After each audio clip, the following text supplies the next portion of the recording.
Dual Cultivation Audiobook by Kevin Volume 2, Chapter 1 TL Note. Just a heads up, there won't be a chapter in the coming Saturday and Sunday because of exams. Also, the talk gets updated every chapter, so if you're not seeing the chapter there, try refreshing the page. It should be updated. Volume 2, Chapter 1, Second Day of the Mind Monster Subjugation Request ~side Ryle Matilda. Just like yesterday, we will also be subjugating monsters today. Although I said I'd become independent, the truth is I'm still being spoiled by Reinhardtsan and the others. So even if it's just a little, I need to start doing my best. There's no problem with where I'm going to be living since I'll be staying in the abandoned mine. As for my training and my discipline, I'll just go with my previous life's routine and also meditate. Aside from that, there's nothing else left except taking requests from the guild, getting along with others, and piling up my experiences in this way. The problem is my cost of living, but it's not like I don't have any money. I have the reward money I got from subjugating that bandit called Melzin of the Red Spear, which totals to 700 small gold coins. And I also have the money I looted from all the bandits, which total to 40 medium gold coins. And then lastly, although it's not much, I have the money I got from selling off the equipment of the Fang of Orbtum's members. So for a while I should be able to live a bit luxuriously. As for making money, if I were to accept the guild request to clean out the latrine pits, then if I were to clean all 30 pits, I should get 3 middle silver coins, totaling to 3,000 suits. For a normal guy, this should last for 30 days.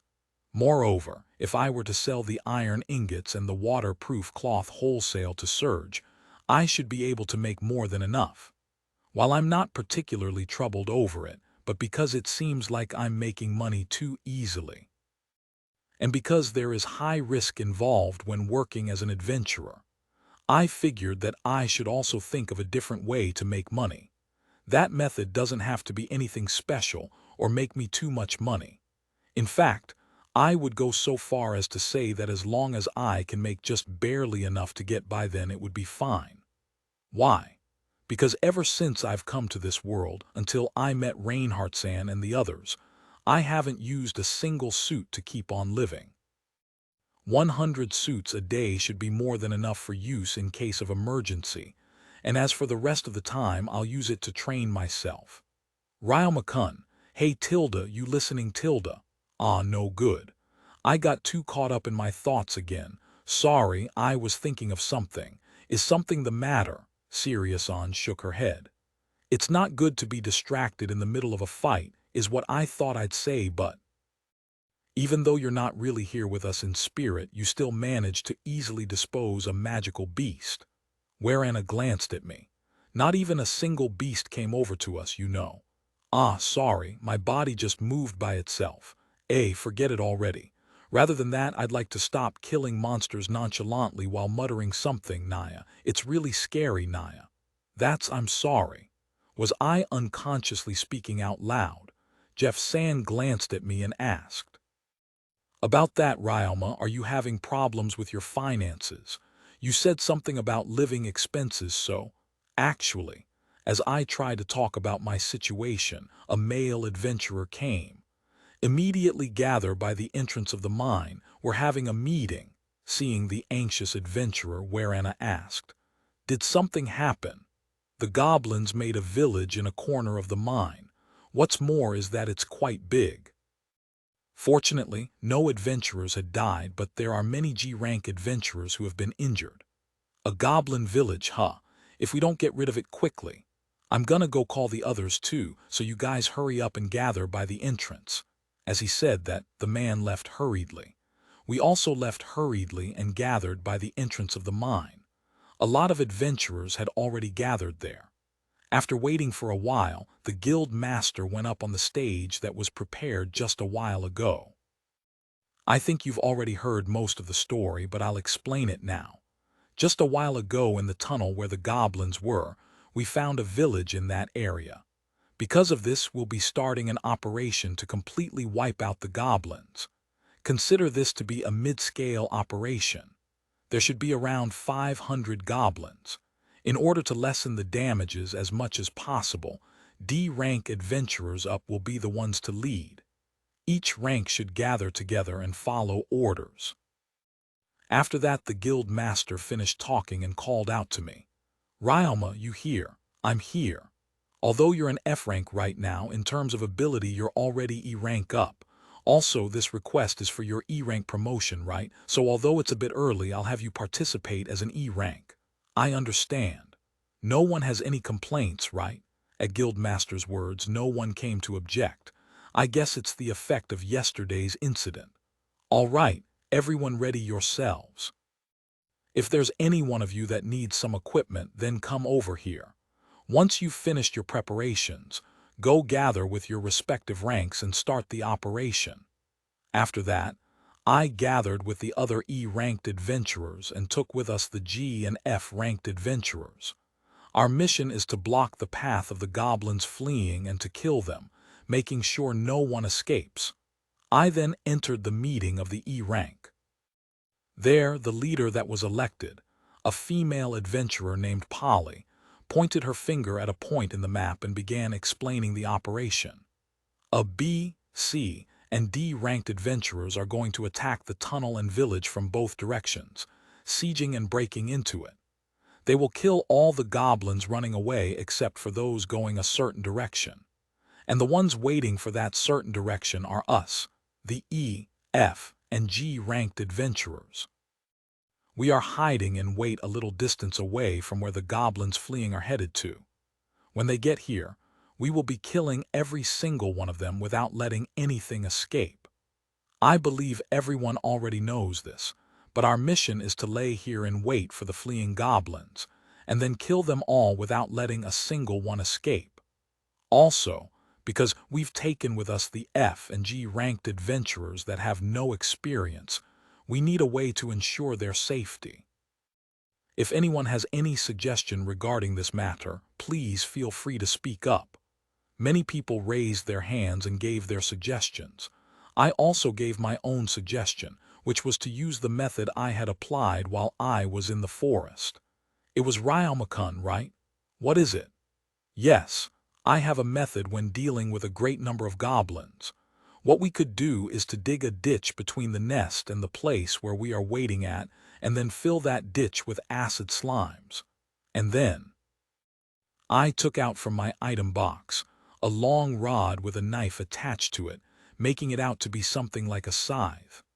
The goblins that have come near can be dealt with something like this together with the acid that has been poured into the hole. As for the people from afar, they can be dealt with archery and magic. With this method, the goblins that have fallen into the hole are powerless. Only a few of them should be able to climb up, and while they're climbing we can pierce them with our spears. And then as long as we stay wary of the goblin archers and the goblin mages we should be fine, and even the beginner adventurers will be able to fight. There were quite a few people that liked my idea, and from the looks of it, it seems they have taken it into consideration. They also asked questions about it, and together we were able to hammer out the details. In the end, it was decided that we will be going with my proposal. I took with me several adventurers that can use earth magic and went to an area in our waiting point, where there were cliffs on both sides of the path. Then using earth magic, we dug a hole that was 4 m long, 50 m wide, and 3 m deep. Inside the ditch we had just made, holes could be seen here and there. Deep inside this hole is a hollow area. This hollow area is for the sake of hiding the nucleus of the acid slime.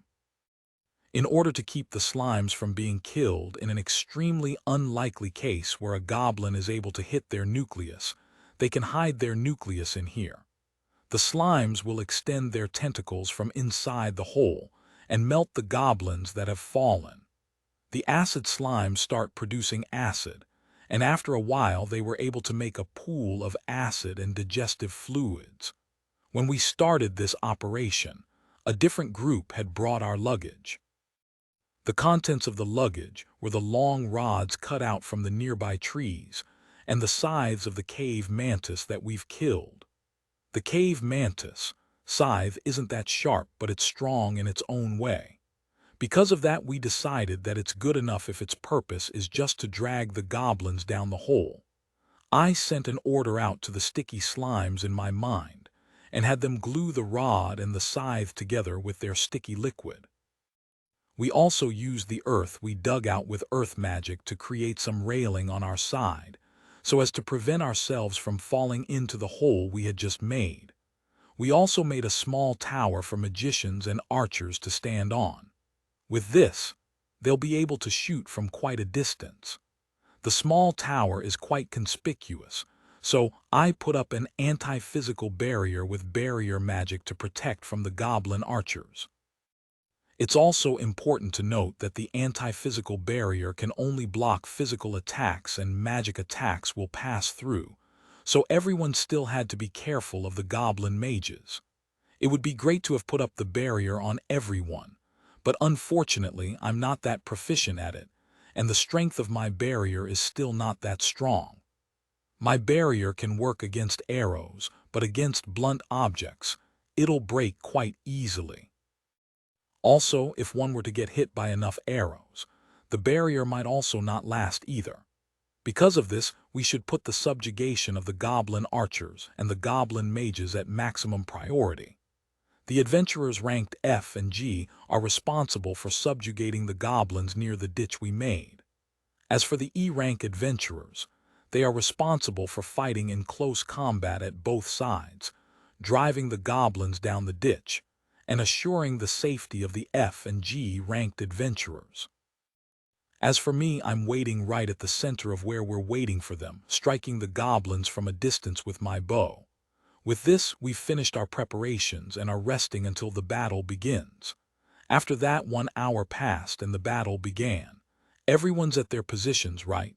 It's a bit early, but the enemy is coming. Please be careful. At Polyson's words, we all riled ourselves up. And then after 10 minutes, the first goblins came. They're here, 3 in front. And then there's more coming from the back. Roger that. After I reported that I've spotted them, the people around me raised their voices. The goblins also noticed us, but because their heads aren't very good, they came at us in a straight line. The first one of the 3 goblins didn't need to be dragged down the hole and fell by itself. The second one became wary of the hole when it saw the first one fall, but then it got dragged in by the scythe-like rod of one of the adventurers. The third one tried to jump over the hole, but being unable to jump far enough, it came falling straight into the hole. The goblins that have fallen cried voices of suffering, but because of being spit on by the acid slimes, and because they swallowed the acid, they died fairly soon and it became quiet again. Their bodies were then melted by the acid slimes. After that, many goblins came one after another. Some of them were made to fall in the hole, while some were felled with arrow or magic. By the way, all the arrowheads I'm using have been dipped in the poison slime's poison. Because of this, even if it's a light injury, they'll immediately become unable to move. Like this, we were able to put a stop to the attacks of the goblin archers and the goblin mages, and until now not one of us has been injured. Because I have the magic detection skill, I can instantly tell when the goblin mages are trying to use magic. And although they can use magic, it's not like they're particularly skilled at it, so their invocation is quite slow. As for me, I'm using my magic detection, so before they're even able to invocate, I can shoot them down. Until now there's been no casualties on our side, but what's up with this number? There's just too many of them. The goblins we've subjugated already number over 500. And on top of that, the digestion fluids of the acid slimes are failing to keep up with the body count, and the corpses are starting to pile up. It's not a problem yet, but at this rate it will be quite troubling. The surrounding adventurers also started to be confused. Isn't something strange? True, there's really too many of them. At this rate we'll run out of arrows. My arrows are running low. "You there, don't waste the arrows." "Ha, ha, why are there so many goblins? Until when are they gonna keep on coming?" Goblins are not strong for a magical beast, and they're not something that's hated either. With a stature not bigger than that of a human child's, their power isn't all that great. The only problem is that they possess the knowledge to use weapons, and the fact that they reproduce ludicrously fast. Also, even if their skill is bad, as long as they have something sharp and can swing it, then it's more than dangerous enough. There's also the fact that because there's so many of them, it becomes rather difficult for a single person to fight them alone. As for us, we have over 100 people ourselves, according to what I've heard in the meeting. But more than half of that is made up of F and G rank adventurers. These adventurers aren't very strong to the point where they actually find 1v1ing a goblin quite difficult, so much so that they can actually lose. And when they do fight, they are only able to take out one at a time, and have a tendency to forget their surroundings and can get hit easily when attacked from the side. Naturally, someone with that kind of ability can't be sent out to the front lines to act as the vanguards. Because of this, the E-rank adventurers are the ones who were made to fight in close quarters, but unfortunately, their numbers are just insufficient. And although E-rank is the level at which an adventurer is finally able to show some degree of ability, in the end it is still a beginner's rank. Also, it's not like all E-rank adventurers can fight in close quarters. Depending on the person, there are people that specialize in the bow, in magic, and then there are also people that specialize in healing magic. In the end, the number of people that can fight in close quarters number only to 28. And although there are also goblins that have been felled with by arrow and magic, the people fighting as vanguards are already starting to show signs of fatigue. There are also people that have incurred some damages. Although they would come back to the front lines right after being healed, it looks like they're already at their limit. It's true that it was certainly possible to deal with a few goblins running away, but this number of goblins is just too much. It's fortunate that Polly-san hasn't lost her calm yet, but if we don't do something about this, it'll be really bad. Polly-san, should I take the front lines with my slimes? It looks like it's going to be a long battle, so please let me take the front lines, and during that time let's allow the adventurers to rest. Well, that's true. Can I entrust you with this? Yes. Everyone in the front lines. Right now Ryoma and his slimes will substitute with you. During this time, even if it's just a little bit, please use this time to recover.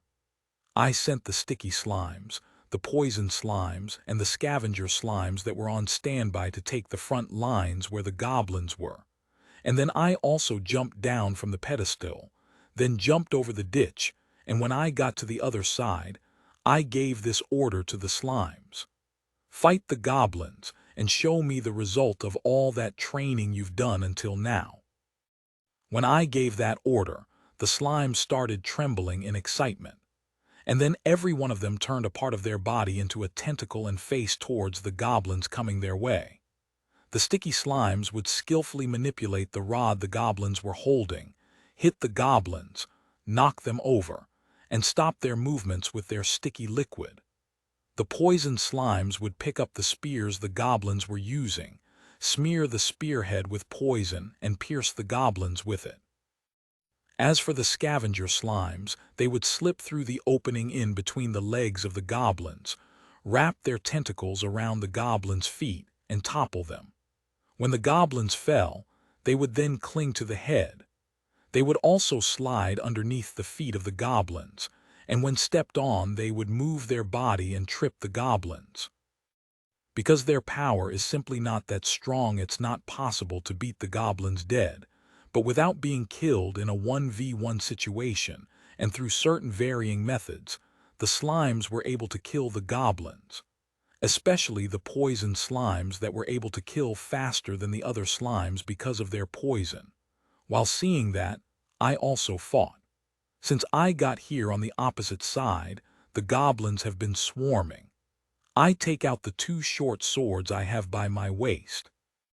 I jump at the goblins coming at me and strike at its heart, piercing it in an instant, and without stopping I pull out my sword. I then rush at another goblin and cut its carotid artery. Next, I cut a wrist of a goblin's hand that's holding a sword, and at the same time kick it down and have the slimes finish it off. I dodge the spears of the goblin coming at me from behind and move behind them. Continuing that, I moved my short swords, and with them I struck at their medulla oblongata. Guki. Goga. Gia. As I killed them one by one, their guts and blood filled the air. I can hear the death throes of the goblin, but I don't care. I continue to focus on only killing them one after another. The goblins may have a similar figure to humans, but they are a magical beast race that has a far stronger life force than humans. Even if their stomach gets pierced, they can still live for a short while. However, that only means to say that they will last a bit longer than humans. In the end, if they were to take a fatal wound, then they would still also die. Moreover, they have one particular feature, which is something brought about because of their similarity to humans. What I'm referring to, of course, is their vital points. If I were to strike at their vital points, then it is possible to take them out in one hit. For example, cutting off their wrists and cutting the carotid artery will cause them to bleed and incapacitate them. As for the ogres and the trolls, who are also similar to the humans, it may also be possible, but I've never fought against them, so I don't know for sure. In any case, from what I've seen so far when fighting goblins, as long as I cut their vital points, they'll bleed quickly and become unable to fight, allowing me to easily take their lives, just like I'm doing right now. Like this, there shouldn't be any problems with subjugating these critters, although there is one thing concerning their numbers. Really, they just keep on coming and coming. Exactly how many are there of these things? The goblins might keep on coming, but in terms of war potential, we're hanging on. Because their numbers far outstrip ours, and because we were able to get some room, I made the slimes pick up the arrows that haven't broken. I can also hear the voices of the adventurers that are resting, and from the looks of it they seem to be properly resting. In a place somewhat distant from where Ryama was fighting, some of the adventurers were talking. One of the female adventurers, seeing Ryama fight, couldn't help but say, "Wait, what's up with that kid? Isn't he too strong? Even though we suffered so much, we're saved." One of the men amongst them calmly analyzed the situation. "In any case, let's leave it to that kid for the time being. He's buying us some time right now, so let's do our best and get some rest, and then we'll substitute again." At that the adventurers replied in unison, "Right. Hey, are those really slimes? Those slimes are really good at using the spear. They might actually even be better than me. Forget being skilled. Why are those slimes using weapons? There are a lot of things weird, but at least we're saved, Arrow. Archers. The slimes are bringing over arrows. Hey you, move aside. Let the slimes pass." Slimes using weapons are certainly strange, but can you really say that you have the luxury to think about that right now? As I was thinking that, I suddenly felt the presence of magic. Looks like there's another goblin mage. I sheathe the short sword I have in my right hand, take out a throwing knife, and then agilely throw it at the mage, killing it one shot. We continued like that, while the other adventurers continued to recover Volume 2, Chapter 2, The Man Picked Up by the Gods, Volume 2, Chapter 2 TL Note. Remember, Da'aru equals Rapin, Mage, Dagazaru equals Asagi, Samurai term changes. Magic Power Recovery Potion, Magic Recovery Potion. I don't want to use MP Recovery Potion, because it's too game-like for the other characters to mention it. The story has game elements, but the other characters don't really act like it, as they barely use any game terms. So I'd like to hold off on using game terms as much as possible. Volume 2, Chapter 2, the battle continued as we substituted several times, taking turns to take rest. After we were able to slay over 2,000 goblins, they finally stopped coming. Because of the efforts of the healers and the heal slimes, there weren't big injuries on our side.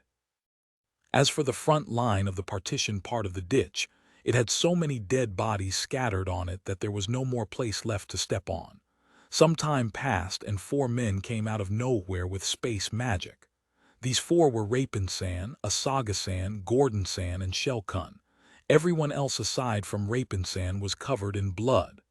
"Is everyone all right, D'Arrow?" "Sorry guys. Relief really came too slow. What's the situation?" "It looks fine, yeah. By the looks of things there also seems to be quite a lot of dead bodies here. Rapinsan, Asagasan, Gordonsan, Shelkun, you guys came, huh? Hey, Ryalma, you're safe, D'Arrow. Looks like you also had a rough time, huh? You're covered in blood. We're the same too, so we really can't be speaking for others."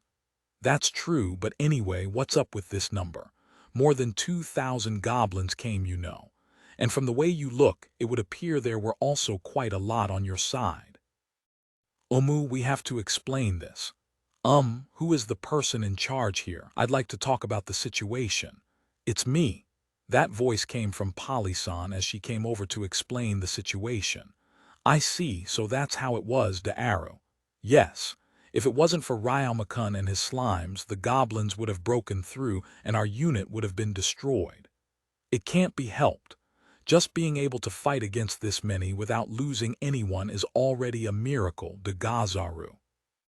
In any case, it's great that everyone is safe." How are the people in the main force?" "For the meantime, the situation's been settled, D'Arrow. However, no one also died on our side, but many have been injured. The scouts weren't able to grasp the opponent's number completely, and as a result there were far more than what we had originally expected. They even had a goblin king and a bunch of goblin knights serving it." "There was a goblin king." The people around started chattering at the words Goblin King. "You guys, the Goblin King's already been taken care of, so you don't have to worry." At Gordon's words, everyone calmed down a little, and then right after, people started to cheer. Ignoring that, Gordon continued his explanation. "The tunnel that the goblins were using as a nest that the scouts found was actually connected to a different place, and to a different tunnel just a little bit deeper inside. Search apparently wasn't able to reach until the deeper parts, and we used the map of the mine as a reference and then put up a battle plan. According to the map, there shouldn't have been a connecting route there, so the goblins must have dug a path themselves. More than likely they did it in order to widen the path and make their village bigger. There were also several pickaxes which the miners seem to have forgotten. The goblin village we attacked was really just a small part of the real thing. A lot of them came from a nesting hole that had become really big, Gazaru. The real village and boss was on the opposite side of the tunnel. It was already after some time after we had begun attacking when we noticed that. Until then, a large number of goblins were able to escape through a different nesting hole. When we realized it, we immediately tried to stop it, but then the Goblin King and the Goblin Knights resisted. As a result, a lot of goblins came at us. Gazaru. This is the result of our incompetence. I truly feel regretful, Gazaru. I see, but since no one was hurt that much, please don't mind us. However, I do wonder how these many goblins had managed to keep themselves hidden for so long. Rapinsan says that it's most likely because they were able to feed off the small mice, the cave bats, and the cave mantises who had made their nest here. Because of that, they didn't have to go near the town, and so they were able to multiply to this extent. Within the goblin's nest, there were plenty of bones belonging cave rats and cave bats. Add to this the fact that since last year no one has been coming close to this mine. Since this mine wasn't producing iron anymore, the public office has become negligent in managing it. And on top of not making any iron, because this mine wasn't producing anything, the administration costs regarding it has already become nothing but unwanted expenses. However, as Rapinsan said that, he looked around and then said this. I'm really glad that everyone's safe despite fighting so many arrow. Since there doesn't seem to be a lot of problems on this side, would it be okay if we took some healers with us? I want to entrust them with healing the injured ones on the side over there arrow. I understand. Those who still have some magic power left and can use healing magic, please gather. The ones who came out to respond to Palisan's words were me and 3 other adventurers. Sorry, but we can only take 3 people at most with my space magic arrow. One needs to go by himself, but then in that case I'll stay. Recently I've also started to learn movement magic, so I'll be able to follow fairly soon. Ryalma, you've also become able to use movement magic. That's good to hear arrow. Ah, Rapin-san, is it okay if you to take something with you? As long as it's not too big, then it's fine. Hearing that, I called the 2 heel slimes over. Then please take these 2 slimes with you, since I still can't use movement magic while taking someone along with me. I understand arrow. However, what are these slimes arrow? They're heel slimes. They're slimes that can use healing magic. Oh, so this is a heel slime arrow. I've been researching magical beasts for a long time, but this is my first time seeing one arrow. All right, I'll take responsibility for these 2 and take them with me arrow. Please take care of them. Then I'll be waiting for you there. Warp, as Rapin-san said that he took the 3 adventurers with him and then warped. Next is me, I guess. I'll go give my greetings to Palisan and then I'll warp over there as well. Palisan, I'll leave my slimes here, so please take care of them. It's fine even if you just leave them alone. Please leave it to me. Yes. Then. Teleport? I used the low-level short-ranged movement magic several times until I reached a place where no one was around. There I used the mid-level magic, warp. Naturally, if I were to make it known in front of so many people that I could use mid-level space magic, it would cause a huge commotion, so I went through all the trouble to do this. When I had warped to where the others were, I saw many adventurers who have been injured that were receiving treatment. Ryalma, over here arrow. Hearing that, I rushed over to Rapin-san, took the 2 heel slimes, and while drinking the magic recovery potion I got from Surge-san, I continuously healed the injured people. I and my slimes were healing relatively lightly injured people. Because of this, they were fully awake and were able to see the slimes healing them. Seeing the slimes use healing magic, they couldn't help but be shocked. It would appear that the heel slimes are rare even amongst the different slime races. Because of that, there are plenty of people who haven't seen them. But then again, even if you say that they're rare, I brought 2 with me, so it may not seem like that at all. After I finished the lightly injured, I went over to heal the more serious ones next. The people who were injured heavily were only a few, but those few people have bled a lot, and so it took several healers, using the middle-class healing magic, high heal, in order to heal them. The low-level healing magic, heal, won't work on bigger wounds, but it can serve to delay it from getting worse, so with that in mind, we also joined. I also distributed the magic recovery potions I had to the other healers. After some time had passed, the person I was treating and the other healers who were treating others suddenly raised their voices. Hearing that, I asked the other healers in a loud voice, "What's wrong? Do you need more help?" No, there's no problem. It's just that the slime here that was helping out suddenly started using high heal. I was just surprised. My heal slimes are. But my heal slimes can't use any other healing magic other than heal. I've never seen it use anything other than heal. The men who heard that reply looked at me and asked, "Your heal slimes could use high heal?" At that I immediately shook my head. It probably learned how to use it just now, since I've never seen it use it before. Well, I'm grateful that the helping hands have increased. As he said that, we went back to healing the adventurers. Then after a while, it would appear that the heel slime who had been treating the patients that screamed a while ago, and another patient have also started to use high heal. Because of that, After using a lot of magic recovery potions, we were able to save everyone. After the situation had settled down a bit, I tried checking the skills of the heal slimes, and apparently the skill level had become 3. Incidentally, I also took the opportunity to check mine, and it would seem that it had risen up to 2. While I was doing that, I was suddenly surrounded by over 10 people, and they showered me with thanks. From what we've heard, they were apparently the comrades of the people we healed. While crying, they said that if it weren't for me, my slimes, and my magic potions, their comrades would have died.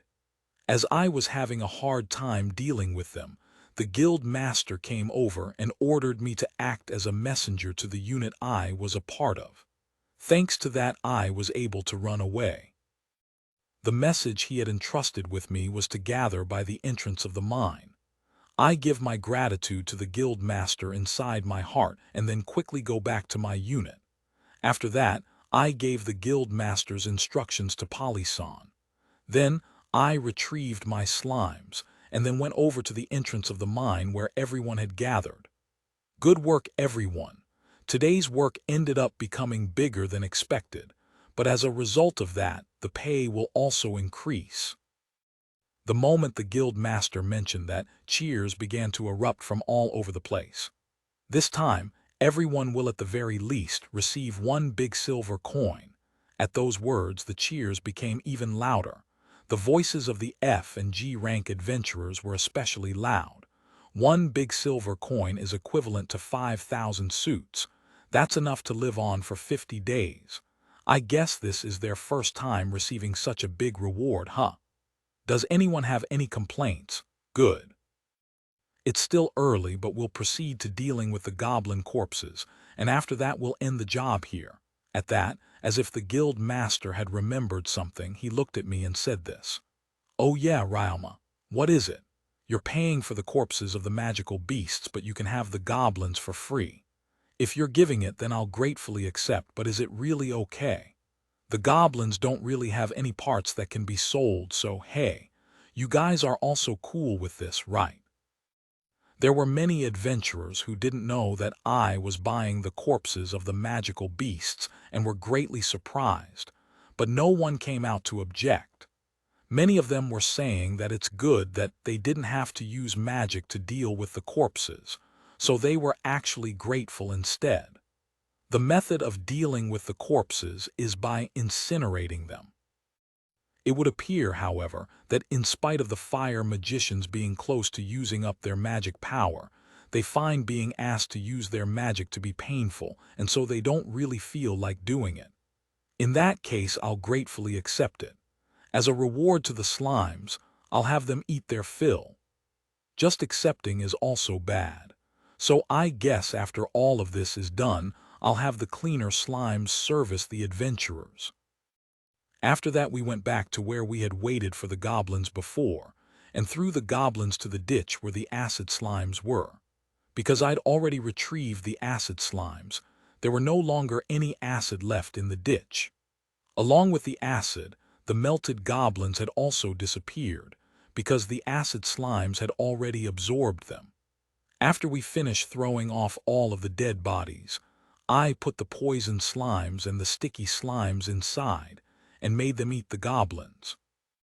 As for the scavenger slimes, I had them eat the blood and pieces of guts on the ground. As a result, not even a single speck of blood was left. Now that I think about it, isn't this quite useful for removing the evidences of a crime? I really don't want to give these slimes to a bad person. Not that I have any interest of handing these to anyone. While the slimes were eating, I told the E, F, G rank adventurers, who I had worked with first, about the ability of the cleaner slimes, and showed it to them by using the cleaner slime on myself as a demonstration. Seeing my body, my equipment, and the smell that had clung to my clothes all become clean, the number of people that wanted to try it overwhelmed me. In the end, everyone came and asked for it. After I had the 11 cleaner slimes clean everyone, I waited until the slimes that were eating in the ditch finish, And then after that I went over to where the main force was. And then in the same way, I offered to have the cleaner slimes clean the people who had helped carry the dead bodies. I also had the scavenger slimes eat the dirt on the ground and the dirt in the nest of the goblins. Just like a while ago, because the smell of the blood and bodily fluids of the goblins became extremely thin, the adventurers greatly thanked me for the cleaner slime service. And then as soon as we finished dealing with the corpses, everyone dispersed, rode the stage coaches, and then went home. As for me, I rested in a place a little bit separated from where the stage coaches were, along with the slimes. Because of all the food the slimes have eaten today, the poison slime, the acid slime, and the cleaner slime have all become able to split. But because I didn't have enough magic power in order to use the slave monster contract, I had to wait until I got enough magic power. In order to allow my magic power to recover faster, I didn't scramble with the others to be one of the first to ride a stage coach, and decided to be one of the last to ride instead. I really used up quite a bit of magic power today. As expected, I'm quite tired. Volume 2, Chapter 3, The Man Picked Up by the Gods, Volume 2, Chapter 3 TL Note. For the record, the reason I try not to do sentence, name of character speaking, is because it distracts from the immersion, or so at least someone said. But in this case, there's too many conversations and I want to sleep already and not try to rack up my brain on how I can add names without the hyphen. So yeah. Joy. Volume 2, Chapter 3. I was with my slimes in a place away from the stagecoaches doing nothing when Jeffson and the others called out to me. Ryoma, what are you doing in a place like this? Jeff, aren't you going home? Naya. Mia, everyone, good job today. As for going home, there's a lot people crowding over it right now, so I thought I'd take the last ride and spend my time leisurely. Ryoma, you too, huh? Jeff, you too. You mean you guys are also? Ryoma, we're also tired, you see. So we don't really feel like joining in that crowd. Myzelia, seriously. Although we were hired exactly for things like what had happened today, it was still really tough. Whereana today was definitely out of our expectations. To have that many goblins and even have a goblin king come out. We'd normally prepare well before setting off to do a job, but this time, while we were fighting, I remembered that story. You know, that story about not letting one's guard down around weak monsters. Is it that true story of a country that was ruined after being attacked by 100,000 goblins? I remember. It's really a miracle that no one died today. Shell, there was a story like that. I remember. D'Aru. Rapin, what is it all of the sudden, old man? Jeff, Ryoma, can you show me that heel slime from before? I've always only heard about heel slimes. D'Aru. Rapin, all right. Ryoma, as I said that, I called the two heel slimes over. Here. Ryoma, I'm grateful. D'Aru. Fumu, the body is white and its body is quite small even amongst the slimes. I saw it use healing magic with my own eyes. It's exactly as what I've heard. What about its meal? What do you feed it? Rapin, not much actually, since it doesn't eat anything else aside from water. The cleaner slime also doesn't normally eat meat, but if you order it to, it will eat. There's a big difference between the two though. When I thought that it was just a matter of preference, it turned out that the heel slimes really don't eat anything else except water. Ryoma, is that true? D'Aru. Rapin, how does it manage to live on water alone? Whereana the heel slime has a skill called photosynthesis. This skill allows the slimes to get the necessary nutrients by bathing under the sunlight. From the looks of things, it's thanks to this skill that the slime can live on water alone. Ryoma, there was such a skill. D'Aru. Mew, how curious. Rapin, is that slime strong? Myzelia, no, it's ridiculously weak. It has no fighting abilities, and if it fights it would lose even to a normal slime. Ryoma, that is weak. Myzelia, that's probably the reason why the heel slimes are so rare. Even if a heel slime were to be born, it would immediately be killed by another beast or monster, and so it becomes extremely rare for people to find it. Ryalma, I understand the arrow. Someone with no strength wouldn't be able to survive in the wild.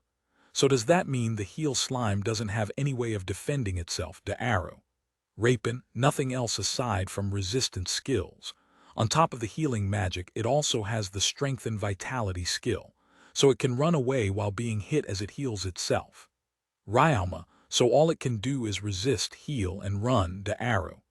Rapin, it's unexpectedly tough, but with that alone it can't live in the wilds for long.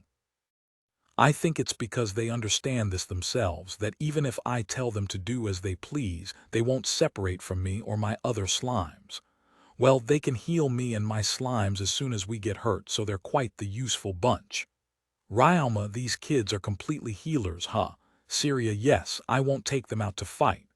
Ryalma, I see, you've shown me something good, the arrow. Thank you, the arrow. Rapin, no, if it's something like this, I don't mind. After all, it's quite rare for me to show my research to someone who can understand. Something at this level is not a problem.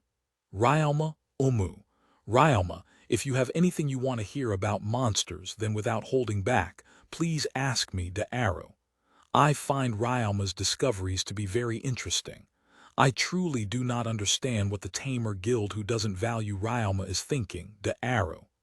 Rapin, hearing that, Asagasan interjected. Ryalma, the Tamer Guild doesn't see you in high regard, de Gazaru. I have never seen a slave magic user control so many slave monsters, de Gazaru. From what I've heard, the more slave monsters there are, the harder it is to control them. So from that, I think Ryalma-kun should be quite an accomplished slave magic user, de Gazaru.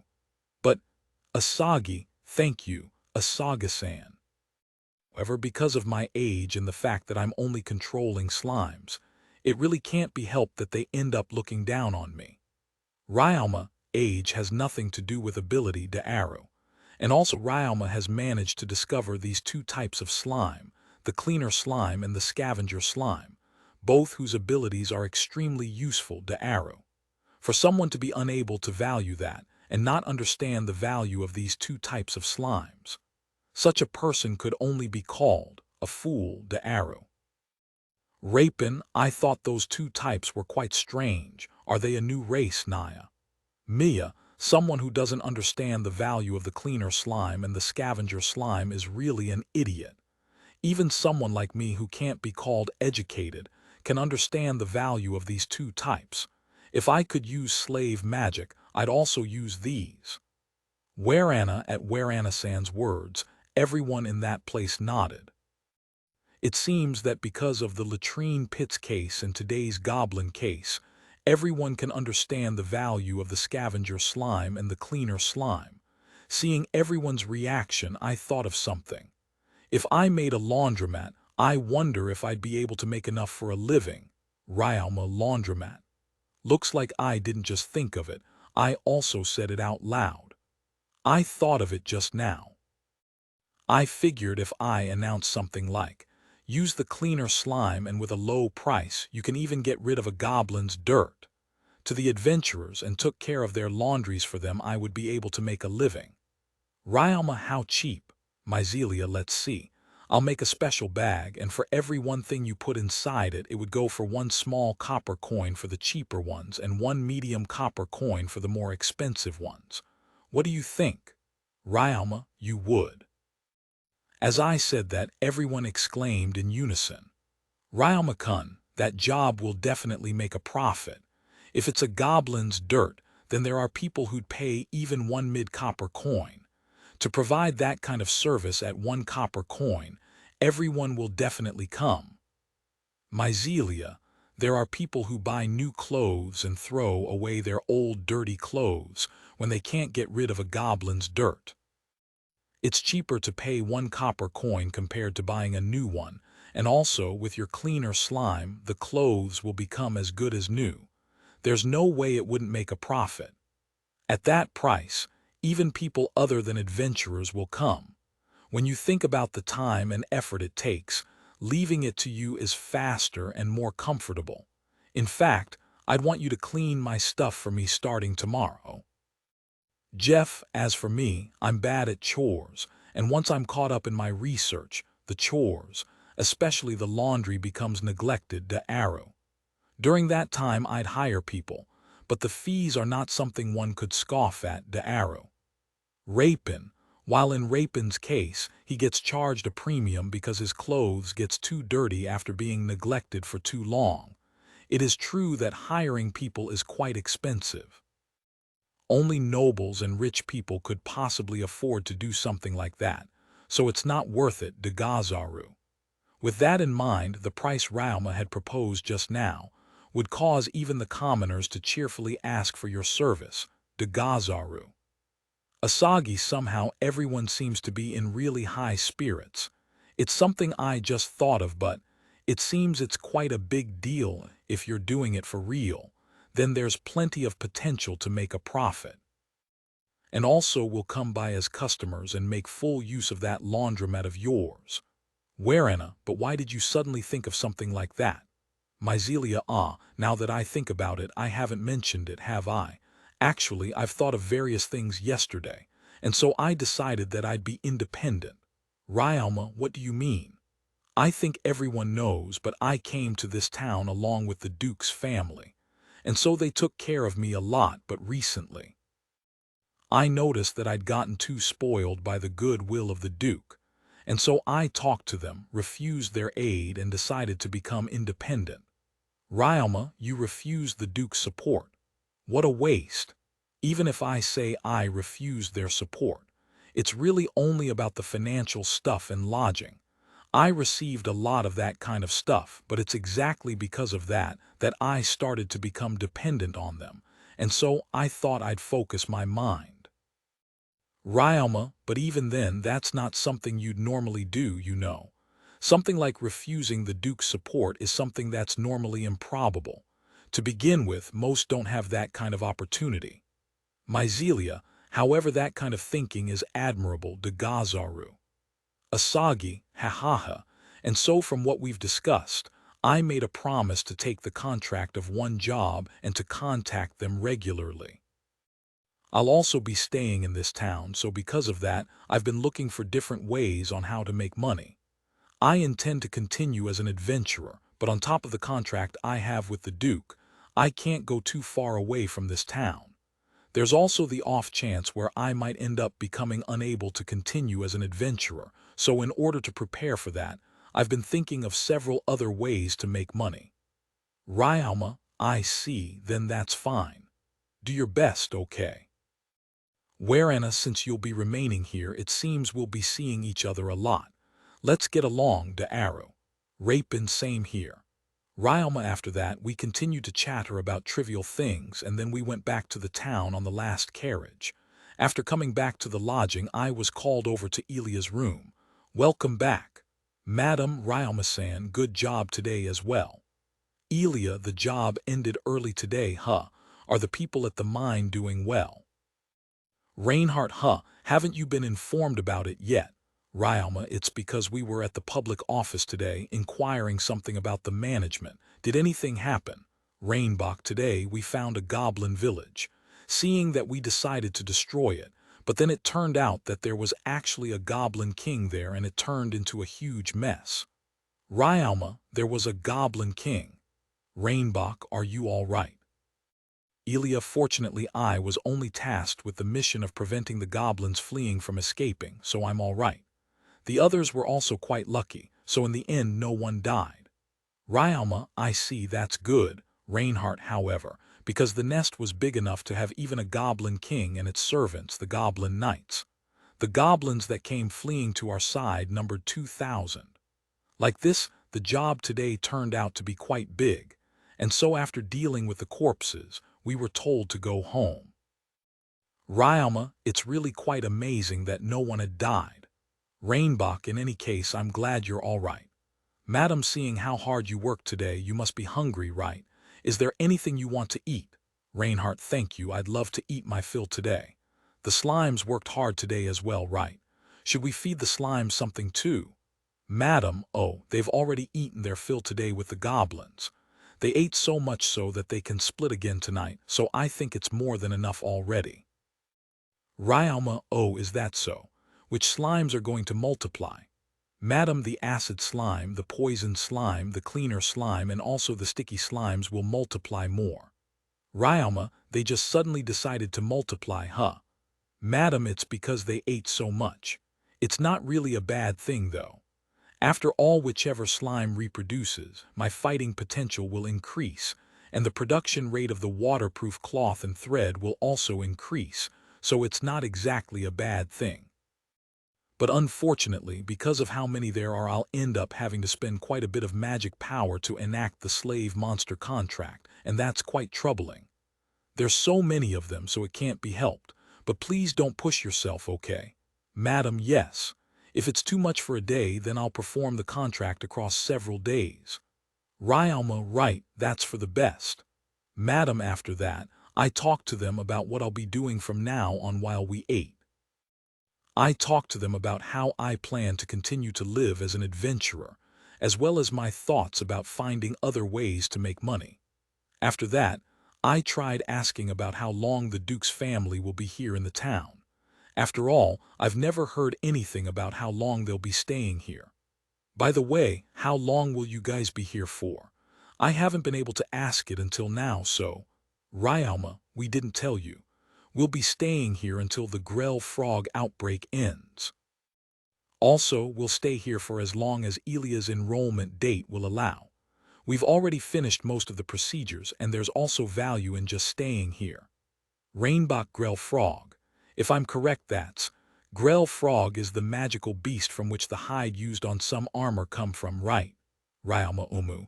Its hide is definitely used to make armors. On top of that, its guts are also used to make medicine. Every year around this time, a lot of them come out in the swamps around here. Rainbach, halfway from this city towards the abandoned mine, there's a swamp with red mud. Every year, that's where the Grell frogs come out in great numbers. Our goal in staying here is to bring Elia to that place the moment the Grell frogs erupt. Reinhardt, are you going to defeat the Grell frogs? Ryalma, that's secondary. We'll be heading there on foot for the sake of training how to travel. It's not really a place a carriage can normally go to. Also, that place doesn't have a good environment, so going there is also for the sake of getting used to places with bad environments. As for why it's bad, it's because the mud of that swamp releases a really bad odor and then some. Reinhardt, it's not all that bad. At the same time as the outbreak of Grell frogs, the Rimmel birds that feed on the Grell frogs will also come. The Rimmel bird is a magical beast bird with beautiful blue wings. But not only is its appearance beautiful, even its voice is. It can also fly quite fast, so it's quite popular. Unfortunately, though, it's quite difficult to catch, so there are very few people who are able to do so. Because of that, it's very rare to see one. Ryalma Kun, you should take this opportunity to see them. Madam, it doesn't seem to be a scary magical beast, but the fact that it eats Grell frogs means that it's a carnivorous bird, right? Speaking of carnivorous birds, the only thing that comes to mind are the crows. But it has color, so I guess it's a peacock. I don't know. Yeah, I'm curious. If that bird is coming, then I guess I'm coming to take a look as well. I want to see. Ryalma, then you should come with us. Reinhardt, then please let me come with you during the Grell frog outbreak. Ryalma, of course, will definitely go together. Elia, I promise Elia, and then after eating I come back to my room. There, I began to let the slimes split and contract them, but halfway through, I ran out of magic power, and so I decided to just continue it tomorrow. I still have some magic potions, but really it'd be a waste. Volume 2, Chapter 4, Part 1. The Man Picked Up by the Gods, Volume 2, Chapter 4, Part 1 TL Note. As has been mentioned before, I'll be cutting the extra-long chapters like this one into 2 parts. This chapter is almost twice as long as the previous one, but because I needed to find a decent place to cut it, this part is quite shorter than the next. There are only 2 parts. Also, the extra chapter will be released either tomorrow or on Friday. Some Japanese terms. Torimachi is a sticky liquid you use to catch birds and insects. Source edit. 2015-0903, some lines pertaining to silver coin, copper coin fixed. Volume 2, Chapter 4, Part 1. The day before yesterday, I beat up the Fang of Orptum's members. And then yesterday, there was that Goblin King incident that caused many adventurers to be hurt. Thanks to that, the subjugation of the monsters in the mine feels so slow. Also, because of yesterday's incident, my previous group has been dissolved. Jeff, San and the others were made to lead the lower-ranked adventurers to ensure their safety. As for me, I don't need any guidance, but on the other hand, you can't really put me with the lower-ranked adventurers and make me lead them. After all, my rank is low, and my time as an adventurer is short. If I were to lead them, rather than feeling insured, they just feel even more anxious instead. So because of that, I ended up hunting by myself alone with my slimes. Regarding my hunt, I came up with an idea to use a rod that's been covered in the sticky liquid of the sticky slime. By swinging this rod around, I'm able to catch the cave bats and the small rats quite easily, as they stick to the rod like they would to a toramachi. And as for the cave mantises, I equipped the poison slimes with the spears of the bandits I defeated before, and made them fight the cave mantises from a distance outside the range of their scythes. Like this, they were easily beaten and then eaten. How should I put it? It seems that after some training these slimes have gotten quite strong. And also, after seeing these guys fight the cave mantis, I remembered that. What was that again? It's a game from Earth that was really popular once. The theme song of that game was quite odd. Even though it was such a leisurely song, from what I remember its lyrics were for some reason quite bloodthirsty. Anyway, today nothing out of the ordinary happened and we finished the job. We found 5 goblins before noon once, but it didn't have any allies. I reported it afterwards, but apparently it's just the remnants of the village we destroyed yesterday. Halfway through the job in the afternoon, I thought of trying out various different experiments with the sticky slime. For example, I had the sticky slime stick to the ceiling and stretch itself downwards, causing it to hang. And then we moved through the tunnel while the sticky slime remained in that state. Why? Well, the cave bats were quite annoying as they kept flying around like flies. So since they reminded me of flies, I figured I'd have the sticky slime act like a fly paper. Thanks to this, the cave bats were caught one after another, as they found themselves stuck into the sticky slime. Naturally, they were then eaten shortly after. What's more is that when I gave an order to the sticky slime to turn into a net right after jumping, it was able to do it. So I took that slime and tried throwing it against a colony of cave bats. Midair, that slime turned into a net, caught a huge number of them, and then fell to the ground. I completed a really convenient skill. Looks like I'll be able to use this for a lot of things. The sticky slime is super useful. How should I put it? I think the sticky slime can really do a lot of things. It's a slime that can be used in battle and even in one's day-to-day life. After the job finished, I rode the stagecoach to go back home. But as we were entering the town, there was an accident and the wheel of the carriage broke. Now, although I say it's an accident, it's not like anyone was injured in particular. The carriage really just broke suddenly as it swayed a lot. Running seemed to be dangerous, so like the others, we all respectively walked back to the town. And as I was walking, I happened to pass by Surge-san's Morgan firm. Speaking of which, I was saved by the magic recovery potions I got yesterday. And there's also the chance that I might happen by something I can use as a reference for the bag that I'm going to use in my laundromat, so I figured might as well stop by. Thinking that, I entered the store. From what the female clerk said, it would appear that Surge-san was around.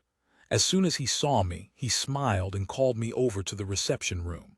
I tried to look at the goods of the store at the storefront, but, "Welcome, Ryoma-sama. May I know what your errand is for today?"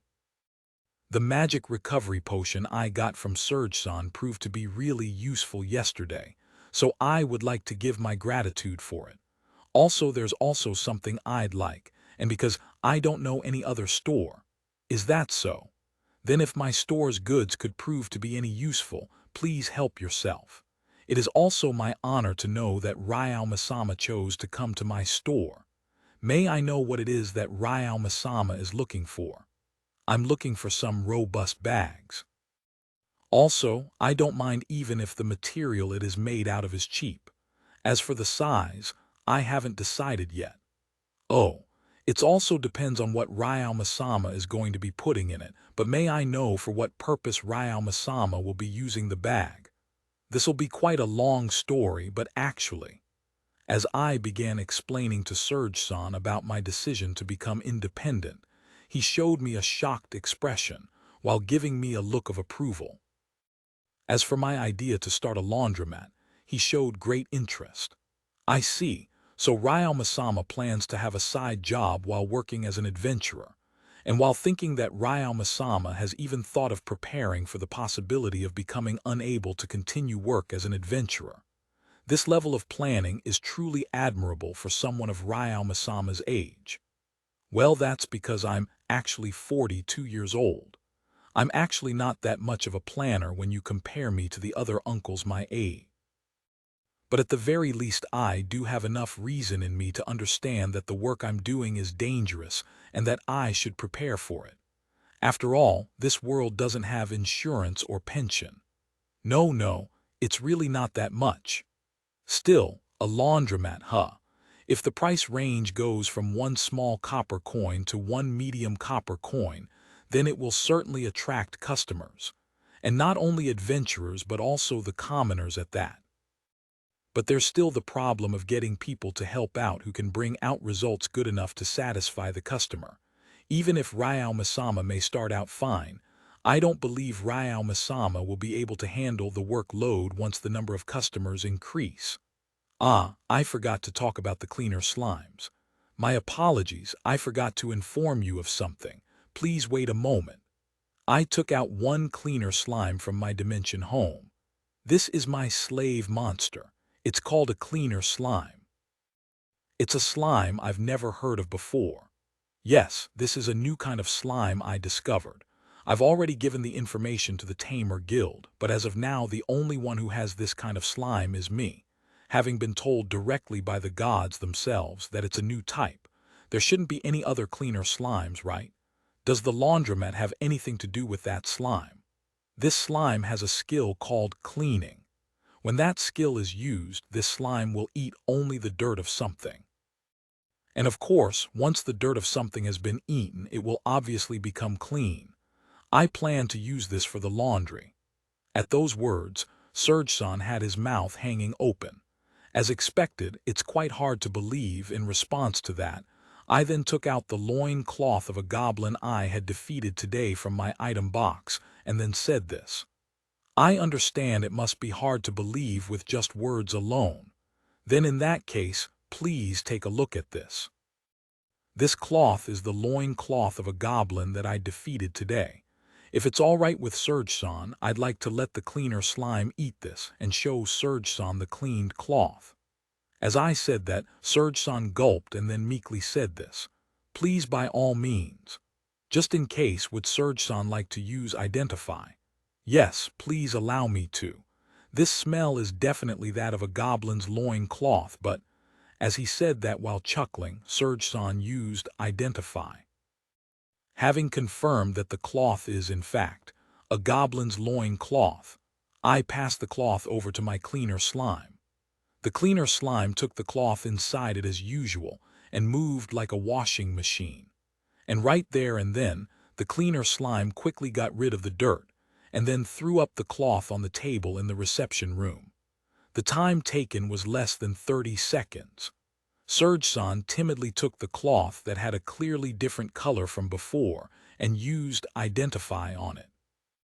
As soon as Surge-san saw the identify show the result, clean cloth, he couldn't help but exclaim in praise as he took my hands. To think that a goblin's dirty loin cloth could actually be made this clean in such a short time. My hands were touching that dirty goblin's loincloth just now, so. Looks like he remembered it after seeing the way I was looking at him, since his countenance had suddenly become visibly clouded. Well, this is a good opportunity, so I guess I'll also explain about the cleaner slime's ability to clean even people. And I'll also have the cleaner slime clean him. Of course, only the hand though. As I explained that to him, he even went through the trouble to take my hand and use his identify on it. And then after having the cleaner slime clean it, Surge-san exploded into a storm of praises. You know, this guy is really not a bad guy. That I can understand. However, mentally speaking, this guy is really exhausting. Volume 2, Chapter 4, Part 2, The Man Picked Up by the Gods, Volume 2, Chapter 4, Part 2 TL Note. I'll just post the parts in parts from now on because it seems people prefer it that way. Also, I'm sorry about the extra chapter, but I'll have to delay it to next week. There also won't be a chapter tomorrow, on Saturday, and on Sunday. Sorry guys, but my exam this coming weekend is really big, and I really need to cram now. This little excerpt down here is in fact related to the chapter, just some extra tidbits about what Ryalma is talking about in case you don't know. Gyudon is Japanese food. If you've never eaten it, you should. It tastes good. Usually it's beef and rice with egg and sometimes veggies too. It's really good. Some are expensive and some are cheap. The stores Ryalma are referring to are the cheaper ones. They go for like 250 yen to somewhere around less than 500 yen. Of course, there are also more expensive versions. Oh, and they also sell other stuff too, of course. Not just Gyudon. Click here to watch Gyudon Edit. 2015-0903, 4 pieces of silver, 4 pieces of copper.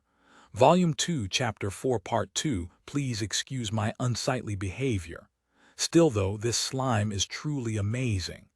With this slime, even if Ryalma-sama opens a laundromat, there should be no problem. With this speed, this price, and this result, Ryalma-sama's laundromat will surely flourish. He seems to have gone off on a trip by himself. Then how big of a bag would be good? It's quite embarrassing, but I don't know much about the market price. Right, I'll have several sizes brought over then. As Surge-san said that, he called a female servant over and had her bring several bags to us. As Ryalma-sama can see, I've arranged the bags from smallest to biggest, starting from the left to the right. The leftmost can take in an average man's portion of clothes. A slightly bigger one would be better, I think. Families in general have more laundries, and amongst the bachelors, there are many who find laundry to be troublesome and end up stockpiling them. And also it's cheaper for 4 and 5 pieces of clothes to go for 1 medium copper coin than 1 medium copper coin for 1 piece of clothing. Like this, the customers will find this to be to their advantage. There's also not much of a difference between 1 piece of clothing and 5 pieces when it comes to the efforts I have to put in on my side. And moreover, I'm not even aiming to gain that much profit, as all I'm aiming for is to make enough to get by. Lastly, I believe if I make one batch cheaper, then I'll be able to make a profit, as plenty of people will come and use my services repeatedly. In my previous life, I was really indebted to these kind of cheap businesses. Even for lunch, I'd go buy from those Gyudon chain stores. The shop I bought from was also pretty much decided. During my previous life, I went there all the time, and so the people there already thought of me as a regular customer. I don't know how much I've paid all in all to the stores around the place I lived in my previous life. But I'm not dissatisfied at all. Rather, I'm really grateful for being supported by them in my previous life. With that in mind, I think it's important to create repeat customers for one's business. As I was thinking that, I noticed that Surge-san's eyes were actually sparkling as they gazed at me. Wonderful. Ryalma-sama, to actually look into the future and not be influenced by immediate profits. Ryalma-sama already seems to possess amazing managerial insight. This Surge is in admiration. Most of the people in Japan know that, you know. Even kids could up with this. I'm not amazing at all.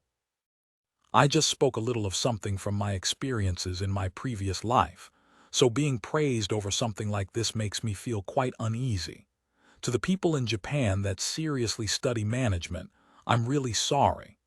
Then in that case, how about this bag over here? This bag can take up to 3 to 4 people of a normal family's 2 days' portion of clothes. And it seems that for a bachelor, this bag should be able to take even up to 1 week's worth of laundry. Yes, this is quite good, let's go with this. Also, I'd like to take around 2 or 3 bags that's double the size of this one, as well as one whose size is 5 times this one. Will that be possible? It's possible, however, isn't it too big? The bag from a while ago will be targeted to individuals. The bag double its size will be for small parties of adventurers. The one 5 times the normal bag size will be recommended for smithies with plenty of disciples, construction workers, and other big groups. If we were to calculate the bag targeted at individuals as a man's portion for a day, then for a week it'll be as 7 people's portion. Doubling that will get us 14 people's portion, and 5 times the first bag will get us a portion for 35.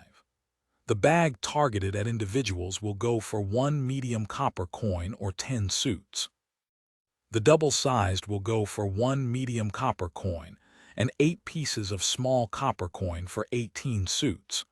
The bag 5 times the size of the first bag will go for 4 pieces of medium copper coins for 40 suits. Since there's a discount based on usage, I believe the number of people that will think of using the service will increase. In the instance where they don't have enough people, then they'll talk to other people about the laundromat in order to gather people. In the end, talk of the laundromat will spread and everyone will know about my laundromat. And because there will be more people who will use the service, there will be more clothes to wash. A bag that would normally go for 14 portions if an individual were to fill it up, could then be filled up by 14 people for a day.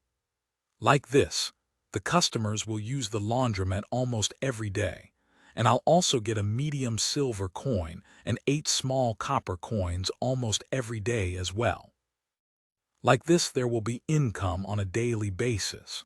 Also, because the amount paid per person is cheaper, it is clearly an advantage for the customers. And so like this, it can become advantageous for both me and the customer. Moreover, because jobs like smithing and construction are occupations where one can get dirty easily, I expect a large number of customers from those occupations to use my services should they come. In that instance, there is the possibility that the customers who come to know the effectivity of my laundromat with their worker clothes may come to use my services personally. There is also the possibility that their coworkers come to have their clothes washed as well. After all, construction work and the smithy are jobs that are generally taken care of by the men.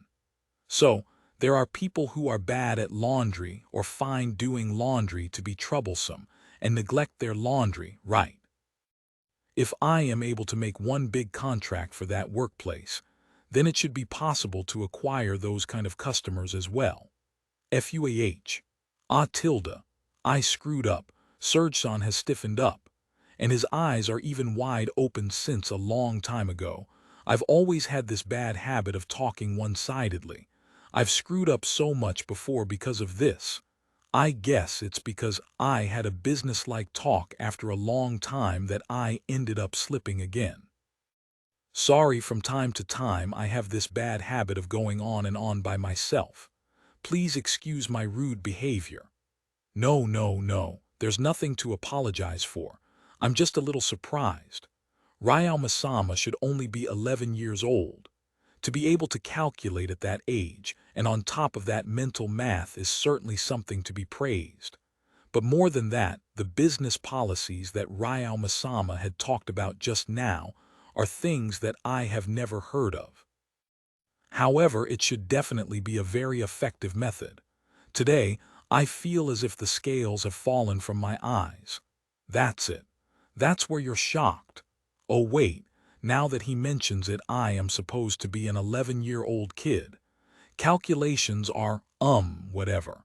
But it would appear that he's quite shocked even though all I did was spout a bunch of simple management strategies, Rather than say I thought it up though, all I really did was line up the present-time business strategies. Wait a moment, do they not have discounts around here? Did I really say something that's shocking? Aren't there discounts around here? There are discounts, but the kind of discount that Rayal Masama had mentioned has not been thought up until just now. Discounts are something a merchant will normally do to gain favor even at the cost of suffering some loss for the sake of future transactions. There are also cases where discounts are given in order to quickly sell something. Well, those two are the basic reasons. As for others, there are also cases where discounts are given to make the customer leave quickly.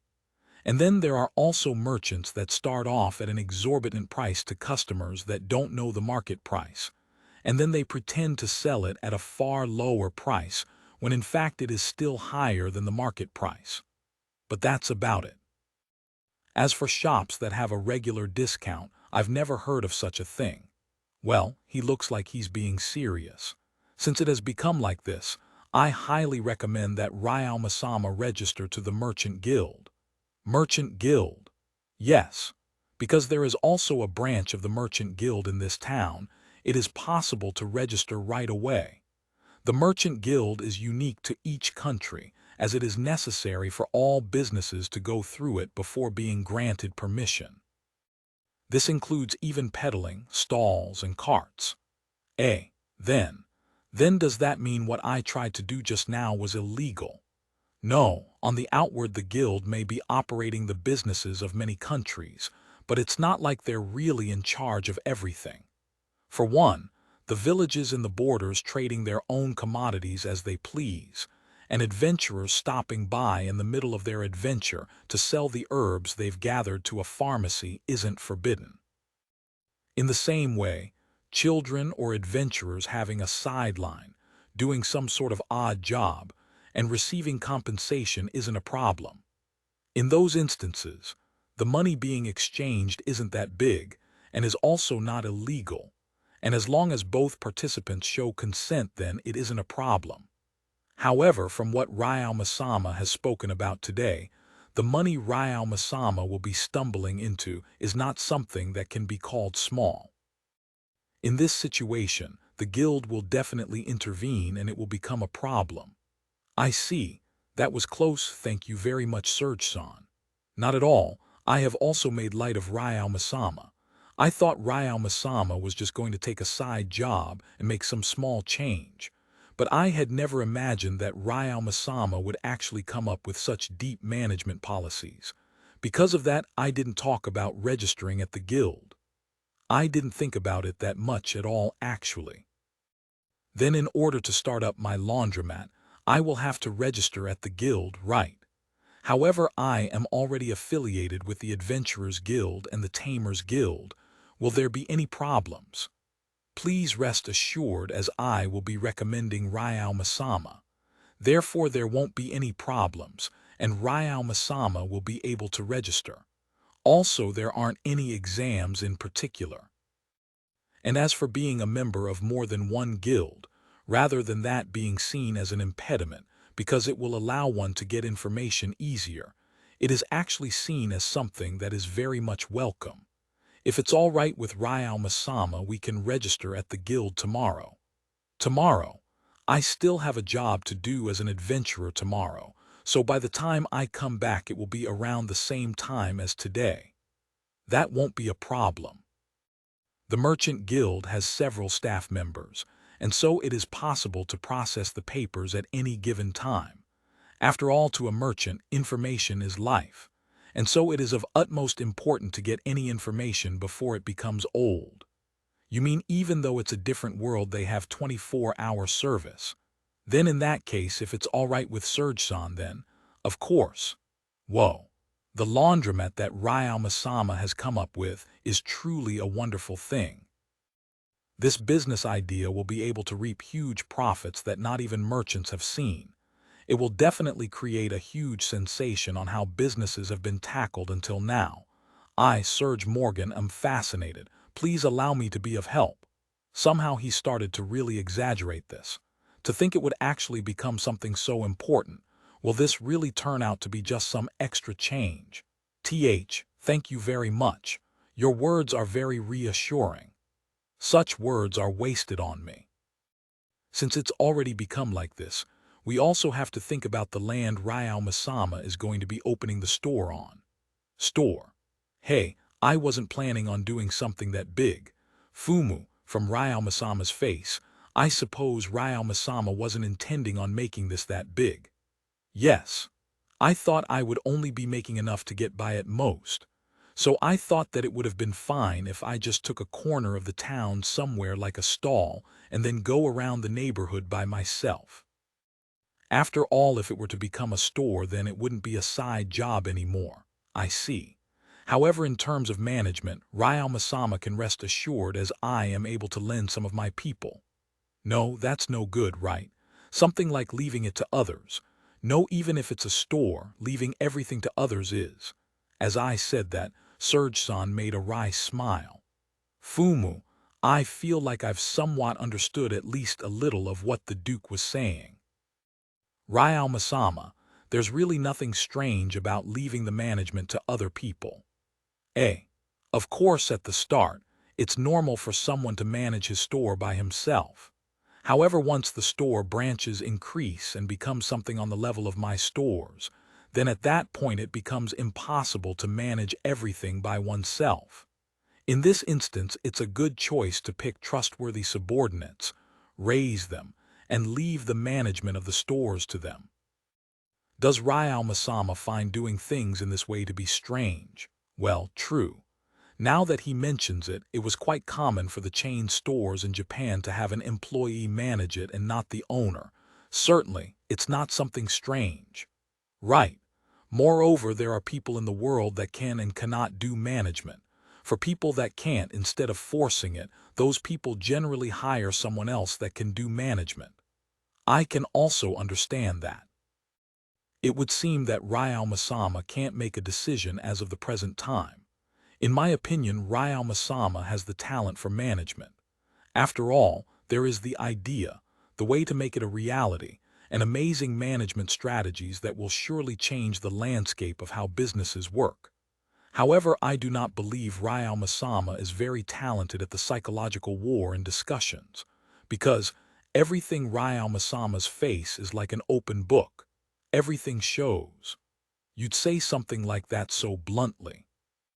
For someone of Ryao Masama's age, it may be something concealable, but that level won't work against a sly old fox of a merchant such as myself. I see. I had some confidence in my poker face in previous life, but was that just my imagination? Also, I am not lending Ryao Masama my people completely out of virtue. When Reinhardt Sama had introduced Ryao Masama to me, he told me to give Ryao Masama advice.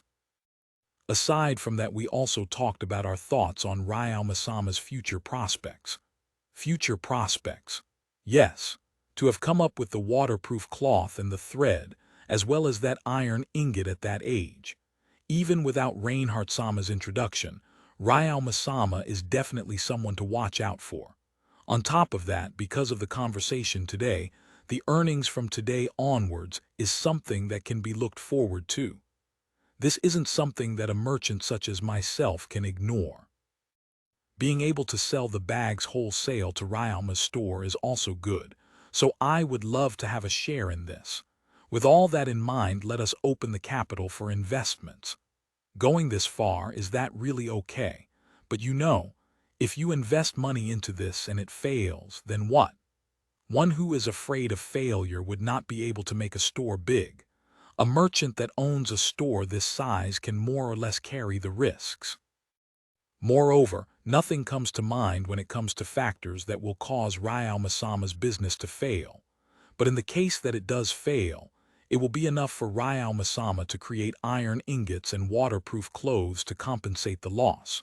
The chance for success is high, and there's even a way to get back my losses. With this kind of conditions, if I didn't pitch in then, I wouldn't be called a merchant anymore. True, if I just made some ingots I would make money, I understand. Let's work together. Has Ryalma-sama started to feel like doing it? Yes, but please excuse me from the financial investments. In the past I had subjugated some bandits, and because of that I have received quite a bit of compensation. Is that so? Then how about the workers? Yes, please take care of that. Also, please let me buy the miscellaneous goods including the bag that will be used in the store here. As for the talk regarding the ingot, let's do that at a different time. To begin with, because the management of the mine had been left to me, I had already been planning on making some. Thank you very much. From now on it appears that we can look forward to a good working relationship. With this, we were able to conclude our discussion. After that, I bought the bag from Serge-san, who was quite in a good mood, and then left the store. I walked back home on the road that had already become dark. When I finally got to the lodging, Elia was there waiting for me. She was not happy, no. She was clearly pissed off and was releasing a horrifying aura to go with it. Elia, Ryalma-san, what were you doing up till now? I was worried, you know. As Elia put away her anger, she burst crying. Looks like she was really worried. Even though it was against a bunch of small fries, I still did take a request to subjugate monsters, my bad. Because of that, I quietly received Elia's scolding. After that, she got tired of crying and being angry and then just said that she's going to bed already. I was taken along by the maid as I sent Elia off. Excuse me, my apologies for having caused you to worry. Ryalma, it's fine, since from the looks of things it would appear that you've already been scolded plenty by Elia. Madam, it's true though that you made us worry. Reinhardt, be careful next time, okay? Rainbach, yes, I've taken it to heart. Ryalma, and where did Ryalma-kun run off to be home this late? Madam, the carriage had an accident and was broken. Because of that, I walked from somewhere near the northern gate, and as I passed by Serge-san's store, I decided to stop by. Thanks to the magic recovery potion that Serge-san gave me, we were able to keep healing the injured. So I went over to thank him for that. Along with that, I thought of buying some things, but before I knew it, it turned into a long discussion. Ryalma, you were over at Serge-san's. What did you talk about? Reinhardt, we talked about the ways on how to make money for me to be able to support myself, as well as the use of cleaner slimes in my laundromat. Ah, by the way, I'll be coming home a little late tomorrow. I know I was scolded just now, but Ryalma, it's fine as long as you let us know, Ryalma-kun. Anyway, what's going on tomorrow? Madam, I'm going with Serge-san to the Merchant Guild to register. While we were discussing my plans, for some reason it ended up becoming something big. Ryalma, what?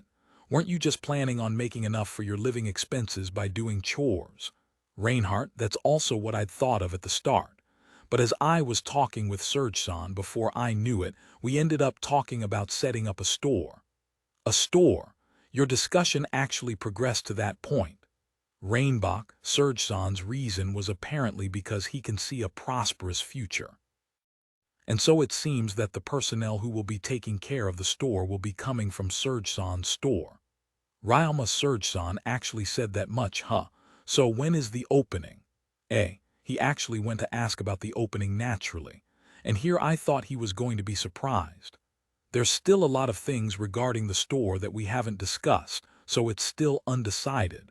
That aside, aren't you guys surprised? For an 11-year-old kid like me to actually say that he's opening a store. Alma, well, it's because owning a store doesn't have an age restriction. There are kids like Ryalma that have a stall, and then there are also kids that tend the store. Reinhardt, but of course there aren't any 11-year-old kids that have a store, but well, since it's you. Rainbach, Ryalma-kun is different from a normal kid after all, so I just ended up thinking, can he do it? But Ryalma-kun does possess various knowledge, and has even managed to get Serge's stamp of approval, so it's probably fine. But if anything happens, you must rely on us, okay? You better not forget to contact us regularly as well, understand? Madam, is it okay with that? I understand. Well, after that I was able to somehow hazily go back to my room. There I had the slimes who haven't split yet split. Afterwards I contracted with them. The current number of slimes are as follows. Sticky slime x 907, poison slime x 666, acid slime x 666, cleaner slime x 22, scavenger slime x 3033, heal slime x 2, metal slime x 1, slime x 1. The sticky slime went over 900. In a little while it should go over 1002. The poison slime and the acid slime are like a pair of double dices, and even have the same number. That 666 is quite ominous though. As for my cleaner slimes, I'm happy that they doubled in number. I wonder if it's because of the battle with the goblins. The slimes have gotten quite strong. The big slime and the huge slime acquiring the physical resistance is quite good. But I didn't think at all that the slimes were actually capable of learning rod techniques, spear techniques, and even taijutsu. I taught them a bunch of stuff, but I didn't think that the slimes would actually be able to learn these kind of skills. I guess I'll teach them all sorts of stuff from now on. Volume 2, Chapter 5. The Man Picked Up by the Gods, Volume 2, Chapter 5. TL Note. Names added. Since the poll went 50-50, we'll be going with the right alignment, so as to not bother the people that don't want to read the names.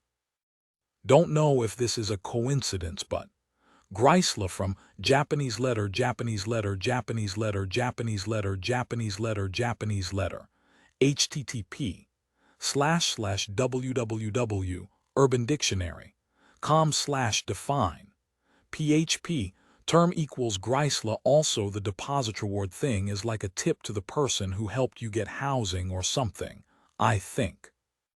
Volume 2, Chapter 5, 4th day of the monster subjugation. Just like yesterday, I went to the mine to kill off some monsters, then went back to the town. As soon as I got back, I went straight to Surge-san's place. Good evening, Surge-san. Ryalma, I've been waiting. Ryalma-sama, shall we go? Surge. We rode the carriage that Surge-san had prepared, and with it we went to the merchant guild that was just a little bit south of the town center. The merchant guild's building was big but plain. When we got in there were people, but they were sparse. We walked towards the receptionist lady, but as soon as we got to her she immediately let us go into the back room. It seems that this guild treats Surge-san very well. Then again, he is the president of a huge firm, so I guess it's a given. After a while, a thin man and a woman with a humped back entered the room. As soon as we saw them, I stood up with Surge-san while the old woman covered her mouth as she laughed. At that, the man spoke. Well, if it isn't Surge, it's been a while, hasn't it? I've been hearing some rumors, so I was wondering what you were up to. The man started talking with a somewhat Kansai dialectesque manner of speech. It's been a while, Piaro. Surge. Looks like the man's name is Piaro. I wonder what your business is, Surge. It's truly quite rare to see someone like you who doesn't show his face around save for the meetings. Oh, and what do we have here? Little boy, it's a pleasure to meet you. My name is Greisla, an old hag and the guild master of this merchant guild. Greisla. My name is Ryalma Takebayashi. Our business today is to register at the Merchants Guild. I may be inexperienced and young, but please take care of me. Ryalma. Oh, my thanks for such a polite greeting. Surge, is this kid your place's new servant? You've taught him quite well considering his age. Greisla. True. There are very few kids who are able to be as polite as you. I'm Piaro Seanji. Nice to meet you. When you talk to me, there's no need to be stiff. Piaro. Ryalma Takebayashi. A pleasure to meet you too. Ryalma. Piaro nodded. Ryalma-kun, right? I've properly taken note of it. Madame Glaya just mentioned it, but why did you guys come here again, Surge? Piaro. We just came here to register Ryalma-sama. I'm just accompanying him. Surge. Hearing that, the two people's eyes moved towards me as the guild master took a good look at me. Fumu. All right, wait a moment. Isla. As she said that, she held her cane with her hand and with a thundering voice poked Surge-san's head. This moron, what are you doing fussing over a kid? Grisla, it hurts. I'd like you to please stop hitting me, Guild Master. Surge, I don't know what the situations is, but this child is an earnest child. Even if he shows respect to you, who is obviously an old man, all I feel is shame and uneasiness. Grisla, why does she think he's concealing something? Is there also a mind-reading skill? Ryalma, right, I can't read your mind. Grisla, aren't you reading it right now? I may have put on some years, but my insight as a merchant hasn't dwindled one bit. You seem to be an honest individual, so I can at least do something this much. Grisla, is that so? Pioro-Piorosen chuckled. This old woman is scary, right? I mean, that's what she always says, but she's probably actually really reading our minds. Pioro, rather than being scary though, I think it's amazing. Unfortunately, I'm not very good at discerning people's intentions. Ryalma Grisla smiled. Something like that, you'll get used to it. As long as the circumstances permit it, you'll learn it as you put on some years. You still have plenty of years ahead of you. It seems something happened in the past, but don't worry, you still have a future. Grisla, thank you very much, however, can you truly not read minds? Ryalma, there's no way I can. I already knew that you were wondering whether I could read minds the moment I saw you make those eyes that looked like you were looking at something far away. Grisla, seriously. My eyes did that. Ryalma, those eyes were like the eyes of an uncle in his middle years remembering something. Grisla, bull's eye. Anyhow, you may be a bit surprised, but you came here to register, right? Shall we hurry up and process your papers? Grisla, having been told that, I filled up the registration forms. What is occupation? Isn't the occupation supposed to be a merchant? Ryalma Pioro replied. Write the trade you want to pursue. If you want to sell weapons, then write weapons merchant. But you can add to that later, so there's no need to make that much of a fuss and write so many things now.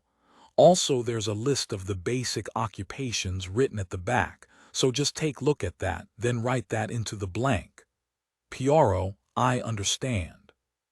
Ryalma, now that he mentions it, I remember hearing something about the Adventurers Guild also dealing with peddling. Well, for the meantime, I guess we'll go with that, and then, I guess I'll also write, a shopkeeper of the store I want. By the way, what is this minstrel occupation? I understand what the word means, but is this also considered a merchant? While I was thinking that, I handed the registration forms to the guild master. The guild master looked over the form and then said this. Oh. So you're an adventurer. Then in that case you should take care of your body. It'd be a waste after all. And also you want to have a store. Grisla, actually I've been thinking of a slightly different occupation. At the start I had wanted to have a job on the side that I could do in between my jobs as an adventurer, but then Surge-san told me that I should make my plans bigger. Ryalma, Surge did. Grisla Pioro chuckled. Heh, that's quite interesting. What kind of work is it? Pioro, a laundromat. Ryalma Pioro glanced at me, then to Surge-san. A laundromat? You plan to receive money and wash clothes. Surge, why did you have to go through all the trouble of registering for this? While it's that there isn't any loss in registering, but at the same time it doesn't really matter for something like this, no. Pioro, I also thought that at the start. But after hearing from Ryalma-sama, I thought that his idea was nothing short of a gold mine. And so, since it will become a problem if he makes too much money without registering at the guild, I urged Ryalma-sama to register. Surge, can a laundromat really make that much money? Pioro, the guild master, made a curious face. I'd also like to hear about that laundromat. In all my life, I'd never heard of a laundromat that will earn so much money that it would have problems with the guild. Grisla, after that we finished the registration. Surge-san was the one to explain about the managerial policies we discussed yesterday. When Pioro-san and the guild master heard that, they started to groan, then they started to laugh. He. Living a long life is interesting because things like this happen from time to time. Ryalma, your idea is really interesting. There's never been a guy like you who's attempted to make a profit with those methods. Grisla Pioro nodded. Certainly, If this were implemented, it would certainly reap great profits. And if you don't register, it would certainly cause a huge commotion in the guild. Piaro, but as Piaro was praising me, he said this. But you know, in order to implement this, you need to increase the effectivity of your laundry. If you just increase the number of employees, the expense will just pile up. Do you have some sort of plan? You have some kind of secret, right? Mind telling it? Don't worry, I won't copy you. Piaro, all right. Ryalma, is that really okay? Even if I say I won't copy you, it may be a lie, you know. Piaro, well, you're an acquaintance of Surge-san, so you probably won't lie. And also, Ryalma the guild master gave me a quizzical glance. And also, Grisla, even if you try to fake it, I don't think you'll succeed with my method. Ryalma, as I said that, I got permission from the two. I then opened the item box in the dimension home and took out a cleaner slime and a goblin's loin cloth from inside. After that, I explained to them in the same way I'd explained to Surge-san. First, they were shocked by the fact that I could use a mid-level space magic, and then they were shocked by the fact that I was in possession of a new type of slime. Lastly, they were shocked by its abilities. Tilda never thought I'd be shocked this much today. This shock is probably worth 8 years of shock, but now I understand. That kind of business is impossible for us. Those business policies aside, unless one has those slimes, it just won't be worth it. But since you have those, you can definitely do it. You should puff your chest up, you have a great opportunity in your hands. Piaro the guild master chuckled. I've come to take a liking to you. At this age, I don't get surprised by trivial things anymore, and also you have quite a promising future, so you should go show your face around here lots. I'll bring out some sweets and tea and we can have a good chat.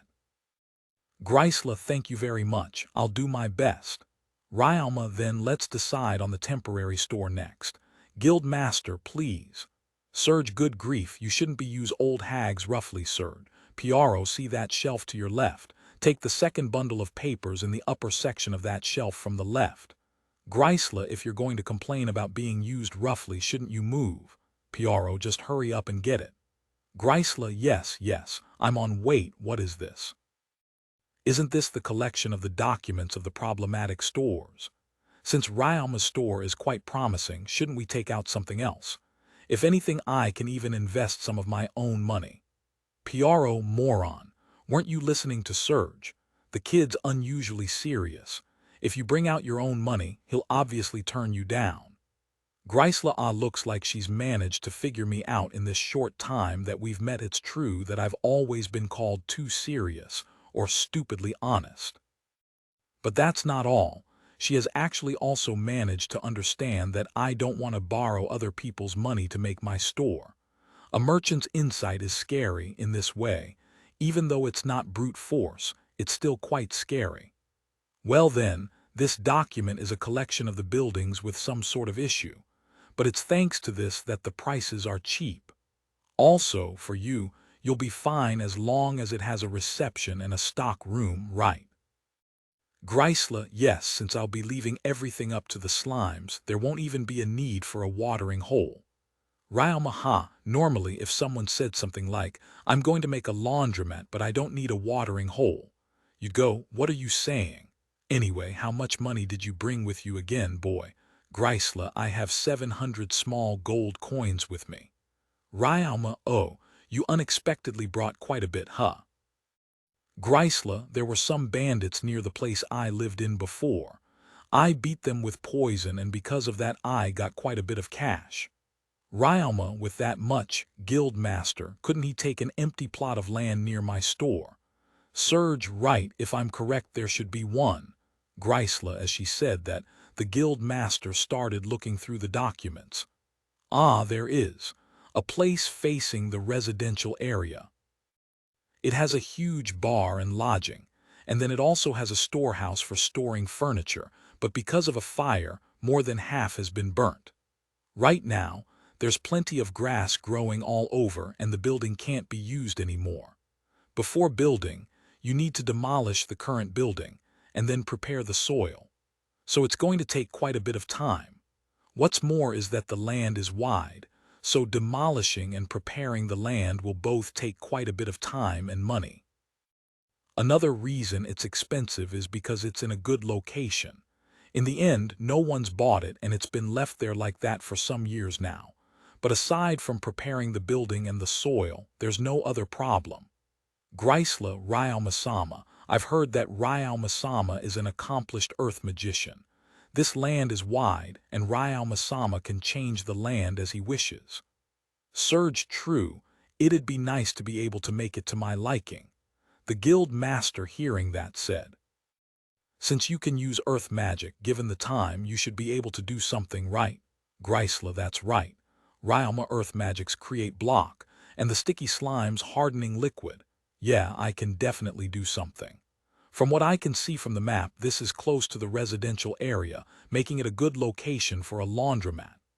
Ryalma, the town of Gimyuru, is surrounded by a sturdy wall. There is a main street that connects the center, the north gate and the south gate. To the left is the residential district, and to the right is where the steelworks and the likes are, the industrial district, so to speak. The lodging that people come here to stay at can mostly be found near the south gate. The lodging I'm staying at right now is also there. The north gate leads to the mine. It's mainly used by workers, and so it isn't really used much by other people. When that mine became an abandoned mine, even miners had stopped using it.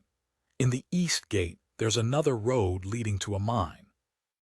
That mine isn't an abandoned mine. And since it isn't abandoned, the miners decided to live at the eastern district to make it easier on themselves to get to the mine. The plot of land that has been introduced just now is east from the center of the town. It's located right in the space between the residential district and the main street. From here, it's close not only to the residential district, but also to the Adventurers Guild. This place is probably the best I could ask for. As I said that to the guild master, she gave me her approval. That's right, in the past it was a very popular bar. The location was good and the people would come in after finishing their work. It was always packed. Even now, if you open a store here, then it will surely attract people's eyes. Grisla, I see. Then in that case I'll take it. Ryalma, to be honest, I don't really know much about land, but I don't think its location is bad. Not only is it close to the residential district and the Adventurers Guild, but I can even make the place as I please. Also, these guys were introduced by Surge-san. They seem to be nice people, so it's fine if I trust them, right? The guild master asked me again. Is it okay? Grisla, yes. There are no problems with its location, and I can deal with all the preparations with my magic and my slimes. What makes it even better for me is that I can make the store as I wish. Ryalma, I've already said it before, but it's quite expensive. First of all, it costs 580 small gold coins. Then on top of that, because the land is wide, the land tax is 10 small gold coins. And then in order to earn the right to put up a business, you have to pay an additional fee of 60 small gold coins, totaling to 650. Even then, is it okay? Grisla, yes.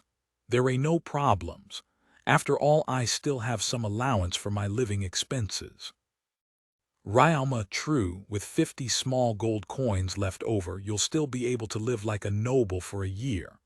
Also, I forgot to mention it, but the fee to start a business is a one-time fee you have to pay during registration. The land tax, while not a one-time payment, is doubled when you purchase land for the first time. So from next year onwards, you'll only have to pay 5 small gold coins. Grisla, I understand. Thank you very much. Ryalma, after that, I was taught all sorts of things, but from what I gather, owning a store in this world isn't that difficult. You just have to go through the guild, buy a land and property, and start your trade there. Then all you have to do next is record your income and expenditures. Then calculate the tax in line with your profits and your land tax, and then pay that to the guild. If you can do that, then it doesn't matter what your age or gender is. Furthermore, the doubled tax can be considered to be the same thing as a reward deposit back in Earth. As for the fee for the right to open a business, It changes depending on the size. Stalls go for 5 middle silver coins. Buying land like I did will go for 2 small gold coins at the minimum. Then, how come I'm being charged 30 times that? Aren't I being ripped off? The fee for the right to own a business has a minimum fee, but there's no maximum fee. If one were to pay a lot, then it will go to show that that person has that much assets. And the accommodation and information that the Merchants Guild will give will respond to that. By the way, the price they used as reference was the price the owner of the bar who owned the place before me had been paying for a long time now. After that, I finished all the procedures, gave my thanks to the three, and then left the guild. It would appear that in the near future, Surge-san will have to attend the meeting at the guild. In relation to that, the guild master and Pyoro-san seemed to have something they wanted to talk about with Surge-san, so we separated there at the guild. After I finish my job at the guild, I guess I'll start constructing my store. This reminds me a bit of the part-time job I had in my previous life. I'm a little excited. Although the job was difficult, I think being able to see the result of your work easily is really fun. Volume 2, Chapter 6, The Man Picked Up by the Gods. Volume 2, Chapter 6 TL Note. So I heard you wanted a preview. How about a full chapter instead? Hee. So anyways, here's the long-awaited extra chapter. A huge thanks to me and Rakyu, Kanami Asaba, as well as to the Anons for donating and making this chapter possible. Also, I'm not sure whether that girl talking right underneath Mia is Myzelia or Warana. She's not doing any of Warana's pattern.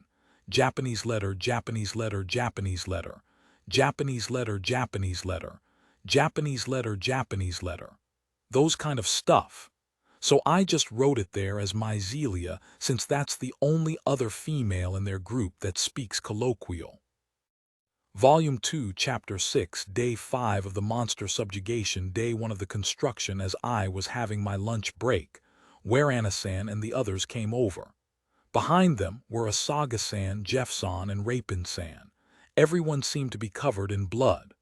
Ryoma, please save me. Naya, Mia, can you get rid of all this blood with your cleaner slime? It's so stinky I can't stand it. Myzelia, goblins, you did something showy again, huh? Ryoma, as I said that, I ordered the cleaner slimes to clean all 7 of them. Tilda, I'm finally clean. Ryoma-kun, your slimes are really convenient. Myzelia, you've saved me. De Gazaru. Leaving it like that would have made it really difficult to get lunch. De Gazaru. Asagi, good grief. Jeff makes these things so complicated. De Aru. Rapin. Didn't I already apologize? Jeff, I waited for them as they went to get some food. When they came back, we chatted over lunch. Apparently they found a new goblin nest built by the remnants of the goblins we killed, and went to crush it. The nest was around the size that could be destroyed by 7 people along with a few others. Part of the reason why they were covered in blood was the goblin subjugation. But more than that, while they were dealing with the corpses, Jeff-san gathered the corpses by piercing a corpse, dragging it, and then throwing it over to one place. It's great that he was able to quickly gather the corpses, but it just so happens that while they were planning to go back, that pile of corpses suddenly fell over and came crashing at them. Even though they had tried to dodge the falling corpses, they were unable to dodge the spurts of blood. Rapin-san in particular, who couldn't be said to have good motor reflexes, took a direct hit. It must have been rough.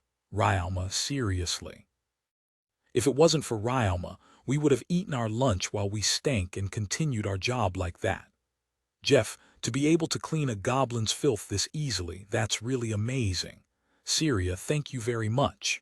Ryoma, at that, I remembered that I haven't talked to them about the new events regarding the laundromat, so I decided to talk to them about it.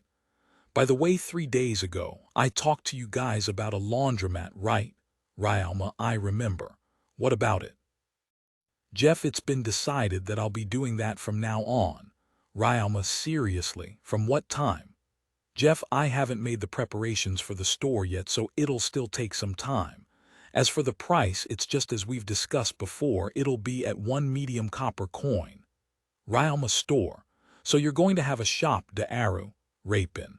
When I went over to the place of a merchant I knew to look for some bags. We talked for a bit, and because he expects me to make a lot of profit from this business, he feared that a problem might come if I don't register to the guild. I had some reward for subjugating bandits in the past, so when I went to register at the guild, I used that to buy a plot of land. As for the employees, I can get them from the guild, but I've also been told by the merchant I've talked with that he'll be providing them for me. Like this, I'll still be able to continue working as an adventurer. Ryalma, I see. I'm a bit surprised to know that you have a shop at that age, but when I try thinking about it, it seems obvious de Aru. Adventurers like us who know about Ryalma's slime's ability will undoubtedly come to make use of your services, de Aru. Moreover, if word of it were to get out, there's no way you'd be able to accommodate that many people without a store, de Aru. Rapin, I don't think anything is impossible, but even so, you'll definitely find less time to work as an adventurer. Syria, I was really surprised to see it become far bigger than I'd expected, but it would be nice if I could keep up my job as an adventurer. The store hasn't opened yet, but please do make use of my services. There's also a discount for those that come in groups. Ryalma, really? Then I wonder who I should invite. Myzelia Ryalmakun already looks like a merchant Naya. Mia, because he's always been talking politely, there's nothing unusual at all about the way he talks, de Gazaru. Asagi, we chatted like that while we ate. After I finished my job in the afternoon, I went back to the town. Then I paid Serge-san a visit and went over to check out the plot of land I'd bought. This will become Ryalma-sama's. Serge, it really is big, huh? Ryalma, what was in front of me was a 2-story building that has crumbled. The empty space was only slightly smaller than that of an elementary school's baseball practice area. I guess it's around 20 x 100 m. If it's just the size, then it should be even bigger than Serge's store. I thought it would be a bit narrower when I'd seen it from the map. But I believe Ryalma-sama is already aware that there was a bar here before, but aside from that there was also an inn. The cause of the fire was apparently a customer's carelessness. They tried to split the land and sell it, but when the prospective buyers had thought of the cost of removing the debris, they all declined.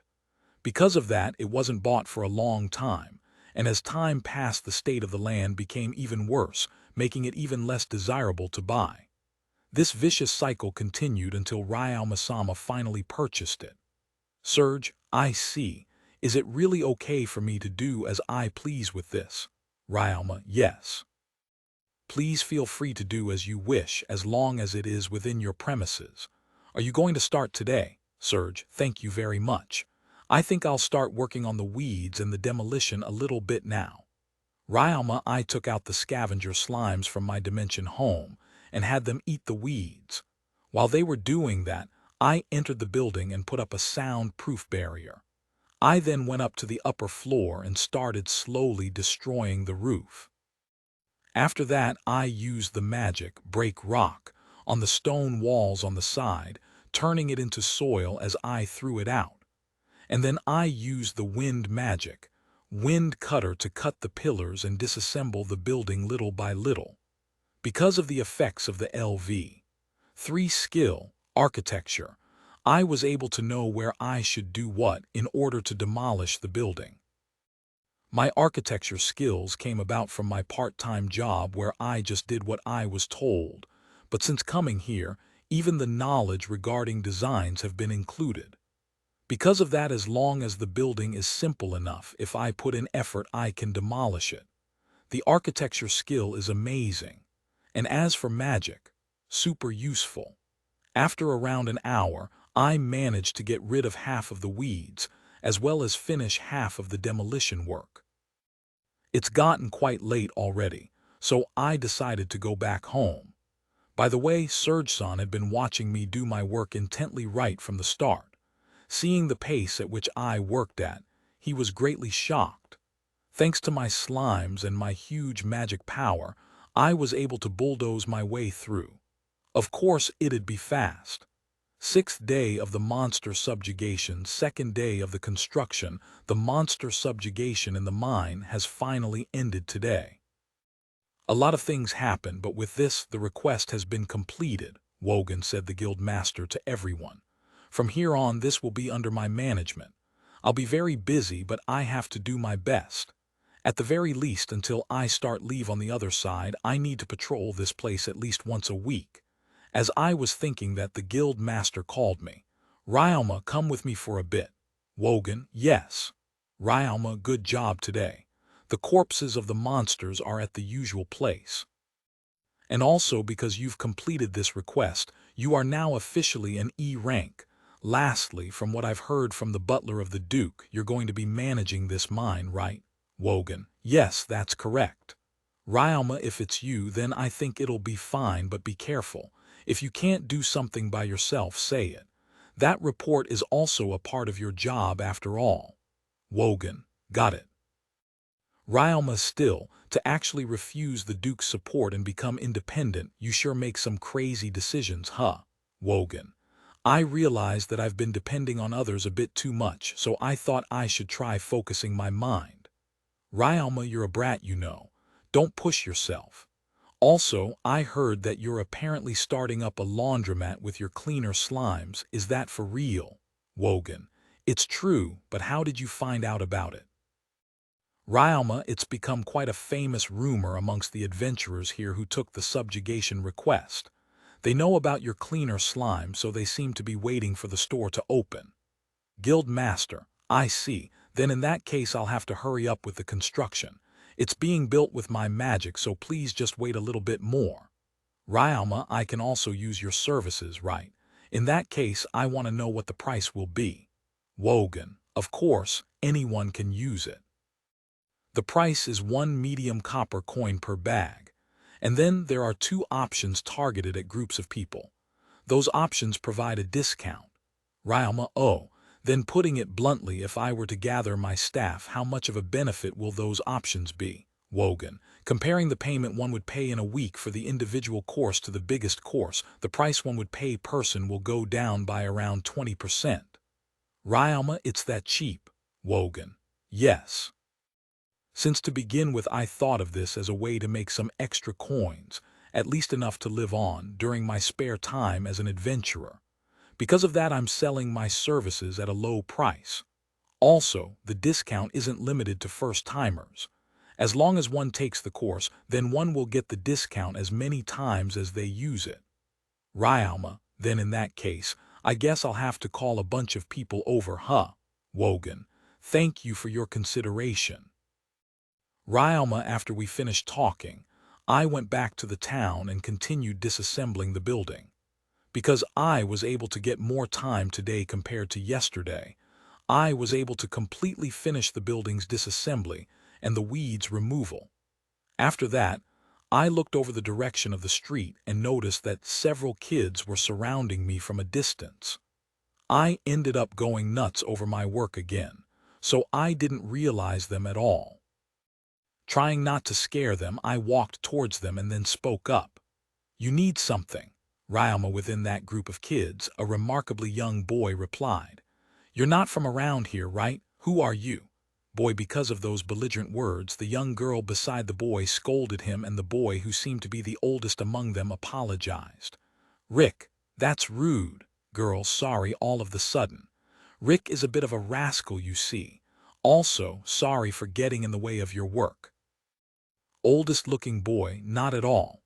Actually, I hadn't noticed you guys at all because I was too caught up in my work, and I'm almost about to finish, so it's not a problem. Ryoma, really? Thank you, you're quite amazing, huh? Even though you don't look that much older than me, you can actually use magic to that extent. Oldest looking boy, Oniachan, magician, child, adventurer, child. The children around me bombarded me with questions. As I was about to answer them while I was panicking, a woman's voice flew over. Calm down for a moment. If you all ask at the same time like that, that kid won't be able to answer. Woman facing towards the direction of that voice. What stood there was a woman with a good physique. Sorry about that. My kids and the kids in the neighborhood bothered you. Woman, oh, there's no such thing. Please don't worry. And also, thank you very much. Ryalma, oh, you're quite polite for your age. Are you an adventurer? Woman, yes, I've just registered some few days ago. Ryalma, I see. Do your best, okay? Did you receive some sort of request today? It seems the rubble here has been cleaned out, but, woman, no. I'm going to be opening a laundromat here to make money during my spare time as an adventurer, and so I came here today to build that store. Are you perhaps living near here? Ryalma, yes. We're all living in the residential area near here. Also, I work at a flower shop near here. Woman, I see. Then in that case, I guess we'll become neighbors. It's a pleasure to meet you. In the future, please feel free to call out to me. Ryalma, it's fine, no need to mind me. Rather than that, you said you were making a laundromat, right? If I were to pay, you'd wash my laundry. Woman, yes. Ryalma, I take out a bag that's catered to individuals from my item box and then begin explaining. This is a bag for home use. I will wash the clothes you put in this bag for 1 medium copper coin. As I said that, the woman appeared to show interest.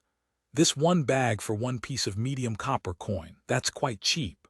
Woman, if you'd like, when the laundromat opens, I can give you some service and wash one of these bags for free. Your neighbors as well. Ryalma, really? Then I guess I'll try it out once. I'm Pauline, by the way, and this rascal of a boy is my son, Rick, while this tomboy over here is Lenny. Woman, I'm Rick. I don't mind making you my henchman. Younger-looking boy, what stupid thing are you saying? I'm sorry. My name is Lenny. It's nice to meet you. Young girl, and I'm Toll. Nice to meet you. Older-looking boy, I'm Ryalma Take Bayashi. It's a pleasure to meet you all. Ryalma, after that we talked about the neighborhood around here. When we finished, I gave my thanks and then went back home. At the lodging, I began the design for my building.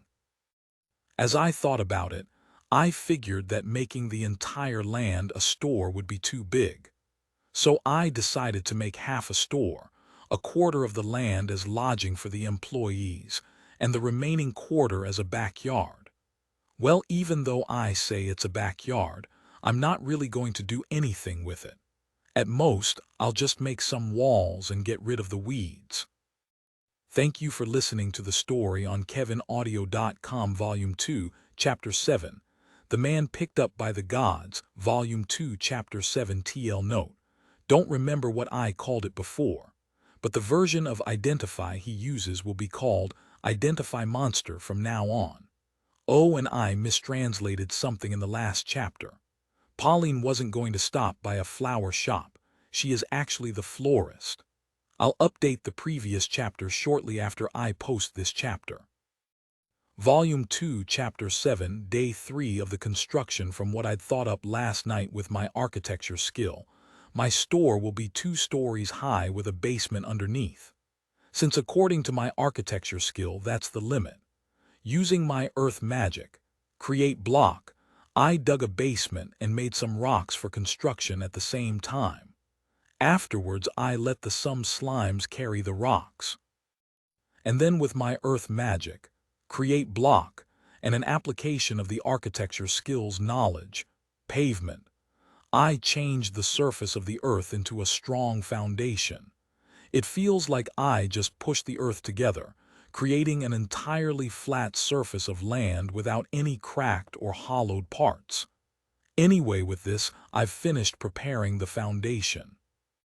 Back in Earth, it was still necessary to arrange the bars in between the base concrete and the leveling concrete, but according to my architecture skill, this world doesn't have that. I wonder if it'll be all right. Well, it'll probably be fine. After all, the knowledge I have in construction just came from my part-time, so it's shallow to begin with, and that kind of stuff doesn't seem to be present in the knowledge of this world. Anyways, for the meantime, it's good that I've finally managed to complete the foundation of the building. And also, the other buildings around here also use the same knowledge. so it'll probably be fine. If I do something strange, I'll just get attention. And if it's half-baked and something bad happens, it'll be a problem. So let's just say that it's fine. After that, I used the rock I just made a while ago along with the sticky slime's hardening liquid to serve as replacement for cement. This part of the construction proceeded smoothly without magic. Next, I used magic to create some stone pillars. I also used magic to create the basement and its walls, the floor of the first floor, and the part that will become the wall outside. Magic is really useful. To actually manipulate lumber this much, and I hadn't even used one suit. I installed the walls and the stone pillars inside the box of stone and then reinforced it. It's simple, but I know it's durable enough. When I saw the pillars made of stone, for a moment I thought of turning it into a pillar like those in the old temples I'd seen in a textbook once in my student days, but then I decided not to. There's no point even if I were to put something that pompous in the basement. Lastly, I used smooth pavement on the area that was going to be the store's interior. This magic is different from pavement. This is a magic that focuses on smoothness rather than durability. With this magic, I can make the floor look as smooth as marble. Anyway, it's late now and I've used up quite a bit of my magic power too, so I guess I'll end today here. Day 4 of the construction, I divided the first floor with walls made out of rock and hardening liquid. After that, I also went to make the second floor. I made it smooth just like I did yesterday. After this, I went back home. Day 5 of the construction, today I'm going to make the ceiling and arrange the interiors. So I cut down a tree from near the mine and then shaped it with magic according to the knowledge from my woodworking skill. I removed the water of the tree using alchemy little by little. Then using the wind magic wind cutter, I imagine the chainsaw back in earth inside my head as I create a new kind of wind magic called circle saw. With that, I cut off several planks of wood. After that, I combined earth and wind magic to use the magic polish wheel, and using that I made the surface of the planks pretty. With polish wheel, I imagine break rock making sand and the wind magic circle saw rotating quickly on its surroundings. This magic can't cut things, it can only polish. There's sand inside the wind that is spinning very quickly, which will polish the surface it's acting on. Anyway, next, I dried the trees with alchemy. Unfortunately, though, because I took out all the water too quickly, there were many whose shapes have been warped. Well, I'm not going to turn these things into pillars anyways, so I guess it'll be fine. After I managed to turn them into lumbers, I ended the day. Day 6 of the construction, I made some shelves and counters with the lumber I made yesterday. Then I used the sticky liquid to varnish it, and then I dried it. I also stuck some planks to the walls with the sticky liquid.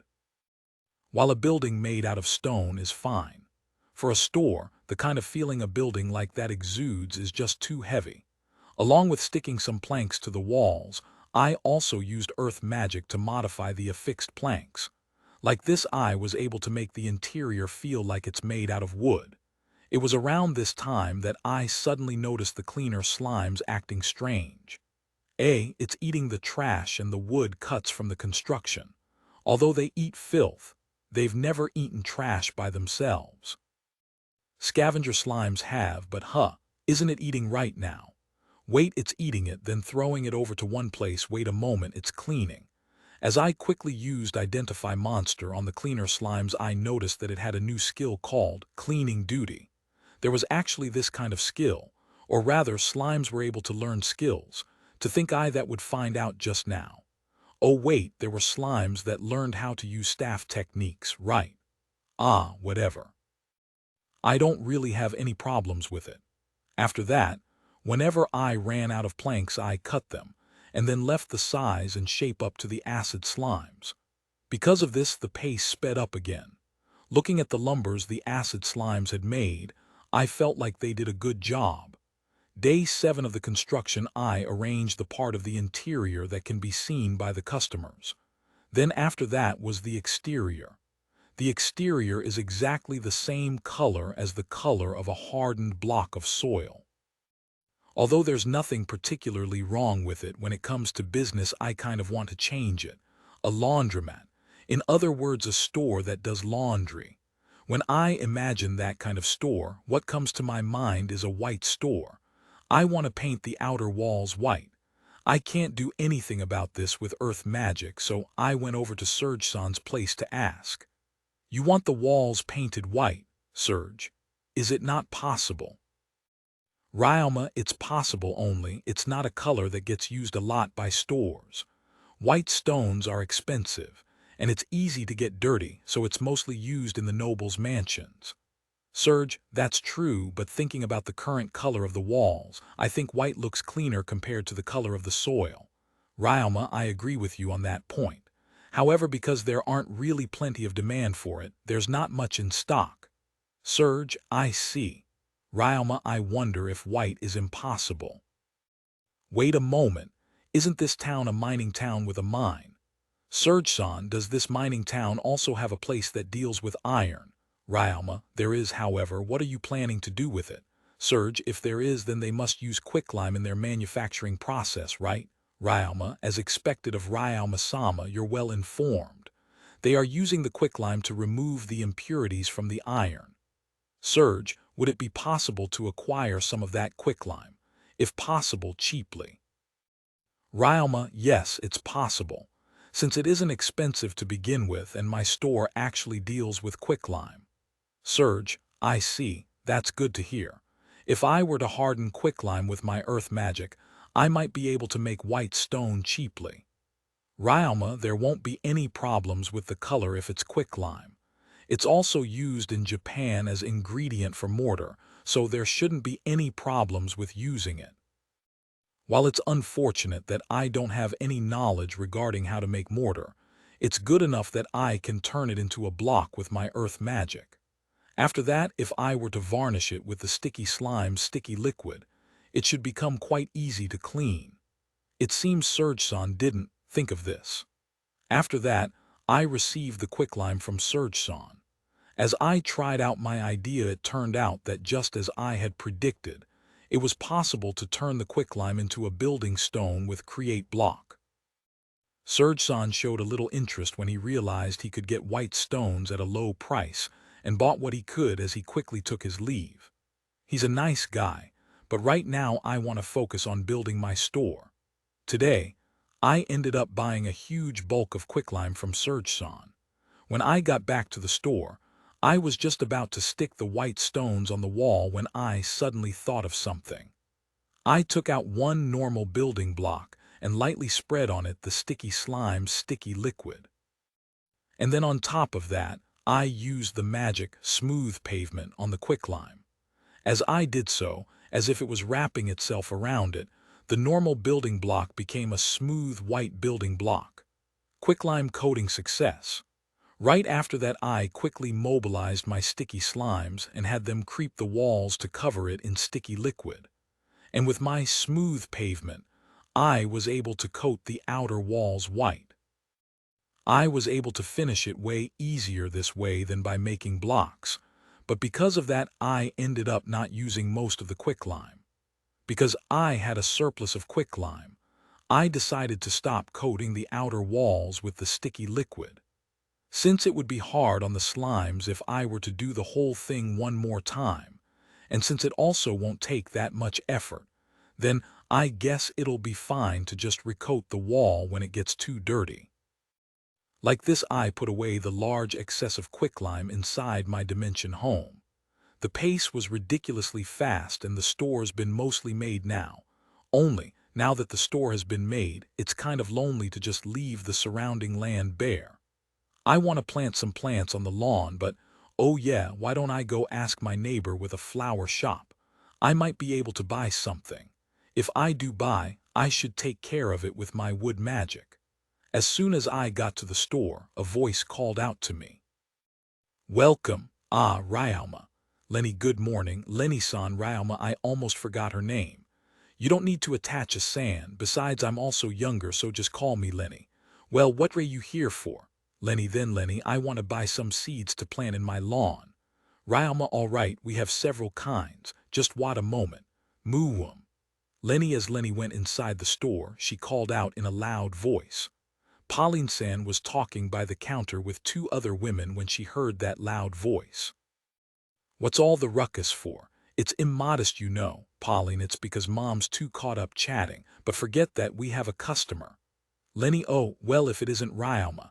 Did you come to buy something? Pauline, oh, so that kid's Ryoma, woman, even though he's this small, amazing, woman, for some reason even the women Pauline-san was chatting with came over. For the meantime, let's greet them. Hello, my name is Ryoma Takebayashi. Ryoma, oh, you really are polite. I'd also like my kids to learn that. I'm Chiara, by the way. Chiara, I'm Mary. It's nice to meet you. Also, I've been hearing rumors of you. Mary, rumors. Ryoma, eh? What kind of rumors? You've always been building a store around here, right? Well, it turned out to be better than expected, so it got spread around that you're an amazing magician. Pauline, I'm not amazing, you know. I've always been using magic that could be used in day-to-day life, so this kind of job is my specialty. Ryoma, to be able to make something that robust, that's plenty amazing. There's also the rumor that you have a lot of slimes with you. Pauline, oh, that one's true. Ryoma, we know. After all, we saw it with our own eyes. Chiara, we saw a lot of slimes carrying the stones Ryoma-kun was using. Mary, oh, so you saw that. Ryoma, it was my first time seeing slimes move like that. They just kept coming. Chiara, there are plenty of slave magic users other than you, but I've never seen any slave monsters like yours. By the way, you said that you wanted to buy something, right? What do you want to buy? Pauline, I want something I can plant in my lawn. Do you have any? Ryoma, we do.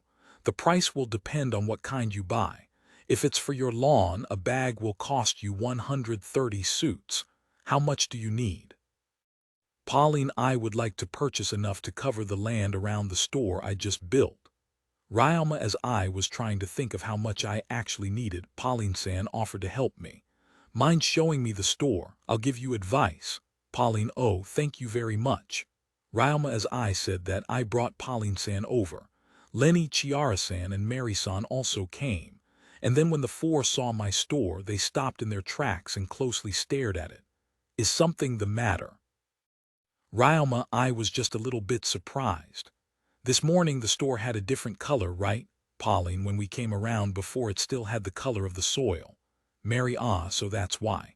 Just a while ago I painted it with magic. It's a laundromat after all, so I thought its color didn't feel clean enough. So I bought some quicklime and with earth magic painted it. Ryoma, ha tilde, you're really skilled.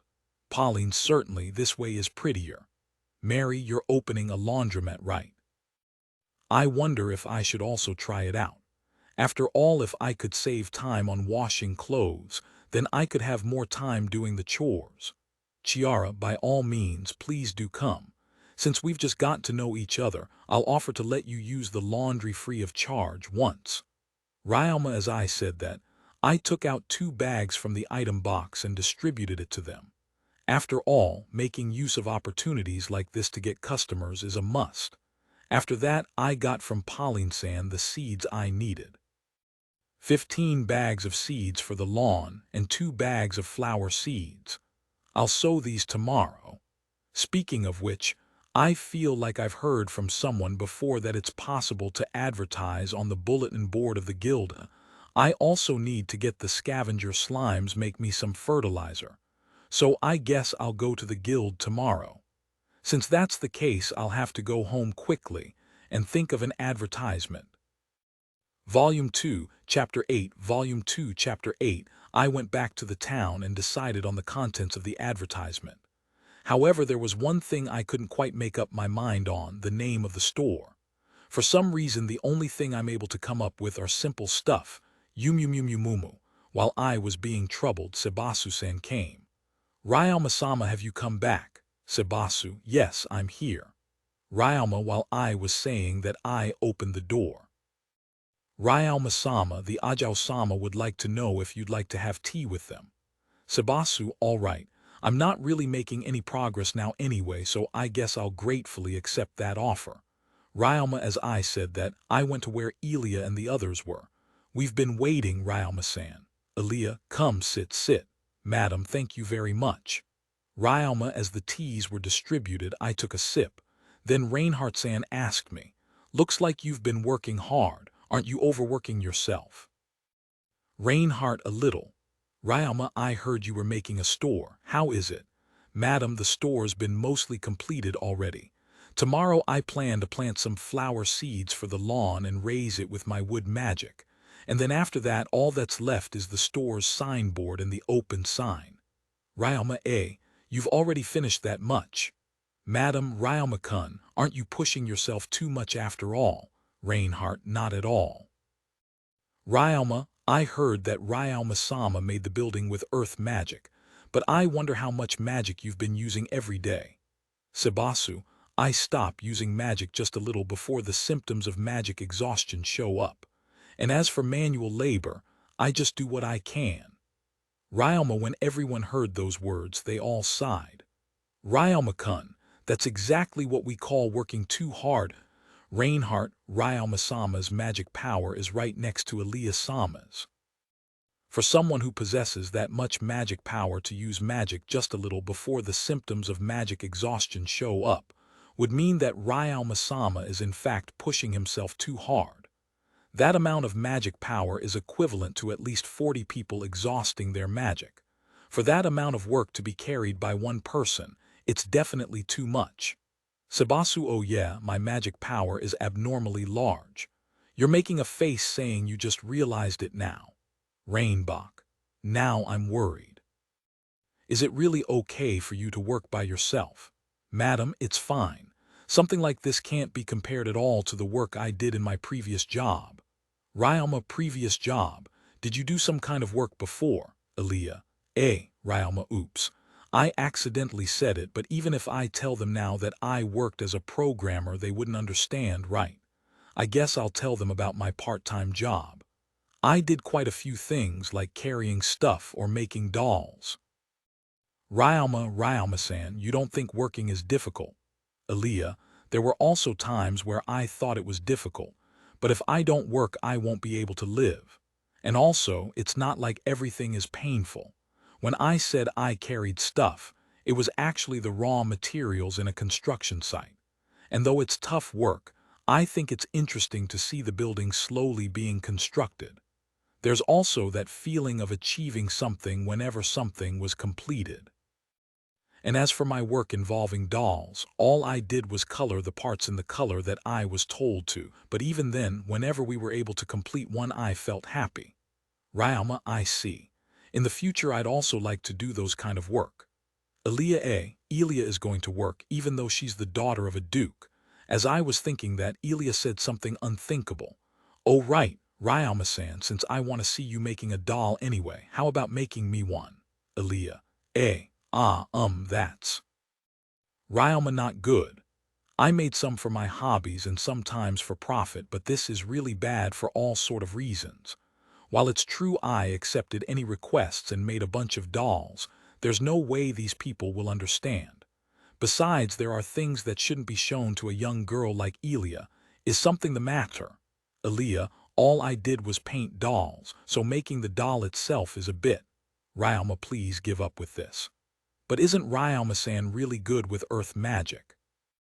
In that case, why don't you just make the doll's body with earth magic? Elia, all of the sudden earth magic doesn't seem all that convenient. I guess it can't be helped. Let's try to make something that won't offend anyone. I understand. I'll make it next time. Ryoma, really? Thank you so much, Elia. Sebasu-san, where could I purchase art materials? Ryoma, if Ryoma-sama is in need, then I'll have it prepared tomorrow. Sebasu, thank you very much. I also want to use it for my shop signboard, so please provide plenty of paint. Of course, I'll pay. Ryoma understood.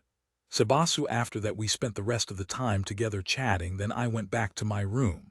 They reminded me again not to overwork myself, so I guess I have to be careful. Speaking of which, what should I do about the store's name? I should probably make it simple, huh? Clean a goblin's filth, cheap and easy. Laundry agency bamboo forest. Yeah, let's go with this. Day 8 of the construction. I thanked Sebasu-san as I got the materials I asked for, then I went to the guild. When I entered the guild, the receptionist Malin-san called out to me. "Oh, Ryama-kun, how are you? I was quite worried, you know. You didn't drop by the guild at all after the subjugation request finished." "Malin, sorry about that. I was really busy." "Ryama, you're making a store, right? I heard from the guild master. That's really amazing for someone of your age." "Malin, thank you very much. By the way, there was something I wanted to ask regarding that." "Ryama, what is it?" "Malin, I heard it was possible to advertise somewhere in the bulletin board of the guild." "Is it true?" "Ryama, advertise. There's no such service in the guild. Most likely what you heard was that." Malin, as Malin-san said that, she pointed her finger over to a corner of the guild where a small bulletin board stood. "It's a bulletin board for recruiting parties. Whenever you need a party, you can write about yourself and the kind of people you need there. As for a bulletin board that advertises stores, we don't have any." "Malin, I see. Thank you very much." "Ryama, since things turned out this way, does that mean I don't have any choice but to laboriously advertise by word of mouth? I can't distribute leaflets either. While paper is cheap enough in this world to be used daily, there's still a problem with producing lots of it, so if I were to use up a huge amount of it, it won't be cheap. Toilet papers are an exception, though. In the past, there was a man, most likely an otherworlder, who created a magic tool that creates toilet paper and toothbrushes, which spread throughout the world. But I digress, going back to the topic. "Oh, right. Can you go over to the guild master? He told me to tell you to go there the next time you drop by, you see." "Malin, all right, I'll go the guild master now then." Ryama, when I got to the guild master's room, he welcomed me with a smile. "Ryama, you finally came." "Wogan, I've been devoting myself to the store still. It's only been a week, you know." "Ryama, right. I'm sorry for the short notice, but mind taking care of the cleaning job for the latrine pits again." "Wogan, what's wrong?" "Ryama, I talked to you about it before, right? About those guys who start complaining early. The thing is, in only 1 week those guys came and started complaining again. Do you still remember the Fang of Orbtum? I made those guys clean as much as the penal regulations would allow, but as soon as the subjugation request ended, those annoying guys came and started complaining, saying it's no good.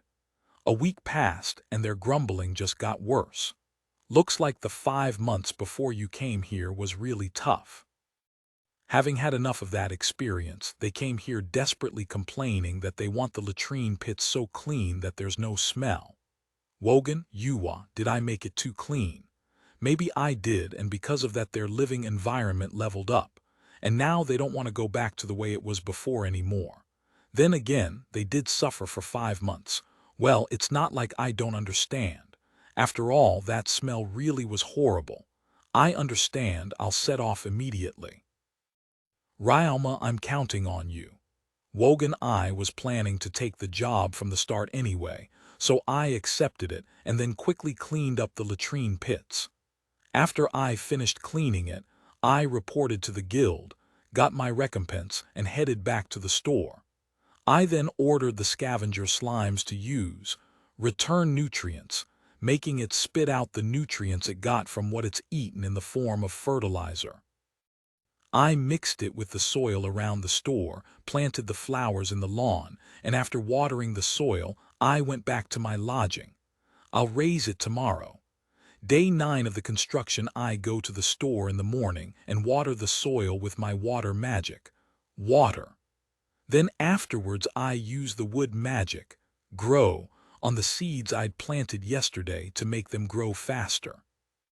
3 hours after I started using the magic, the area surrounding the store blossomed into a fresh and green lawn, finally allowing the store to have that lively feeling I wanted it to have.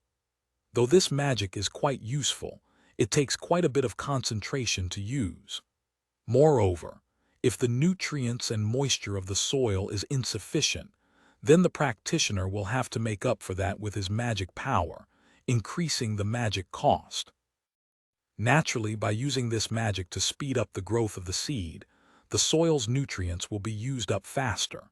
In the end, without being able to make the seeds grow up, the practitioner is left with no choice but to wait some time for the seeds to grow. It's really not easy to use. If it wasn't for my scavenger slimes, there's no way I would have been able to turn this wide of an area into a fresh and green lawn. After that, I cut the part of the lawn that grew too much with the wind magic, circle saw. At the same time, I had the scavenger eat the cut parts. With this, I've finished preparing the surroundings. All that's left is for me to start working on the signboard. So I take out a plank of wood and coat it in white. On it I write, Laundry Agency Bamboo Forest. On its two sides I drew Chinese letter, take Bayashi, and on its base, I drew the picture of a slime. Afterwards, I dried the board and coated it with the waterproof treatment, giving it a polished exterior. At the same time, I prepared the price list of the store, created various things for the store, and then ran some final checks to make sure everything's good to go. Everything's almost complete, but I think I should run some actual tests. How about calling Jeffson and the others over? Right. Let's go with that and call over the people I know. Also, I might as well include with that the celebration for completing the store. Having made up my mind, I stopped by Serge-san's store before going home. He did prepare the essentials for starting the store. Welcome Ryao-sama, Serge. Good evening, Serge-san. Going straight to the point, today I've finally completed the store. Ryama, is that true? That is really quite fast, Ryama-sama. Serge, yes.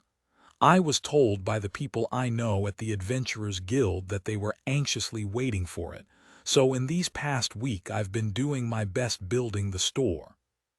Since the building's already been completed, I thought I'd gather the people I know for the store's debut and to test it out. Ryama, in other words, the last checks before opening the store for business, right? Serge, exactly. I plan to open the store the day after that, and afterwards I thought of having a light meal while celebrating the opening of the store. If you don't mind, I'd also like for you to come, however. Is your schedule free on that day? Ryama, thank you for inviting me. As for my schedule, I have something planned for tomorrow, but I don't have anything planned for the next 2 weeks starting the day after tomorrow. At that time, I'll be perfectly fine with whatever schedule is good for Ryao-sama. Serge, thank you very much. I'll decide after speaking with my acquaintances. Ryao-sama, would it be all right if I were to bring 2 other people with me? Serge, yes, there won't be any problems. By any chance are you referring to Pyoro-san and the guild master? Ryama, no, actually, I wanted to take 2 of my employees. Ryama-sama is working as an adventurer, so I thought I'd introduce some people who can assist. And so, in order for them to get used to the work quickly, I thought it would be good to introduce them early. Serge, thank you for your kind efforts. Ryama, oh right, there was that thing, wasn't there? Where I decided I'd make a place for the employees to sleep in. Ah, I forgot about the things regarding the employees. As an adventurer, I can't do everything by myself, so this is really quite important. I am really grateful for this. After that, I gave my thanks and then left the store. The next stop was the Adventurers Guild, where I talked the same thing with Malin-san and the guild master. Hearing about their schedule, they're apparently free 3 days from now. I also called over to Jeffson's group and everyone that participated in that epidemic prevention operation, and it seems that they'll be coming too. I'll drop by again tomorrow. After that, I went to the Merchant Guild. As I was about to ask the receptionist to send a message to the guild master, I was instead brought into the reception room. It seems that this accommodation is the result of paying a lot for the business rights. You came, it's been a week since then. Is your work going well, Grisla? Yes, thanks to your help. In fact, I've already finished the building. Ryama, oh, you've already finished it. Although it also depends on the quality of the building, still, you're quite a good carpenter, huh? Greisla, I can't build anything else aside from simple constructions, Ryalma, that's more than enough. After all, there's no one who'd ask for elaborate houses outside of nobles and eccentrics. Greisla, so that's why. Ryalma, did you come to report the completion of the store today? Greisla, yes, but other than that, 3 days from now I'm going to test out the store by taking jobs from only the people I know. And then afterwards I thought to celebrate the completion of the store while having some snacks. I've been taken care of quite a bit by Guild Master, so if you wouldn't mind. Ryalma, you're inviting me. Greisla, I can't prepare anything special, and there will be other people too, so if it's all right with you. Ryalma, he, an easygoing party is good, right? It's happier that way. Because of my position, I haven't been called into something like that for a while now.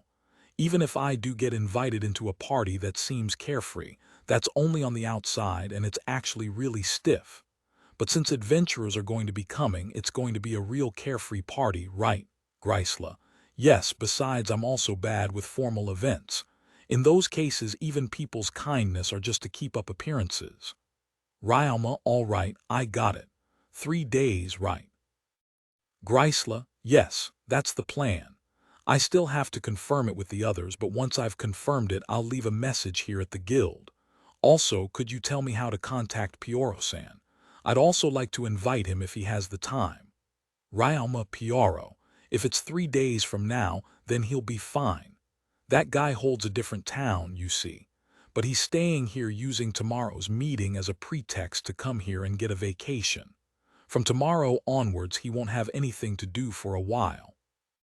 So I'll just let Pioro know for you. Greisla, thank you very much. Ryalma, I give my thanks to the guild master and then leave the merchant guild. After that, I went back to the lodging and then invited Elia and the others to the store's pre-opening. When I did so, they were delighted, and it was decided that all the 4 members of the Duke's household, along with Aroni-san, Lillian-san, and Sebasu-san, will be coming. Oh, and the 4 guards, Jill-san and the rest, will also be coming. With this, the people attending will be Elia's 11 plus adventurer guilds, 11 plus merchant guilds 5, totaling to 27 people. If you include me, then it'll be 28. As for where we'll be holding the celebration, I figured it would be fine if I used the employees' lounge for that. After that, I confirmed the schedule with the adventurers, and then contacted the rest. Day 10, as I went to the guild to confirm, it's been decided that everyone will be participating. The guild master and Malin-san were a given, but as for the 9, it seems that they took tomorrow off and are also coming. Hearing that, I left a message at Surge-san's store and the guild that the pre-opening will be in the morning the day after tomorrow, and the celebration will be the afternoon of that day. After that, I ran some rounds in the mine, killed some monsters along the way, and then went back to the lodging. After I let Elia and the rest know about the plan 2 days from now, I retired to bed. Volume 2, Chapter 9. Volume 2, Chapter 9. Today I went to buy a lot of ingredients. I bought vegetables and fruits from the grocery, beef from the butcher, and from a slightly high-class store I bought pepper. Lastly, I went to the liquor store to buy alcohol. Since it's a rare occasion, I thought I'd splurge a bit on the wine. I told the clerk that I had 3 small gold coins and would like to purchase enough wine for 30 people. Hearing that, she recommended to me the wine called Jami Spring. 3 small gold coins of that would get me a barrel of it, enough for 1 or 2 drinks per person, so I decided to buy it just as she had recommended me to. After that, I went to the store and did the preparations that I could do for the meal tomorrow. Tomorrow's menu includes salad, meat sauce spaghetti, and steak. And for dessert, I'll be serving apple pie. I was troubled over what to serve, but since there was pasta and steak in this world, I went with that. It's better to choose something safe so as to not unnecessarily cause trouble for myself. Unfortunately, though, this kind of food doesn't really feel that suited to parties. When I think of a party, what generally comes to my mind is pizza. But that food doesn't exist in this world. As for drinks, there is water and wine, along with 2 types of fruit juices that I prepared. Alchemy was quite convenient for this. I pounded the noodles of the spaghetti and used alchemy to remove its water, turning it into dried noodles quickly. With this, I can store it, and all I'll need to do tomorrow is to boil it. As for the juice, I crushed the fruits and then separated the juice from the dregs, making a 100% genuine fruit juice. This is really convenient, but if I'm not careful, it might end badly for me. It's good that I can extract the water and quickly dehydrate things, but since the magic formation doesn't discriminate what's on top of it, if I were to accidentally put my hand on top, my hand will be mummified. During the time I lived in the forest, I would often turn the rabbit meat I caught into dried meat to preserve it. If I'm not careful, I'll end up like that. Going back to the topic.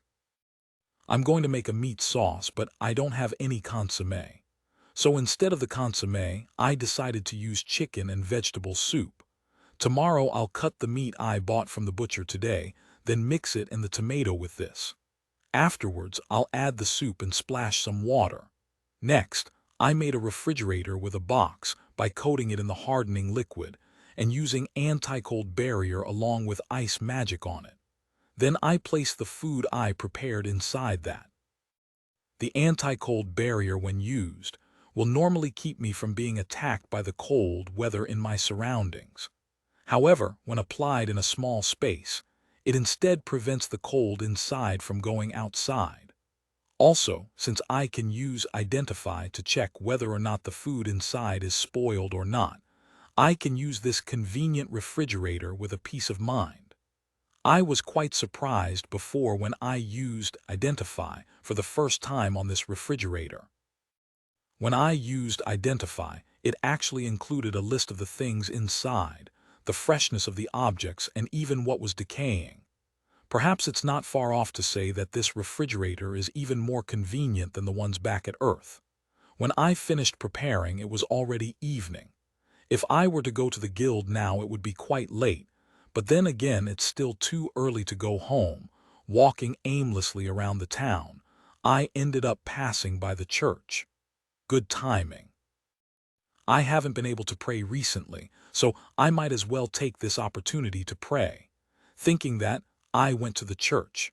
This time what greeted me wasn't the woman from before, but instead it was a young girl, perhaps around the age of 10. "Welcome. How may I help you?" "Girl, I've managed to make some time, so I thought I'd go offer my prayers." "Ryama, then in that case, this way please." Girl, the girl brought me over to a wide room with many chairs in front of the altar. "Please take your time." "Girl," said the girl as she left the room, "it seems I can use this room to pray as I wish." When she left the room, I took a nearby chair and sat on it. Then I put my hands together and closed my eyes.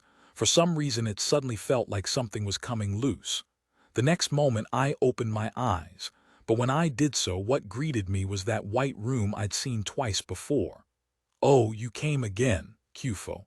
"Yeah, looks like I ended up coming again." Ryama, when I turned to face the voice that came at me from behind, I saw Kyufo. "Kyufo, we meet again." Ryama, well, it hasn't really been that long though. It hasn't even been a month since we last met. Kyufo, are Gain and Rurusha out today? Ryama, yeah, they went out for a bit. Kyufo, so gods also go out? Ryama, yeah, although it's really rare. Kyufo, where did they go off to? Ryama, the moment I said that, Kyufo made a face that looked like he just made a blunder. Ah. Actually they went to your previous world.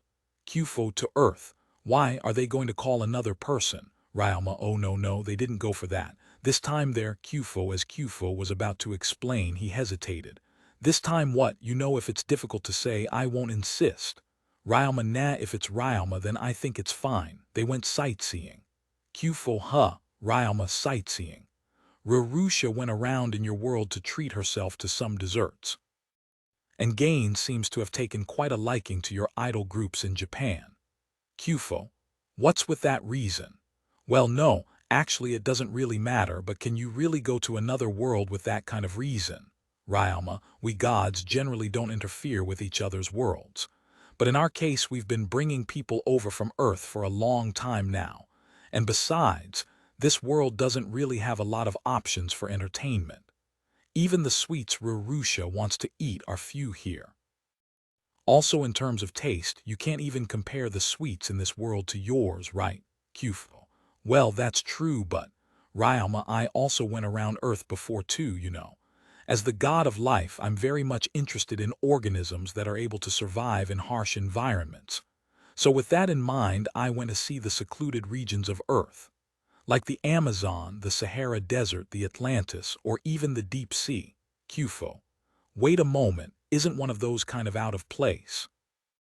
Ryalma, keep this a secret from other humans, okay? Otherwise our dignity as gods will be tarnished. Kufo, I won't do something like that. Besides, even if I did spread it around, no one will believe me anyway. Ryalma, well, I guess that's true. Kufo, Gain's hobby aside, wouldn't it be better if you guys made the desserts Rurusha-like popular?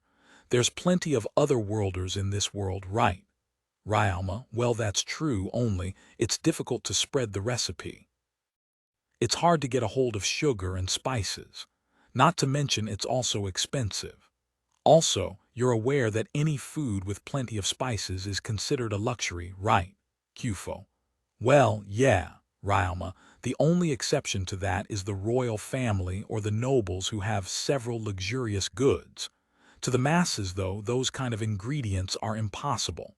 That's why even if otherworlders try to make the dishes from Earth, the people who are able to make it are limited.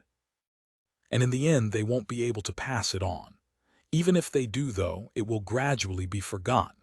For example, you've recently met a person that goes by the name of Pioro Seanji, right? Kufo, I thought of it when I first heard his last name, but as expected, he's the descendant of an otherworlders, right? Ryalma, that's right. That guy's lineage comes from a guy who was born to a family with an okonomiyaki shop, and he even went to a culinary school in his student days.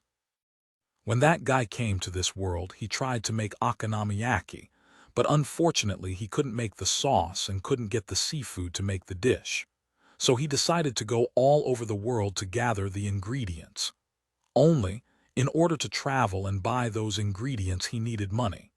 So he became a peddler and worked a cart along the way. Through that he was able to make a killing, and in the end, he was able to make his okonomiyaki. However, it didn't spread.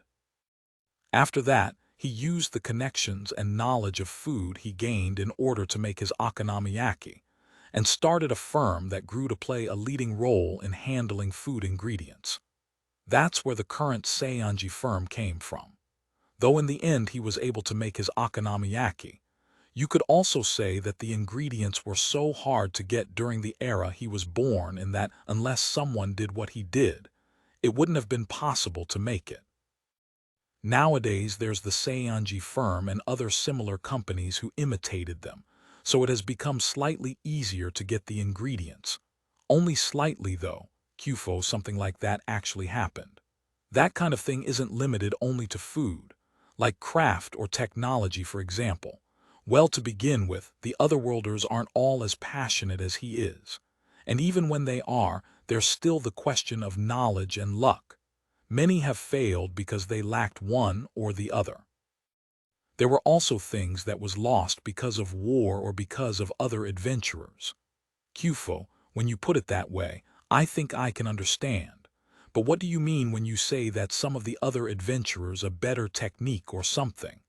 Ryalma, although I don't have any way to say it other than bad luck, in the past there was a med student who came to this world who spread his knowledge in the field of medicine.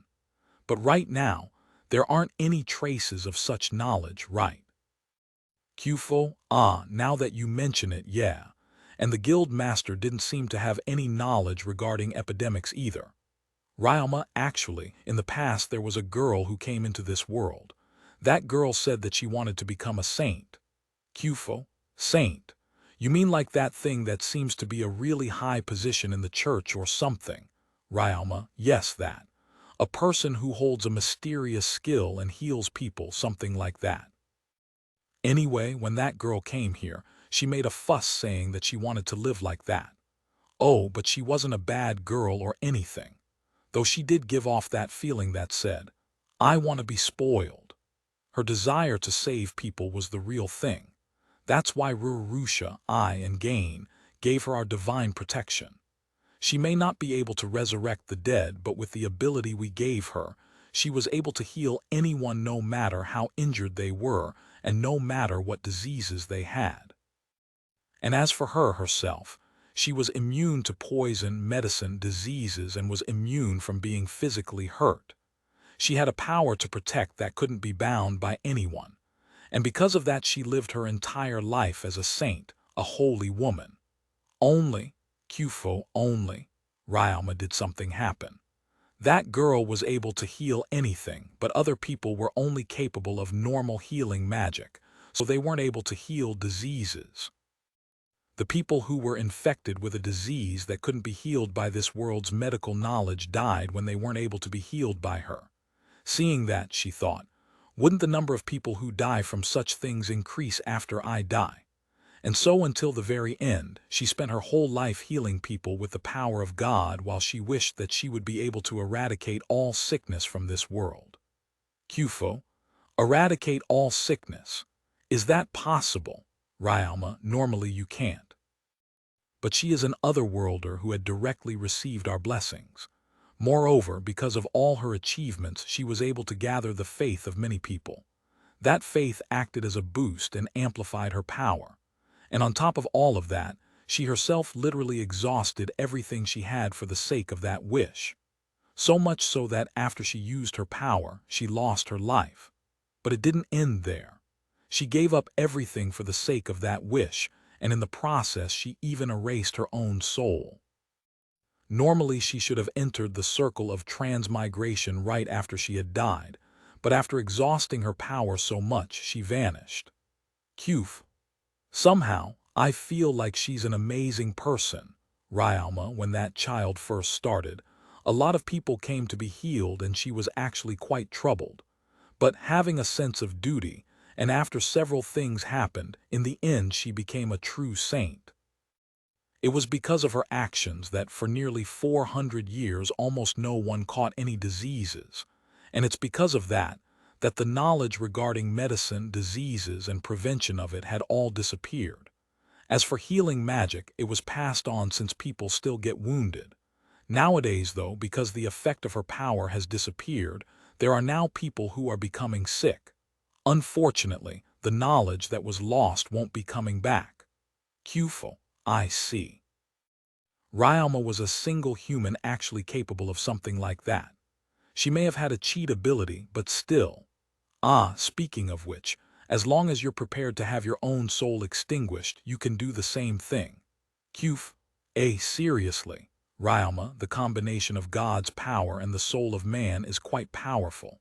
It's also because of that it's possible to use the soul of people like you to take magic power from your world to our world. And although I said that you could do the same thing, the most you'd be able to do is extinguish diseases for a few years at most. The reason she was able to remove disease for 400 years was because of the faith the people had in her, and because she specialized at healing. In your case, though, on top of not having a specialization in healing, you also don't have any believers. Ryama-kun, your individual abilities are weak compared to someone who specializes in one ability. To begin with, the path you chose wasn't to start off as a cheat, but to grow by working hard and being creative. Because of that, your growth has nearly no limits. Since you're growing really quickly, then given time you might grow to become even stronger than someone who possesses a special ability. And more than anything, watching you is interesting, so it's all good for us. Kufo, in the end it's about that, huh? Ryama, well, it can't be helped since here in the divine realm we don't have anything to do, so we're always bored. Kufo after Kufo said that, all of the sudden everything started to glow. It's that. We're out of time it seems. Ryama, already? Oh right. Since Gain and Rurusha aren't here, only my power is being used to stop the time, so it's way shorter. Ryoma-kun, Kyufo, what are you panicking for all of the sudden? Ryoma, actually I called you here because I need to tell you something. And yet I wasted time chatting about pointless things. Anyway, I'll just tell you the important stuff. When your body became younger, it also influenced your mind. Because of that, you've regressed a little bit to a child. This is the same for the otherworlders. You not being able to control yourself or keep up your poker face is because of that. It's fine that you want to retrain yourself, but don't push yourself. Kyufo, as soon as Kyufo said that, my field of vision was completely wrapped in light, and when it faded, I was back there in the room the girl had brought me to. What does he mean by my mind being influenced by my young body? I don't understand well, but isn't that something really important? I think I can somewhat understand the regressing part, though. My poker face was so good in my previous life that I would often get asked what I was thinking about. However, nowadays, what I'm thinking easily shows on my face. Just like how it was when I was a kid before. Still, I won't change my plans. Kyufo went through all the trouble of letting me know, so I might as well make sure I set myself straight. After thinking for a bit, I give my thanks to Kyufo inside my mind, and after donating a little, I left the church. When I left the church, it was already dark, so I decided to go back to my lodging. Tomorrow, everyone will be coming to the store. So I'll sleep early today, then tomorrow, I'll do my best. Volume 2, Chapter 10, Part 1, Volume 2, Chapter 10, Part 1, Day 12. Since morning, Ryoma had been strenuously working to prepare for the store and the party. At a time right before noon, a carriage was heading towards Ryoma's store. Inside this carriage were 5 people. They were the members of the merchant guild, Grisla, Piaro, and Serge. And along with this 3 members, Serge also brought his subordinates, Karma Norid and Carla Norid. These 2, Karma and Carla, are twins. Today, Serge brought them for the purpose of introducing them to Ryoma as his future assistants. But what Serge doesn't know is that these 2 are actually stressed out and anxious over what's to come. Although these 2 twins are young, they've been picked up by Serge and have been serving him as his right-hand men for a long time. This kind of people, who could be said to be experts, have been ordered to go to Ryoma's store to help him out as his assistants. But while it may be true that these 2 are happy that they are being trusted with work, at the same time they can't help but feel worried when the store that they have been told to go to is a laundromat whose future prospects for profit normally aren't bright. On top of that, they aren't being told to handle the store. They are being told to support the manager, who happens to be an 11-year-old kid. When you think about it, it's only natural for an 11-year-old kid to need assistance in managing a store. There's no way that an 11-year-old could possibly handle a store by himself. The life of a merchant isn't that easy. Actually, in order for Serge to get the trust of these 2, he informed them of Ryoma's close relationship with the Duke. But it was because of that these 2 misunderstood and has assumed that Ryoma opened the store as a noble child's toy. Amongst the children of the nobles who received educations as nobles, there are some amongst them who consider the lives of the commoners to be easy and wish to imitate it. And then amongst those, there are those who are spoiled by their parents and are able to use money as if it were water, and are able to use that money to play commoner. Naturally, the businesses of those pretend commoners see little success. Even if one were to provide them with an exceptional assistant, the business will most likely fail. To begin with, the gap between the sense of values of a noble and a commoner is simply too big a gap to bridge. In such cases, the one at the most disadvantage is the person in charge. If one listens to the advice of the children too much and the store gets shut down, the one to take responsibility is the person in charge. And in these cases, there are those who have been made to pay reparations. Although there are also cases where the parents of that child won't pursue the matter and ask for payment. The thing is, even if you say that it was just a child's toy, the fact that a store handled by one was closed, will cause that person's reputation within the guild to plummet.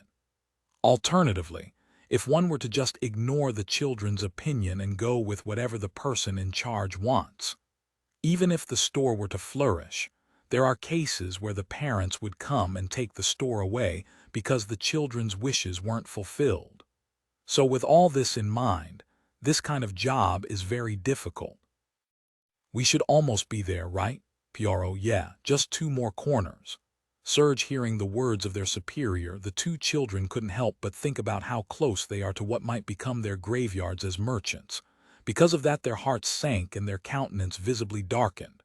They hung their heads down, and like that they continued to wait until the carriage stopped. But when Serge spoke up another time, they steeled their hearts and looked out the window. What they saw shocked them. I can see it. Over there, Serge, ho ho, not bad at all, kid. Grisla, wow, what a splendid store. He was actually able to make this in 1 week. Amazing, Tilda, Piero, sister, this. One of the twins, yeah, one of the twins. What spread before their eyes may have simply been a white square building with some windows here and there, but the surroundings were covered by a bright green lush along with some flower beds here and there, giving off a strong sense of cleanliness. As the splendor of that scenery unwrapped itself before the eyes of the guild members, they couldn't help but leave their mouths agape, while Karma and Carla suddenly felt as if a ray of hope had just thrust itself into their dark and dreary future. When they entered the store, the first thing that caught their eyes were the 4 statues of the gods on the shelf near the ceiling. The warm atmosphere the wooden interior exudes, along with the simple but lovely reverse L-shaped counter, complemented by other furniture, struck the 5 with admiration. But as Karma and Carla felt their future getting brighter, the next instant crushed their hopes. Welcome to the Bamboo Forest Laundry Agency. As soon as they had entered, Ryalma quickly came out from inside. Karma and Carla's first impression of Ryalma was that of a normal kid with an honest and a decent face.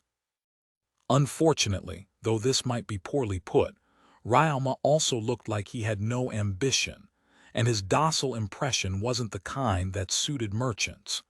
If it was just one of the neighboring kids, they wouldn't care, but as they thought that this kid was going to be their boss, they couldn't help but grimace in fear of their future troubles. Thank you for inviting me today, Ryalma. I'm really happy to have been invited. Piero, this store gives off such a good feeling. I guess we can expect much from you in the future. Grisla, you've finally completed your store. Congratulations. Serge, thank you very much. Speaking of which, these are, Ryalma, oh right, I almost forgot, these are the 2 assistants I was planning to give to Ryalma-sama. Serge, Karma nodded. Karma, Carla nodded. It's a pleasure to meet you. Please take care of me and my younger brother. Carla, thank you for your courtesy. My name is Ryalma Takebayashi. Please take care of me as well. Ryalma, the 2 breathed a sigh of relief in their hearts as they noticed that Ryalma didn't act haughtily. Unfortunately, though, while it did not show on their faces, anxiety continued to stir within their hearts.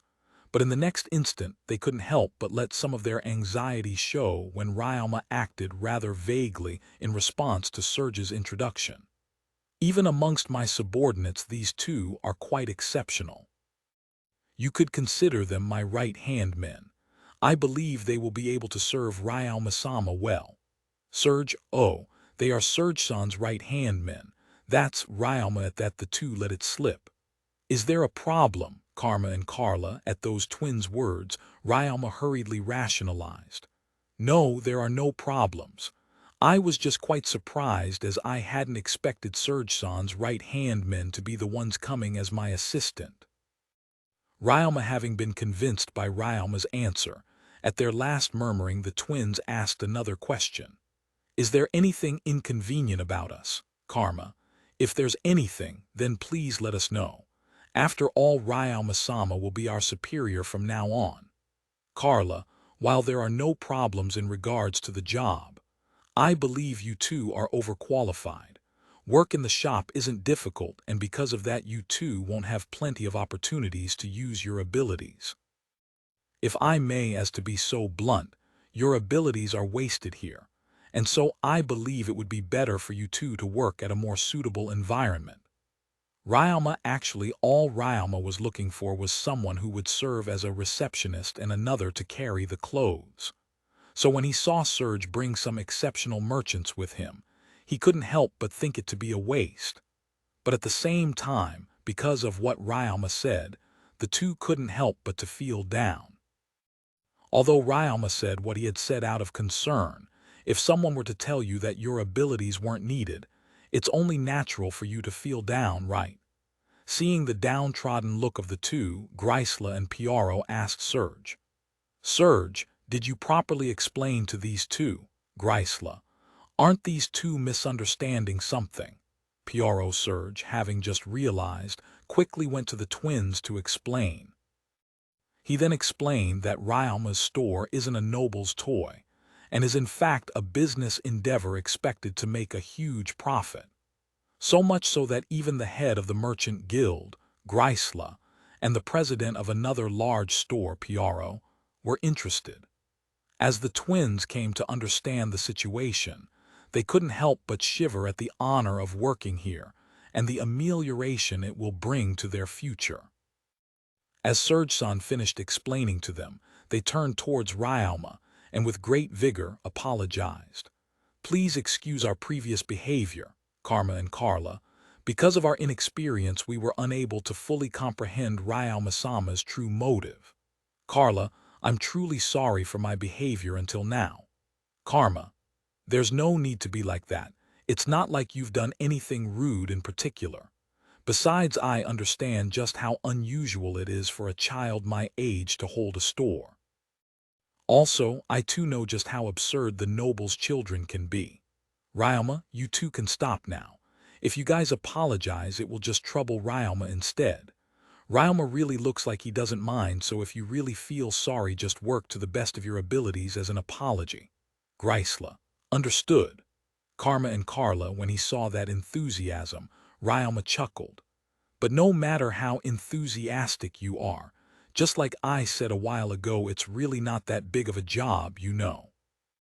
Ryama, a job to this extent will definitely make a lot. Carla, we can also take care of the account book and manage the expenses. Karma, but even if they say that, to someone like Ryama who knows a little of Japan's ridiculous earning calls and accounting, such things didn't seem complicated at all. Moreover, though Ryama's store may have plenty of income, the only expenditures his store really has are the bags and daily necessities bought from Serge's store. Compared to other stores, the accounting here is far simpler. While he was thinking that, the surrounding were suddenly filled with chattering as 11 people entered the store from 2 different entrances. They were the members of the Adventurers Guild Volume 2, Chapter 10, Part 2, Volume 2, Chapter 10, Part 2. Ryama, we're here. Wogan, welcome to the Bamboo Forest Laundry Agency. Ryama, you did a pret. Jay, why is there a shitty old hag here? Wogan, who's a shitty old hag? I may be an old hag, but I'm no shitty old hag. You've been a guild leader for so long, yet you're still as bad-mouthed as ever, Wogan. Grisla, how long do you plan to stay as a guild leader anyway? You're such a stubborn old hag. Why are you even here, Wogan? Obviously because I was invited. Grisla, seriously? Wogan, as their face met, Wogan couldn't help but flinch. After he was able to get himself together, he talked to Ryama. Ah, whatever. Ryama, how does this laundry agency of yours work? Wogan, right, currently. Since Karma-san and Carla-san are here as well, I guess I might as well take this opportunity to explain how things work. Then please come with me. Serge-san and the others as well. Ryama, as Ryama opened a part of the counter, he urged the other 5 to enter. The 5 people agreed and entered with Ryama. First, the customers need to buy one of the bags specially tailored to them. Bags tailored for individuals go for 20 suits a bag. This bag will be used whenever the customer comes to the store, so after purchasing one of these bags once, there won't be any need to buy again when that customer comes the second time. Ryama, then in that case I'll take one. I should stuff this bag with my laundry, right? Wogan, Yes, also, since today is simply a rehearsal for the real thing, today's request will be free of charge. The bag as well. So please take it and come again. Ryalma thanks, Wogan. Next is Karmasan and Karlasan. When a customer comes and pays, please insert the plank corresponding to the price paid into this pole by the counter's right side.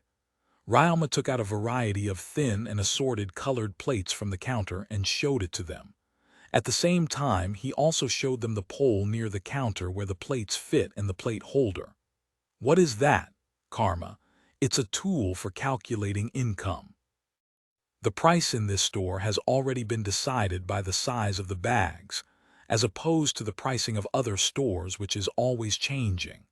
Moreover, there are no prices other than 1 medium copper coin, 1 medium copper coin and 8 small copper coins, and 4 medium copper coins. For every piece of medium copper coin you receive, please place 1 black plate into the plate holder for the black plate. This plate holder has a gradation and can take up to 100. Whenever it reaches 100 plates, please write a 1 on the paper underneath the plate holder, and then please put all the plates back into the shelf below the counter. Once a day after starting work, you can calculate the income of the store with this. For example, when you fill up the black plate holder 3 times, and then after having removed the plates inside 3 times. If inside the plate holder 42 still remained, then in that case the earnings for the individual option becomes 342 medium copper coins, or 3420 suits. 7 types have been prepared all in all, including the 3 options with the differing bag sizes, the 3 differing laundry prices, and the full body wash service aimed at adventurers' armors and weapons. So if you check the plates respectively after starting work and adding them, you can calculate the profits. Ryalma after Ryalma said that he went back to talking to Wogan, but Karla, Karma, Serge, Piaro, and Grisla were all rooted on the spot as they stared at that tool after hearing Ryalma's explanation. Ryalma made this tool after remembering how easy it was to calculate the profits at the conveyor belt sushi, Kaitenzushi, he worked at in his previous life. In that sushi shop, they divided the prices with different colored plates. Then they calculated the prices based on how many plates of a color were there. Although it was something Ryalma made on a whim, to this world it wasn't a trifling matter. The so-called arithmetic of this world, despite only really involving the 4 basic operations, is something that many people are incapable of. People are able to deal with small numbers they use in their day-to-day lives, but when it comes to big numbers such as the tally of the day's profits, then even merchants find themselves struggling with the calculation. One reason behind this are the lack of cash registers and calculators. Because of that, there's no other way to calculate other than to look at the accounting book, check the number of times something was sold, and then add them one by one. Naturally, this takes a lot of time. However, with the tool that Ryalma had just made, even without the discount, it's possible to easily calculate the earnings for the day. You could say that to this world it's an exceptional tool to save time. The price Ryalma is asking for is already so cheap to the people of this world that no one would dare to ask for a discount. With a price like that, no one would complain. But even if there was, they would simply be turned down. Ryalma has no intents of entertaining any further discounts than what he's already set.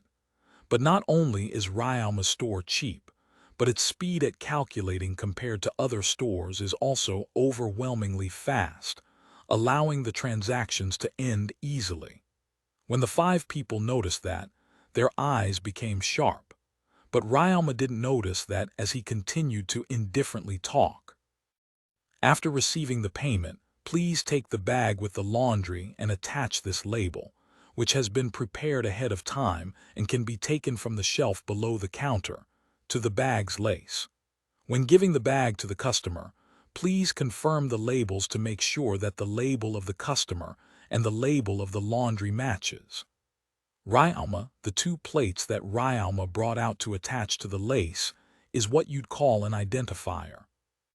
By attaching this, the store can prevent people from mistakenly taking the wrong bag. After Ryalma explained that to them, he took the baggage and tossed it into a disposable chute-like hole installed on the wall behind the counter. The cleaner slimes I'd talked about before are in the next room. I've already ordered the cleaner slimes to immediately clean and carry to the next room whatever is thrown into the chute. Like this, anything thrown into the chute will automatically be cleaned and then brought to the place designated for the laundries. Afterwards, all that's left is picking it up, cross-checking the labels, and then giving it back to the customer. This is how the store will operate from now on. How is it? Are there any questions? Ryalma, no questions. Karma and Carla, then please divide the labor among yourselves, then try to serve the customers. Ryalma, as Ryalma said that, he also urged Karma and Carla to come to the counter.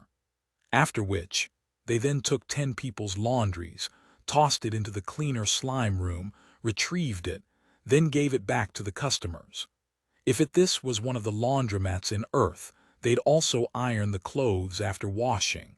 But the laundry agency that Ryalma built was made specifically only for cleaning. All the cleaning were left up to the cleaner slimes. And the cleaner slimes would either go inside the bag or put everything including the bag inside their body, then wash it. Because of this, they were also able to prevent losing laundry. After all, without even taking out a single piece of clothing and finishing the laundry in just one room, it's only natural that nothing would go missing. As for providing services other than cleaning, at most there's only folding the clothes in this world. If that kind of service is desired, then Ryalma could just have someone do it, or do it himself.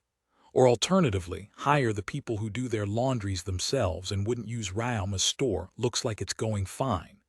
Do you have any questions? Ryalma, has this really become clean? Karma, we're not really seeing the kind of results we'd heard from Serge Sama. Carla, because the twins said that. Ryalma had them open the laundry they got from Jeff and had them use identify on it. Having understood that the clothes were clean, they felt admiration for the cleaner slime's ability. They had heard that the clothes from Jeff were covered in monster blood, so they were quite surprised when they found out there wasn't even a trace of it on the laundry. After that, Ryalma distributed the bags targeted to individuals to the 11 for free as a service. And because Wogan announced that he will be taking the group laundry option with the staff, Ryalma passed them a giant bag that could take 35 people's worth of laundry along with 35 individual bags for free. When they saw that, they couldn't help but wonder why the individual bags were also given. At that question, Ryalma replied, "It's a hassle to have your clothes mix up with others, right? Moreover, I think that the female clients wouldn't want their clothes and underwear to be seen by others, especially by other men. So as a subdivision, I've also included the individual bags. Like this, the laundry won't be seen by the male staff." Ryalma, at those words, everyone agreed, especially the women. Hearing this, Malin promised to recommend the store to the other female staff in the guild. Actually, Wogan did mention about Ryalma's laundromat to the other female staff, but precisely because of the reason Ryalma had mentioned just now, they declined. While they were talking like that, the household of the Duke arrived, for even the Duke's family themselves to come. Naturally, the people were in a slight uproar, and so all 23 of them were brought into one of the rooms of the store. Though this may be off topic, because Ryalma had no surviving relatives in his past life, he had no experience in these kind of gatherings.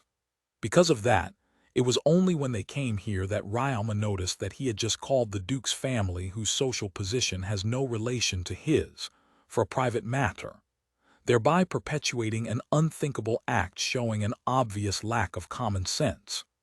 Normally, it shouldn't be possible to call the guild masters of the Adventurers Guild, and the Merchants Guild. Ryama planned this event with gratitude to his benefactors in mind, as well as his aspiration to have some sort of social disposition.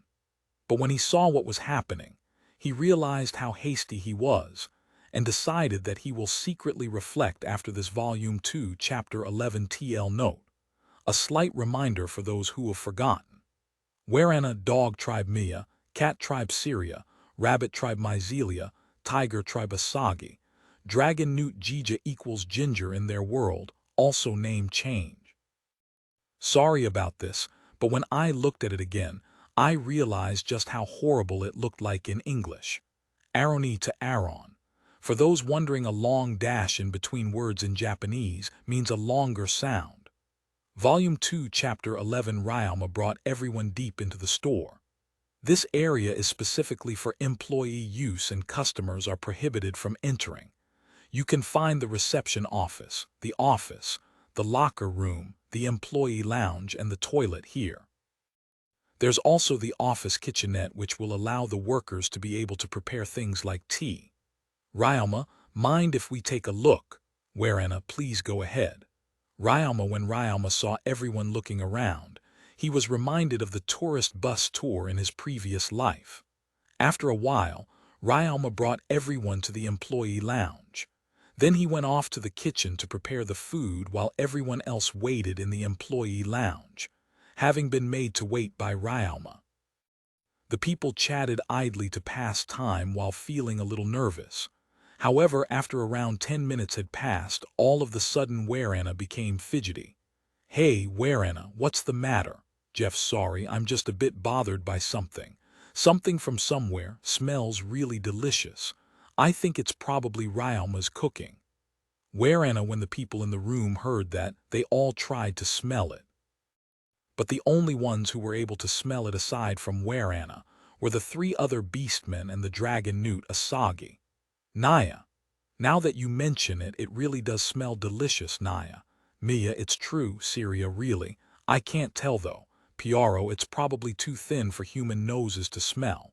So unless you're of a beastman tribe, you probably won't be able to smell it. Myzelia, no, I can also smell it. De Gazaru, is this meat? Or perhaps a fragrant bread? Well, whatever it is, it certainly smells delicious. De Gazaru. Asagi, speaking of which, Ryama-kun's cooking was really delicious. Reinhardt, is that true? Reinhardt-sama. Serge, yes, even though he only used a few ingredients, it was something to be remembered. That rabbit meat sauté with the root of Jija was so delicious. Reinhardt, despite being at that age, Ryama-sama is already in possession of level 10 domestic chores. Thanks to that, I believe we can expect something good. Sebasu, by that age you mean 10 years old, right? He's really something. Regardless of how easy it is to level up that skill, there really aren't many who can before the age of 40. Whereana. After that, 5 more minutes passed, then Ryama came back. Sorry for waiting, the meal has been prepared. Ryama, I've been waiting for this. Naya, Mia, you're slow. You made it smell good and then even made us wait. Don't you know how hard that is for us? Whereana, you smelled it. But I put up an anti-odor barrier. Did it get cancelled halfway through? Ryama, who cares about that stuff? Hurry, give us some food. Whereana, understood. Ryama will help out. Sebasu, Lillian, Aaron. Ryama gave his thanks and then took Sebasu, Lillian, and Aaron to the kitchenette to carry the meals. As for the drinks, Ryama ordered the slimes to carry them. Seeing the slimes act like this, the 5 members of the Merchant Guild who didn't know about Ryama's peculiar slimes were shocked. The others then explained to them to calm them down. All the while the food and the drinks were brought in one after another. And when the food had finally been distributed to everyone, Ryama led everyone to make a toast.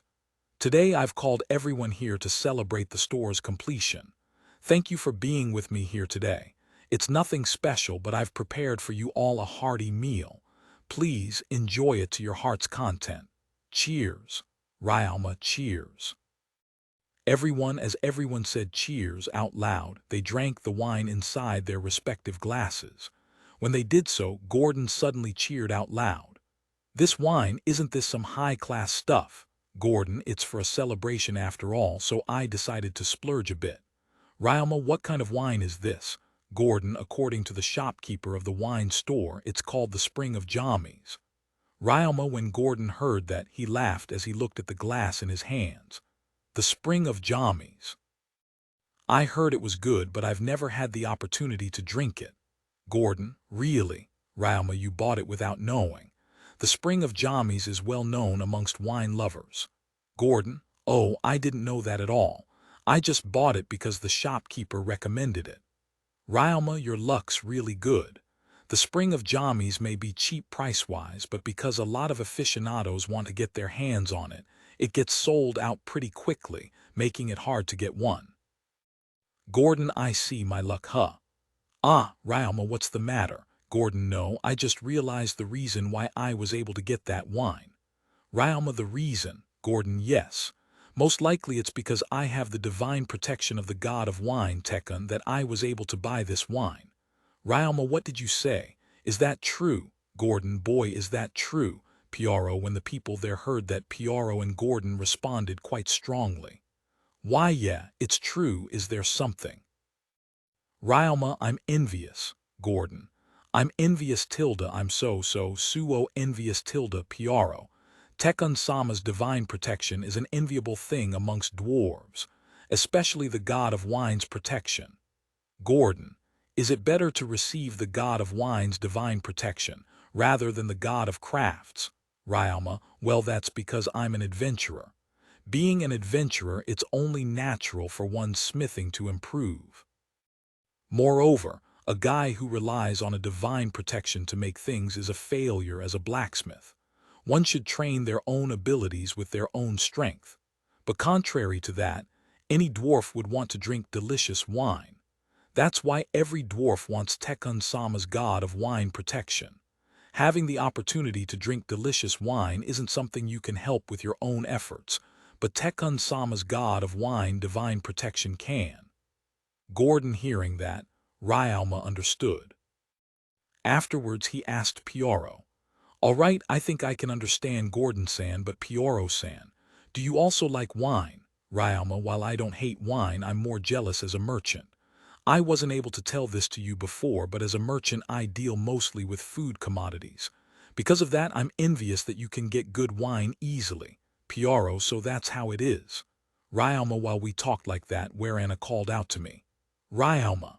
Warana, what is it? Ryoma, seconds. Warana, that's fast. You ate it all already. Ryoma, me too. Jeff, me too. Huzu, me too. Wogan, even Jeff-san, Huzu-san, and Guild Maz, Wogan-san, you all eat fast, huh? Ryoma, it's because Ryoma's cooking is so delicious. It's my first time eating something like this. Warana, really? Being told that make me somewhat happy for making it, but Ryoma, I'm also of the same opinion as that child's. Ryoma, what do you call this pasta? Grisla, it's called meat sauce spaghetti. Ryoma, meat sauce spaghetti, huh? It's delicious. Because of my age, my jaws have gotten weaker and I'm no longer able to bite meat well. So I've ended up unable to eat delicious food. But this spaghetti's meat is easy to eat as the meat of this steak is so soft. To be able to eat meat in a long while again, I'm really happy to have come here. Grisla, I'm happy that you like it. Please eat as much as you want. Ryoma, as Ryoma said that, he prepared the second helping for 3 people. But just as he had come back with the 3's second helping, Myzelia, Mia, Reinhardt, and Asagi all finished up theirs and asked for seconds. I've also prepared some dessert, so please do leave some room for that. Ryoma, but even after saying that, they didn't stop at all and everyone asked for more than 1 refill Warana, and Jeff has even asked for seconds 4 times, causing Ryoma to tilt his head as he wondered where they put all that. After the main meal, Ryoma brought out sliced apple pie with some black tea to complement it.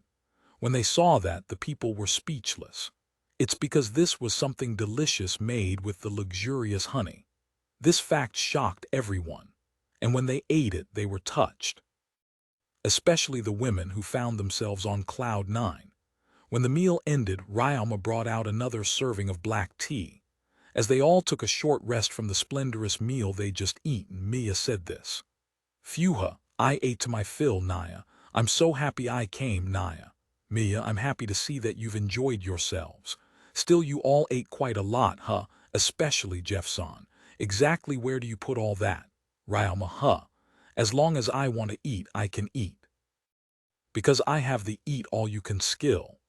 Jeff, eat all you can. Ryoma, you don't know about it. Well, it is an unusual skill. With the eat-all-you-can skill, the amount you can eat will increase greatly once. Because of that, you'll be fine even if you don't eat anything for a few days after that. I have it because I used to be from the slums, and when I became an adventurer and began to make some money, I mostly spent my money on food. Because of that, I ended up acquiring the skill. Jeff used that ability along with the resistance skills he got from living in the slums to take requests that would have been harsh to a normal adventurer, one after another. Because of that, he ended famous, Naya. Mia, Jeff-san, you're amazing. Ryoma, I just chose a bunch of profitable jobs. There's nothing amazing in particular about it. Besides, if you try, you can also do the things that I do right. After all, you even have resistance skills that I don't have. If you want, we can try taking on a request together, although it's not really possible unless you raise your rank a little bit first. Jeff, then when that time comes, please take care of me. Ryoma, I'd be grateful too, on behalf of the guild, if you were to take a job with Jeff. Jeff has resist skills, so while that's a good thing, it also means that he works at a different pace compared to others, which is why he always works solo. But amongst the requests, there are also requests that you can't take alone.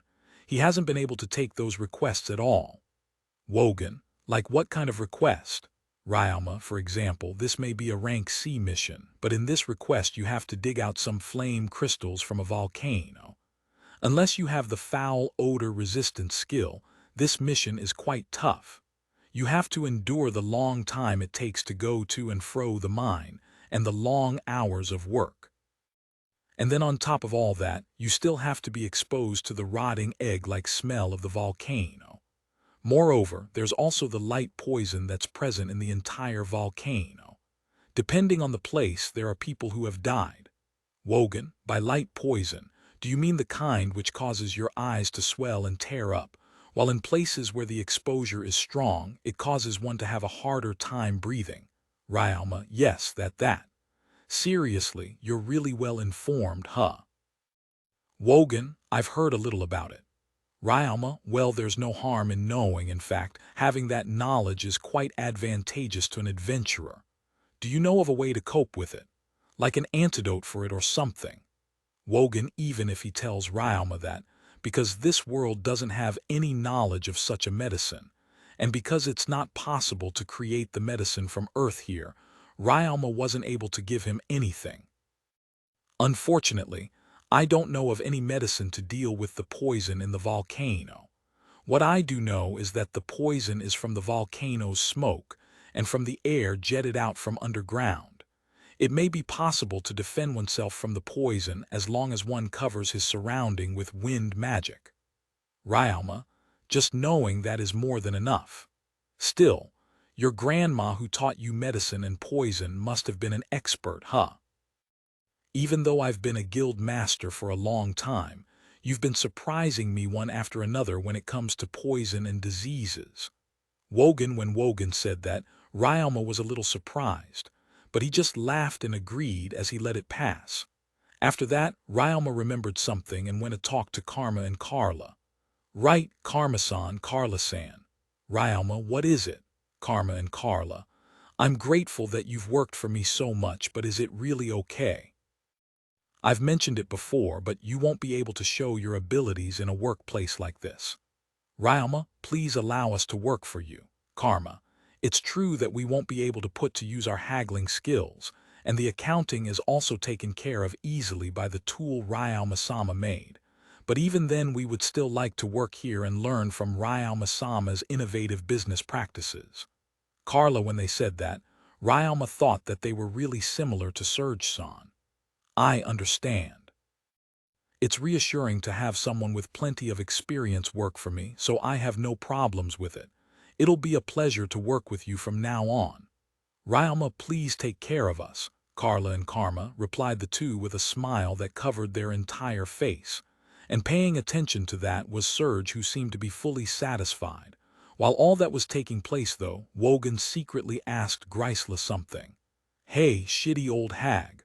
Wogan, what? Scatterbrain. Grisla, is Ryalma's store that profitable? I know it's a strange store, but, Wogan, it is. Only I don't know to what extent. Grisla, when Wogan heard that, he knit his eyebrows. Did the shitty old hag give him advice? Wogan, I didn't give him anything. That kid thought it all up by himself. Besides, it's not something a normal merchant could come up with, and it's also not something realistic. That kid is smart, but he doesn't have that certain inclination to money that every merchant should have. It's probably because he's a kid like that he was able to think this up.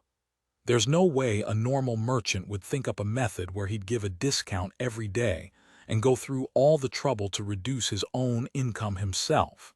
But even if someone were to think of it, because of the expenses in hiring employees and the results required of a shop like that, it wouldn't go well.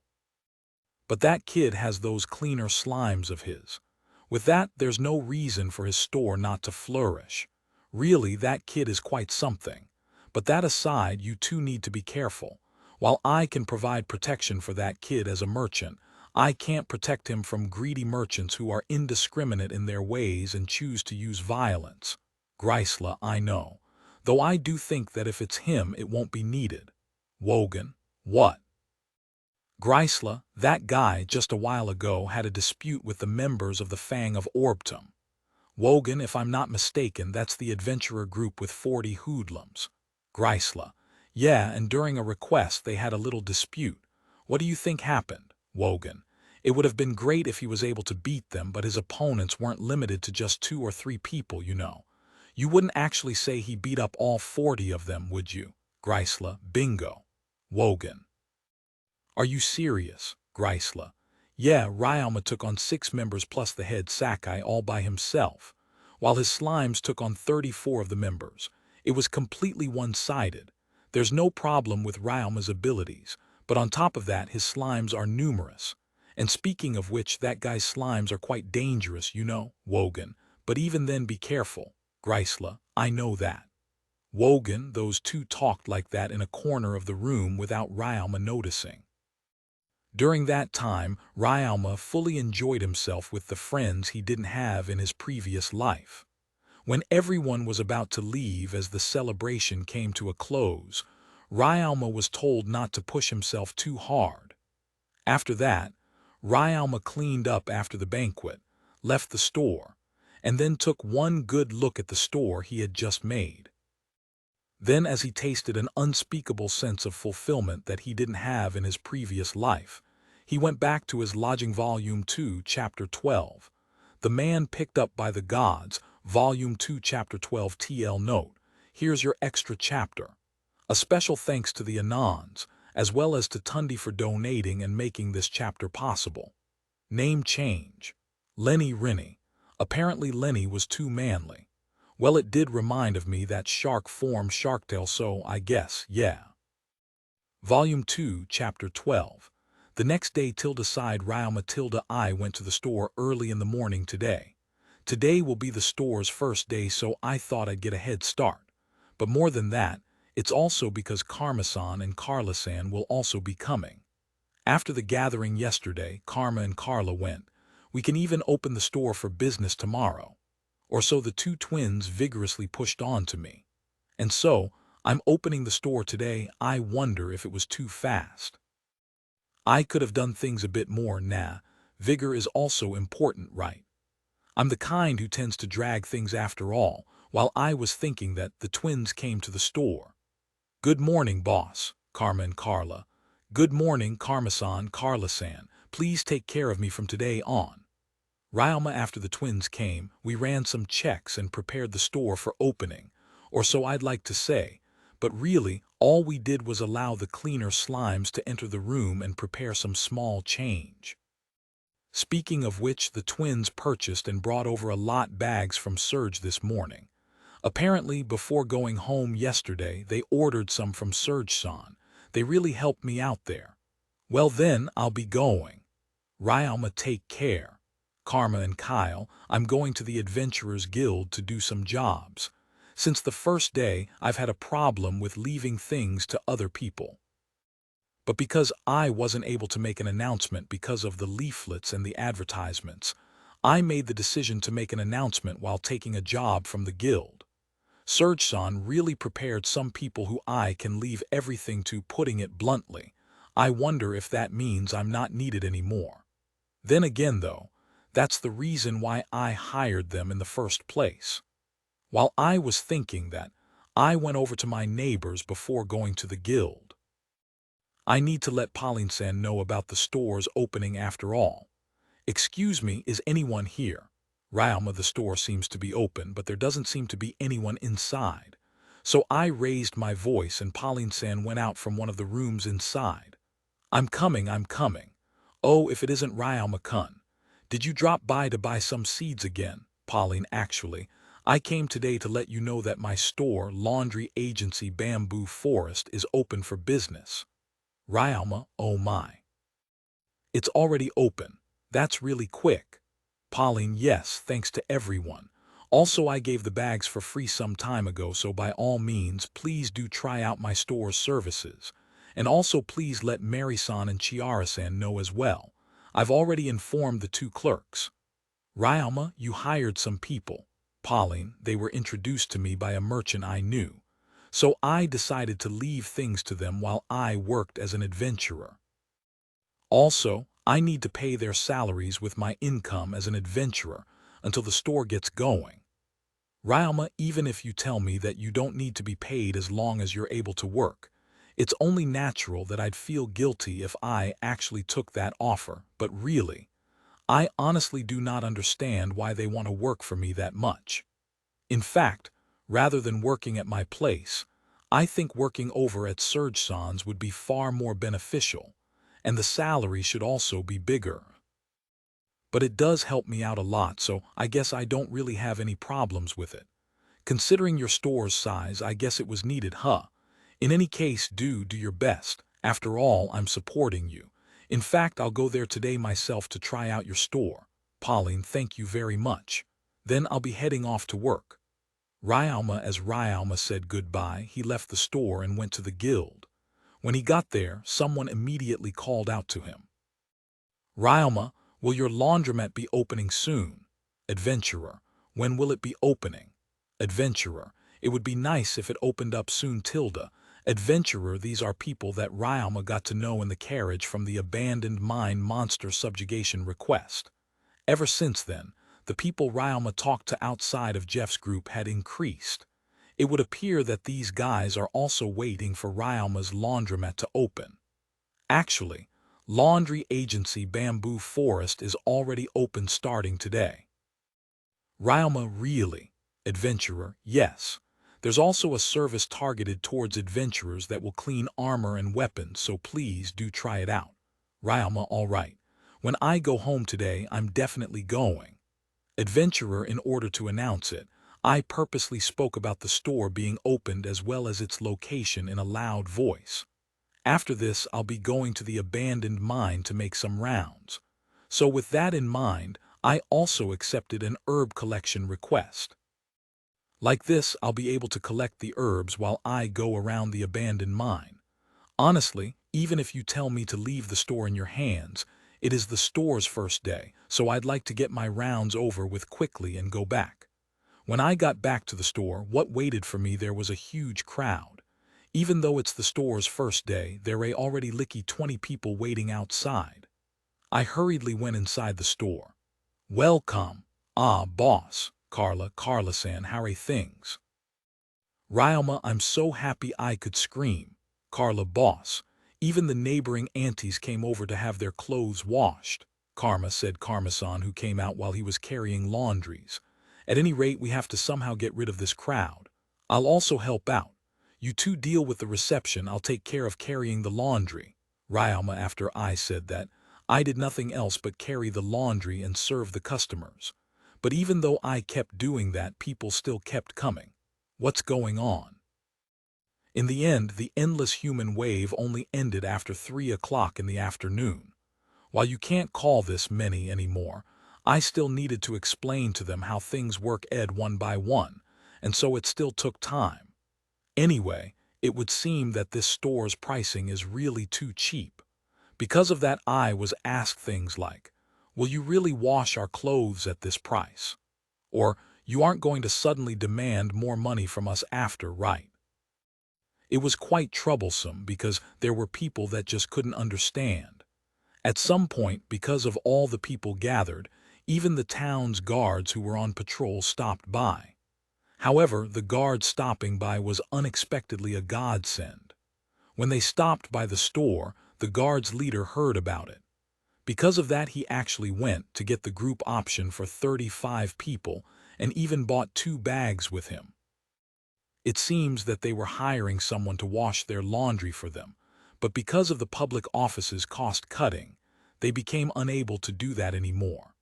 Then, while he said that it would have been fine if only the salary wasn't cut, he let out a little more of his complaints towards the public office, and then said that he'll come again. Am I already landing big contracts on the store's first day? But the store opens from 8 o'clock in the morning, so we spent around 3 minutes per person, right? Also, I don't know at what point in time people started to come, but the twins probably worked without having lunch until 7 o'clock. Isn't this really bad? I may be fine, but these two are. If I leave it like this, I'll be exploiting my employees. I need to avoid that no matter what. I swear to my previous life. Good work today, Karma-san, Carla-san. Rauma, thanks for today, boss. Carla, there were so many people today. Karma, right, though I do wonder if it's okay for there to be a sudden influx of customers. Carla, I believe it'll be better for the customers to increase quickly. But in order to be able to alternately take rest, we need 4 to 6 people. Even though we also had to explain to the customers how the store worked today, by looking at the reactions of the customers, it can be said that even if we were to focus solely on the work without the explanations, the number of people would still be insufficient. Ryama, the customers seemed like they were satisfied with the speed and the result, so the customers will probably increase again tomorrow. By taking applications at the guild, it should be possible to get some help quickly. Carla, I see. When employing, how much should I put the salary at? Ryama, 120 to 150 suits in a day should be enough. With that much, it'll be enough for one to live on normally. Moreover, it should also be possible to save up. And because this is exceptional for a starting salary, we should also be able to gather people quickly. Carla, then in that case, I'll be going to the guild now. The faster the better. Ryama, please take care. Karma and Carla, I quickly went out the store. When I got out, there were 4 people nearby who had plenty of luggage with them. They're from the neighboring house, and everyone seems to be hugging a huge bag. Oh, Ryama-kun, Pauline-San, Rinny, Rick, and even Zeke. What is that you're carrying? Ryama, we thought of having these washed. You see, our house is a butcher, so we have quite a number of clothes that have been stained with blood. Zeke, the one who said that was Zeke, Pauline-San's husband. Zeke has a butcher just right next to Pauline-San's flower shop. The meat I bought for the celebration of the store also came from Zeke's store. When you think of a butcher for a husband in anime, you'd normally imagine a big muscular man. But this guy is the exact opposite. His height isn't bad, but his body is thin. Extremely thin. He looks like an unhealthy guy who'd topple down if the wind were to blow against him. I heard from the adventurers that if I bring these clothes to your store, we'd be able to get rid of the blood. Zeke, so we decided to bring out the clothes that we were planning to just buy replacements for. Pauline, thank you very much. I'm sorry for this abrupt question, but do you have employees hired by any chance? Ryama, if you include me, there's 10 of us. Zeke, in that case, there's a special option for 7 people above, so I highly recommend you take advantage of it.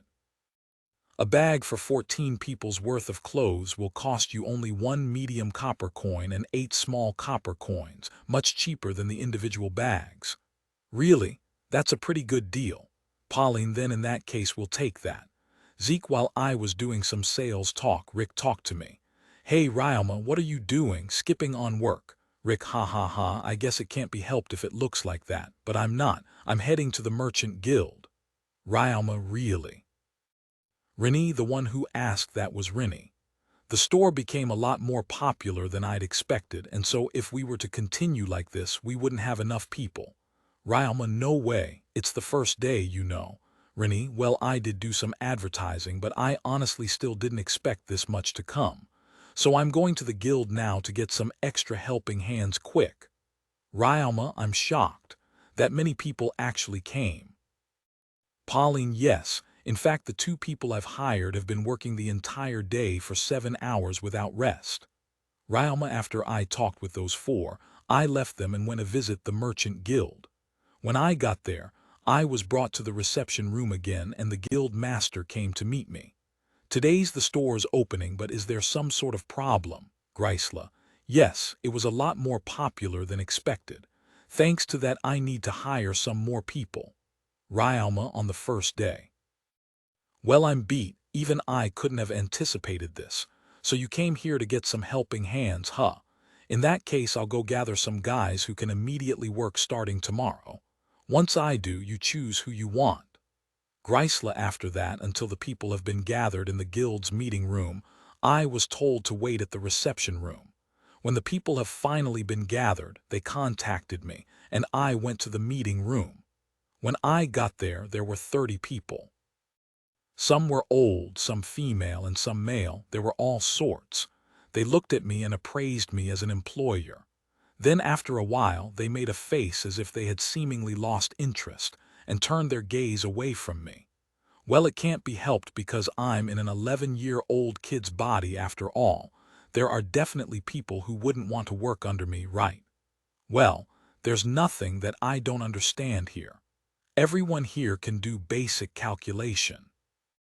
Any one of these guys are able to work at your store immediately. Grisla, got it. It's a pleasure to meet you all. I am the manager of the store laundry agency Bamboo Forest, Ryoma Take Bayashi. Thank you for gathering here today, despite your tight schedules.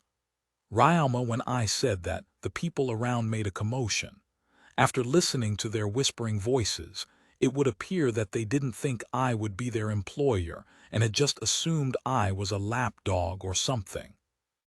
Turns out they actually weren't evaluating me a while ago. After my greeting, the tension in the room had clearly gone down. I ignored that and asked a question.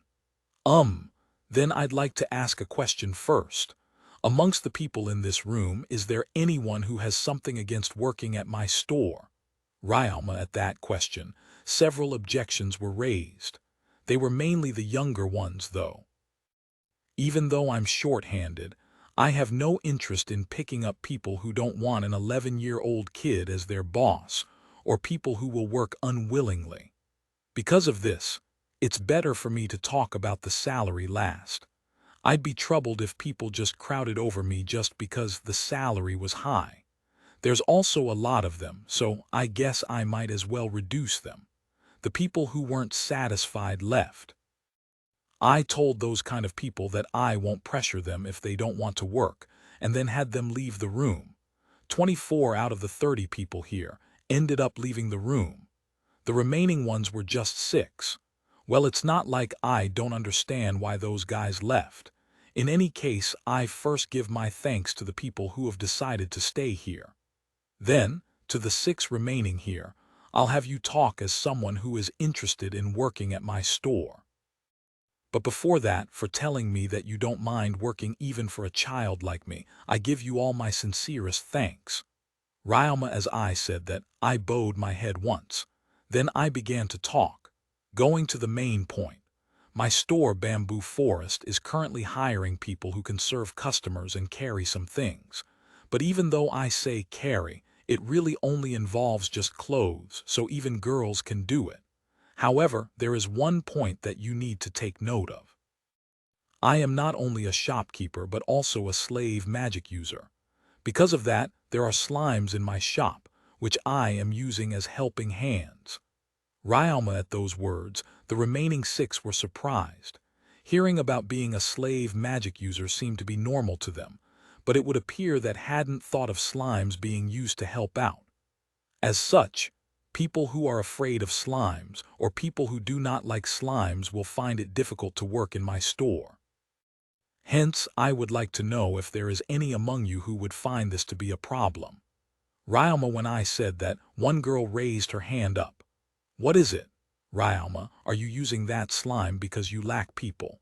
Or will you be using that slime even after you have enough people?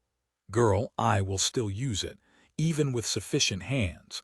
If I say something like this, there are probably some of you who wouldn't like it, but I'd like you all to treat the slimes as your coworkers. Ryalma, when I said that, the girl along with three others refused to work with the slimes and left the room. With this, the only ones left in the room are the middle-aged man and the young woman. I'm only going to be interviewing these two. They just simply gathered people who could immediately work, so it's not like they gathered people who would want to work at my store, but still, this is quite shocking. Well, whatever, I wonder how these two remaining ones will go. Volume 2, Chapter 13, The Man Picked Up by the Gods. Volume 2, Chapter 13, I spoke to the last two. Since the both of you have chosen to stay, then I guess you're both all right with slimes. Ryalma, the two responded by slightly nodding their heads. First, I'd like you both to introduce yourselves. Also, if there are any kind of conditions you wish to have in your contract, then please do mention it. Let's start with the man first. Ryalma, I first called out to the guy on the right. I'll also have the girl talk later, but honestly there's something quite concerning about these two. First, their attire. The clothes they're wearing are quite different from what people generally wear. Those are the kind you'd see in a Chinese movie. And on top of that, that cane the guy is holding and that girl's hair ornament. While I was observing the two, the man spoke. My name is Fei, and this is my daughter Li Ling. We'd be glad if you could hire the both of us. Fei, wow, they even talk like the Chinese flicks. And to think that they're actually father and daughter. You guys are relatives. Ryalma, she doesn't look like me, right? It's because she takes after her mother. Also, there's something I need to tell you. Fei, as he said that, he showed me his right leg. On that right leg there was a brace affixed to it. I'm a merchant from a country called Gilmer. We ran away from the country because of the war. And ever since we got here, we've had nothing but bad luck as we had our money stolen time and time again. Since we didn't have any money at the start, I thought of making even a little by mining. But then the cave collapsed and now my right leg's broken. Unfortunately, I don't have any money to get it healed with magic, so it's going to take time to heal. Can I still be hired even with this injury? Fei, a broken bone, huh? If I remember right, you can heal that with several casts of high heal, or alternatively, one cast of a mega heal. I can't use either, but my slime can. Though then again, even if I don't heal him and have him work as a receptionist for the meantime, there won't be any problem. You can work as a receptionist for the meantime, so there won't be any problem in regards to your leg. Ryalma, really? Fei, working as a receptionist is also something admirable. As long as you are able to interact well with the customers, there won't be any problems. As for the salary, is there anything you have in mind? Ryalma, none. As long as I can be compensated enough to live, then it's fine. Fei, I see. Then next is the young Miss Li Lingsan, right? Is there anything you're hoping for? Ryalma, I'm the same with my dad. The only thing I'm hoping for is to be able to work alongside my dad and make enough to live on. Also, if you could introduce us somewhere cheap to stay, then we'd be grateful. The place we're staying at right now is the guild's temporary lodging. Once we find a job, we won't be able to stay there anymore. Li Ling, since I can't get any job because of my leg, my daughter is doing some odd jobs to get us by. But with only that, we're only able to barely hang on. Actually, we barely have anything left. So as long as it's a place we can live at cheaply, then we won't have any complaints. Fei livin', huh? Well, the employee lodging house I made is free anyway. As for the salary, they did say it's fine even if it's cheap. So I guess the salary range I had already decided before will do just fine. Besides, everyone else aside from these two had already left. And also, I do need some extra helping hands immediately, and the job at my store isn't difficult either. I don't think they'll have any problems with the job. Moreover, although these two seem to be hiding it, they're actually quite strong. With that much strength, I can even have them work as guards for the store. In that case, there are rooms for employees to stay at the second floor of the store. Would you be fine staying over there? Ryama, really? Fei, there's still one more thing left though. Something I need to know no matter what. Because I believe these two aren't the type to make an honest living. In this world, there's nothing unusual about being hired as a guard and killing a few. In fact, I myself have killed 30 bandits. But in these people's case, the number isn't something like that.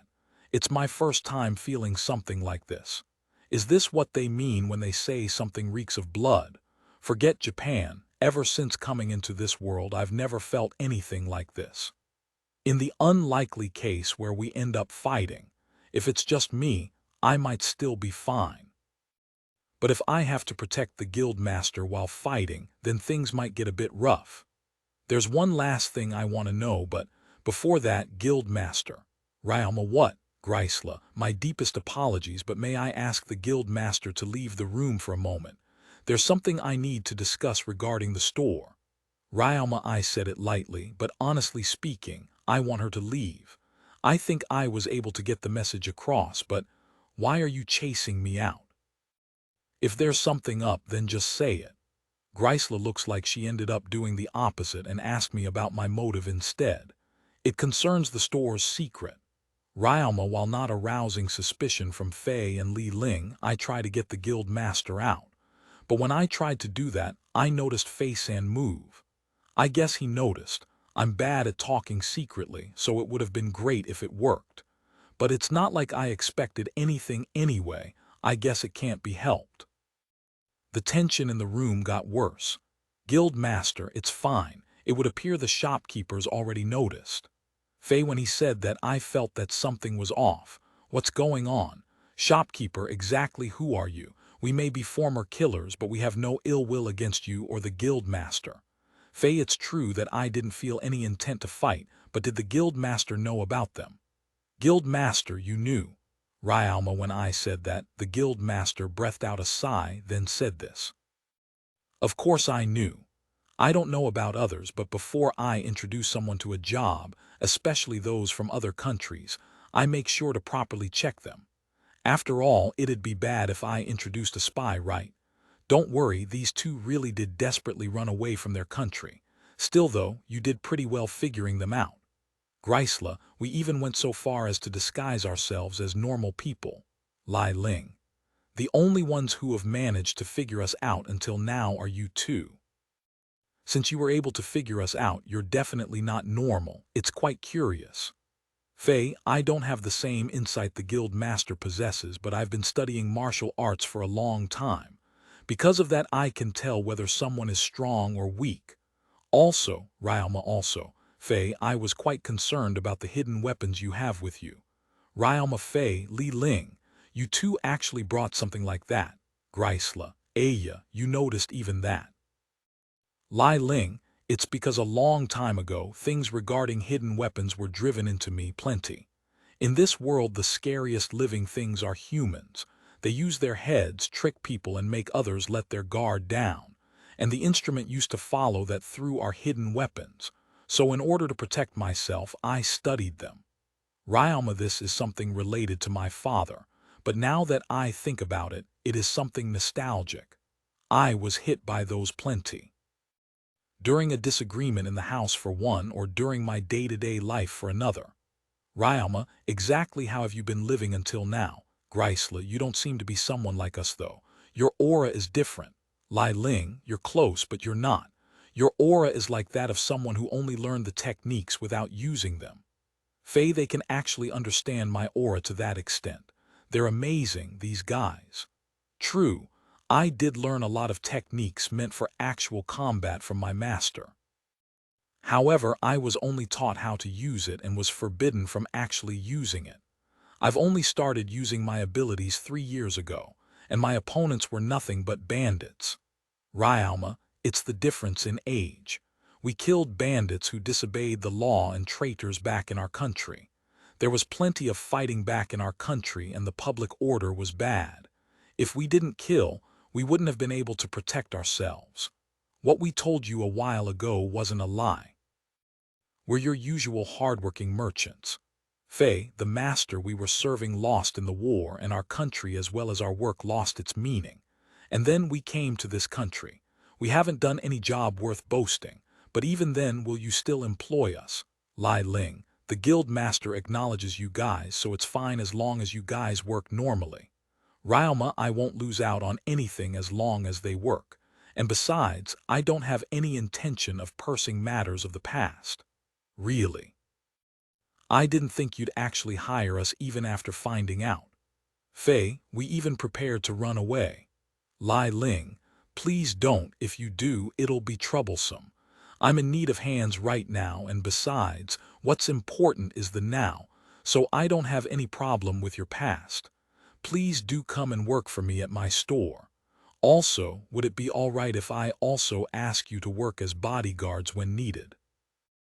Ryalma, I doubt there'd be any problem when even the guild master left them alone, despite knowing their situation.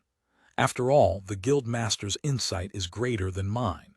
In fact, I feel like she can actually see through the fact that I'm actually a 40-year-old uncle. I do hope it's just my imagination. Don't worry, I'll work properly, Faye. Just leave the bodyguard duty to me. Lai Ling. Then I'll officially hire you too. It'll be a pleasure working with you two from now on. Ryalma, we all bowed our heads. Afterwards, the guild master spoke.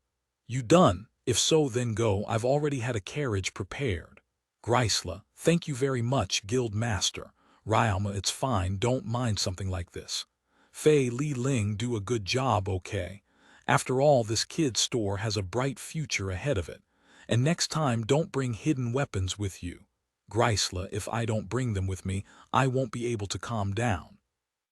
Faye and Li Ling, how long are you planning to act like assassins? Aren't you guys merchants right now? Although they're like this, they're not bad people. They won't commit any crimes. Please take care of them. Grisla, understood. Ryalma, take this with you too. It's their resume. Show it to those two from Surges, okay? Grisla, right. Wait a moment, shouldn't you have given this to me right from the start? Ryalma, he, I wanted to see how good your eyes were. Everyone else pretty much left, but these two are the prized catch. They can get the job done. Also, your insight isn't bad. It's not a merchant's insight, though. Well, do your best, okay? Grisla, thank you very much. Ryalma, I left the guild with Fei-san and Li Ling-san and rode back to the store on the carriage the guild master had prepared. When we got back to the store, we were greeted by a huge crowd of customers and two busy twins. Welcome home, boss, Karma and Carla. There's so many. Lai Ling, this is your store. It's quite popular, huh? Faye, I'm going. Karma-san, Carla-san, please receive the customers. Ryalma, boss, I'll work too. If it's carrying stuff, I can do it. Lai Ling, me too. If it's laundry, then I can also carry some. Faye, they offered to help themselves, so I didn't hold back and took their offer.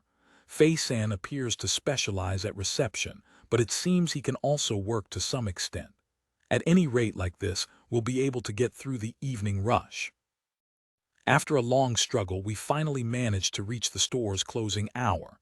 We put up a note saying we're closed and then closed the door. Fu, good job today, everyone. Ryalma, thank you for your efforts. Everyone else. Ryalma-sama, these two are the new hires, right? Carla, yes, the man is Fei-san and the woman is Li Ling. Ryalma, I'm Faye, my pleasure to work with you. Faye, Li Ling, nice to meet you. Lai Ling, I am Karma Norid. Karma, I am Carla Norid. It's our pleasure as well. Carla, I actually planned to have them start tomorrow, but they somehow ended up working today. Ryalma, but of course. After all, you're allowing us to work here as live-ins. Faye, it's only a given for us to help out when it's busy, right? But that aside, there's something I wanted to ask. Lai Ling, what is it? Ryalma, we've been carrying laundry, but when does it get washed? We just take the laundry, then toss it into the next room. Afterwards, we just get it back from the slimes. Lai Ling, now that you mention it, I haven't explained to you how the store works, have I? Ryalma, I took out a cleaner slime and a goblin's loin cloth and presented my usual explanation. When I did so, the two understood the reason why the guild master mentioned that my store had a good future. And after I finally told them that today was the store's first day, they were shocked. For so many people to come on the first day. In my previous life, this much would be on the level of a pachinko parlor, huh? Anyway, it seems that in this world, a store being this popular on the first day is extremely rare. Is it because they don't advertise? Well, whatever, I've finally completed the first stage of the store. I guess I'll go heal Fei-san's leg now. I called Fei-san and Li Ling-san over to the employee lounge. I had them sit there and told them to wait, while I went out to get the heal slimes. When I came back, I had 2 heal slimes with me. When I told them that the heal slimes were going to use high heal to heal Fei-san, they were shocked. But nevertheless, they gave their thanks for being able to receive treatment. After the heal slimes healed Fei-san, his leg was fully healed. It took 6 times all in all, with each slime healing 3 times because it was a bone fracture, but the slime still managed to heal him with high heal. You saved me. I am truly grateful. Faye, it costs a lot of money to be healed by magic, you know. Is it really okay to receive it for free? Lai Ling, it's fine. After all, it's the boss' responsibility to make sure that his employees are able to work comfortably. Also, the slimes did it, so it didn't cost me anything. Like this, I think it's fine to give it for free. Ryalma, looks like there's someone in the town who can heal with healing magic, but because of the skill and magic power required, the cost is quite high. So since it would have been expensive to receive healing magic, Fei-san decided to work at the guild, doing odd jobs while waiting for his body to heal without relying on magic. It would have been great if we were able to bring more money with us, but when we were running away, we ended up using our money as bribe to cross the border. Faye, is that why you have no money? Ryalma, the guards of our country are greedy. It doesn't matter whether it's crime or running away. As long as you bring out money, they'll look the other way like it's perfectly normal. But if you don't have any, they'll catch you and bring you back to get some reward. That's why we couldn't afford to be stingy. If we did, and the reward for us was higher, then they'll just arrest us instead. Faye, the jobs we did were for the country, so if our identities were leaked out, the reward for us would end up higher than normal people. But there are also doubtful people who catch normal people and interrogate them. The people running away from our country usually use up their money there. After all, there's no point in being stingy when it comes to your life. Lai Ling, that Gilmer country sounds dangerous, and she also mentioned that there's plenty of fighting. Is the country crumbling? After we talked a bit, I assigned Fei-san and Li Ling-san their own rooms. Then, I had them put their belongings in order. After that, I went to check today's profit from Karm-san. Today we got a total of 791 copper coin and 8 small copper coins, totaling to 7918 suits. The 18 suits came from Pauline-san, who went for the option targeted at groups with more than 7 people. But as for the others, they came here to try out the store and had only bought the individual bags. They looked happy after trying out the store, so I guess they'll end up becoming regular customers. As for Karma-san and Carla-san, they too were surprised by the store's popularity and were shocked to see the profit for the day. After I asked them about it, it turns out that amongst stores without nobles for its customers, a medium-sized store would make 4,000 suits in a day. Even if you deduct the expenses from the profit, the earning for today's opening day still trumps it. Seeing that, they couldn't help but be shocked. This is amazing. Karma, if it's like this, then very soon the store will be able to make profits comparable to a large store without noble customers. Carla, how much does that kind of store make? Ryama, 20,000 suits. As a rule, anything more than that won't be mentioned. If one has nobles as a customer, then one's profit will greatly increase. Although it's quite expensive, if one is able to sell luxurious goods, then it's possible to make a lot. Carla, well, in my case, I've got nothing to do with nobles, but if I'm able to make 2.5 times today's income, then it should be possible to be on the same level as a large store. Ryama, we made this much today, so it should be possible to reach that goal within a month. We also still haven't received the portion from the guild. If we include them, our customers will greatly increase. Carla, perhaps, there might even be a day where our profit for a day will reach 1 medium gold coin. Karma, ha ha ha, no way. Ryama, when you say 1 medium gold coin, that's 50,000 suits. There's no way that could possibly happen. It's possible, Karma and Carla, really. This town is a mining town. Because of that, there are plenty of miners and people who deal with iron. Although the number has decreased substantially because of a big mine being abandoned, there are still at least 10,000 people, Karma. Moreover, people won't come and buy just one bag. While I think it may be difficult to continuously go over a medium gold coin, it should be possible in cases where the Adventurers Guild has just finished a big request. Carla, I see. Ryama, it might be possible once. Also, if Ryama-sama were to create another branch in a different town, it wouldn't be hard to go beyond a medium gold coin every day. Karma, we're already talking about branch stores. That's quick. Ryama, that may be so, but it's not wrong to think ahead. Karma, as long as you have some able and trustworthy hands, then you should consider it. Carla, certainly, even though today's the first day, we made quite a profit. I'll take note of it, but for now I think I should look at the present. Ah, I forgot about it, but here. It's the resume of the 2 I just hired. Ryama, we'll examine it. Karma and Carla, the twins, began to read the resume I handed to them. Although they said that they're okay with a low salary, please pay them 150 suits daily. Ryama, I did also ask them to double as bodyguards, so it should be fine to give them the highest pay of my anticipated price range.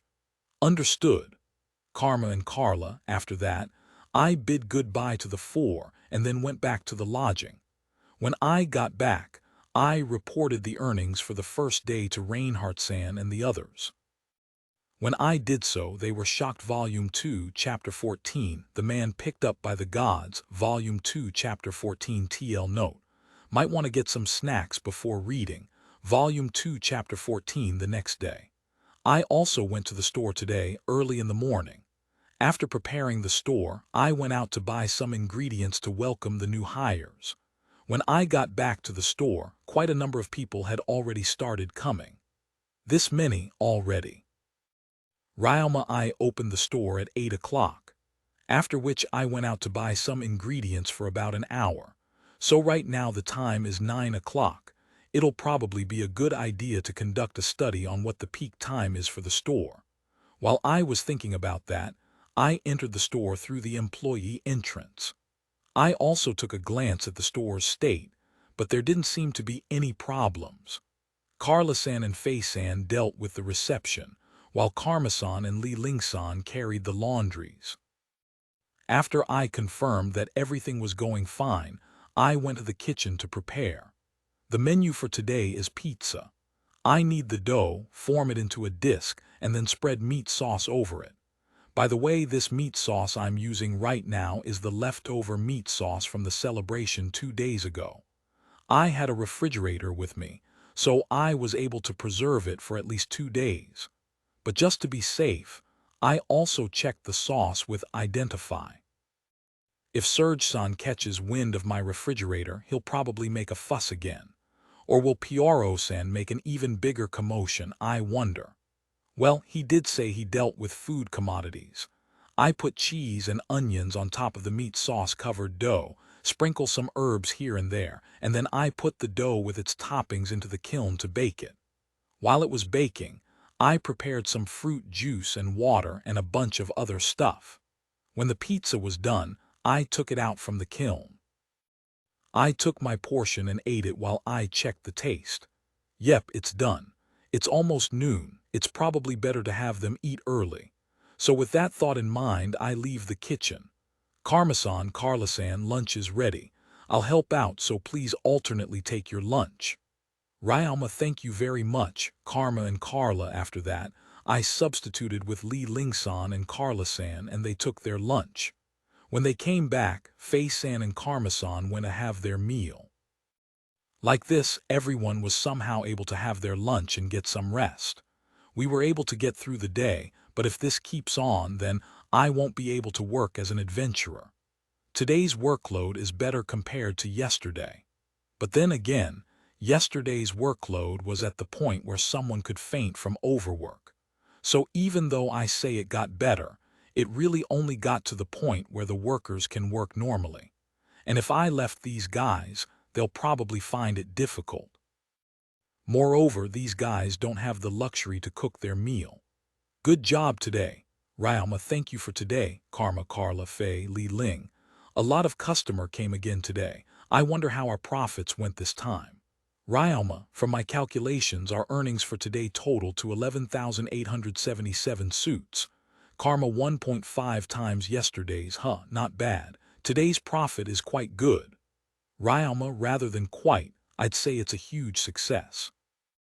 Fei, at the rate it's going, the customers will probably still increase. Li Ling, yeah, it would probably be a good idea to get more hands if someone were to catch a cold or get injured right now. Then burden placed on everyone else will increase several folds. Ryalma, true, it would definitely be better to get more hands. Karma, when the customers increase, and in the instance where one of us becomes unable to work, then there's a possibility that the store won't be able to maintain itself. So let's get some more people quickly. We just got some new ones yesterday, but it would help out a lot if you could get more from the guild again. Carla, all right. Also, I was thinking of getting a cook for you guys. Can I get that from the guild as well? Ryalma, a cook. You could definitely hire one from the guild, but why would you want to hire a cook? Carla, well, since everyone has their hands full with work, there's no one who can go and make the meal. So I thought I'd hire a cook to leave the cooking duty to. Ryalma, that's certainly true, but that kind of stuff is something a servant does, you know. Carla, that may be true. But since you're eating anyway, wouldn't it be better to eat good food? That's what employee benefits are about, you know. Ryalma, I agree, however. What's an employee benefit? Carla, it's a kind of philosophy that pursues the idea of having employees work happily in one store. Ryalma, I see. Certainly, Ryalma-sama does think a lot about our welfare. Carla, not only did you give us a place to stay, you even gave us a high salary. There's no other store that treats their employees this well, you know. Fei, the salary's good, the room is warm, and even the lunch was delicious. We already don't have any intentions of going to another store. Li Ling, I'm happy to hear that. Well then, I'll leave everything to you guys, okay? I'll go to the guild to get some more hands now. Ryalma, take care. Karma, Carla, Fei, Li Ling, the four sent me off as I left the store. When I got to the guild, I was again brought to the reception room. There, I told the guild master that I wanted to hire more people again. Hearing that, the guild master whispered an "oh" as she began to observe me. Then she asked me about the profits for today and yesterday. When I told her about the store's profits, the guild master laughed grinningly. She called someone over and told him to gather some people. Naturally, the people today were different from yesterday's group. When I was asked how many I wanted to hire, I replied with 2 or 3 for now, plus a cook. Hearing about wanting a cook, naturally, the guild master couldn't help but be curious. After I explained, she understood. In this world, employee benefits aren't something commonly practiced. Because of that, what I'm doing is a bit strange. Well, it's not bad though, right? Or at least that's what the guild master says. I got 4 people today. The 3 young girls who came from a poor village to make money, Jean, Maria, and Fina. And Selma, who stopped being able to work as a cook after the owner of the inn closed the store Selmasan was working at because of old age. These girls were recommended to me by the guild master, and after I confirmed their intentions, I employed them. Because of that, I was able to finish everything in less than 10 minutes. They all wanted to work as live-ins as well, so we had a carriage prepared and then we went back to the store. Before leaving the guild master left me some words. Ryalma, at the rate you're going, you should think of starting up a branch or two in a different town. It's fine even if you do it immediately, but when you do, discuss it with me. Grisla I was taken aback when she said the same thing Karma-san and the others told me. At that she lightly hit my back with her cane and yelled, "Pull yourself together," to encourage me. After that, when I got to the store with the new hires, Karma-san and the others were still at the store. "Welcome home, boss." Karma and Carla, when they saw me, that's what they said. I told them that the 4 I had brought with me also wanted to work as live-ins, so I brought them with me. Afterwards, I introduced them. 4 days later, since I hired 4 new people, 4 days had passed.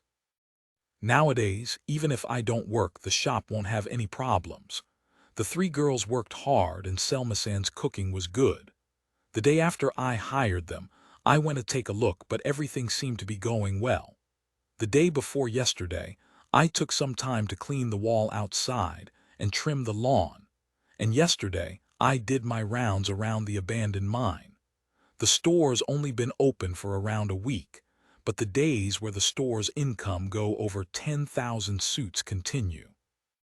It's 100 times a normal person's daily expense. This is more than enough, right? Everyone also continues to do their job without complaining. Looks like I've completely become unneeded. With this, I think I can back to working as an adventurer. But while I was thinking that, Surge-san told me to come over today. "I've made you wait." Ryalma-sama, thank you for coming. Please over here. Surge, excuse me. Ryalma, I'm very sorry to have called you all of the sudden. Surge, no, please don't worry about it. After all, the store's been able to function with just my employees now. The people you sent over are also doing their best. Ryalma, I see. I'm relieved to know that they're working well.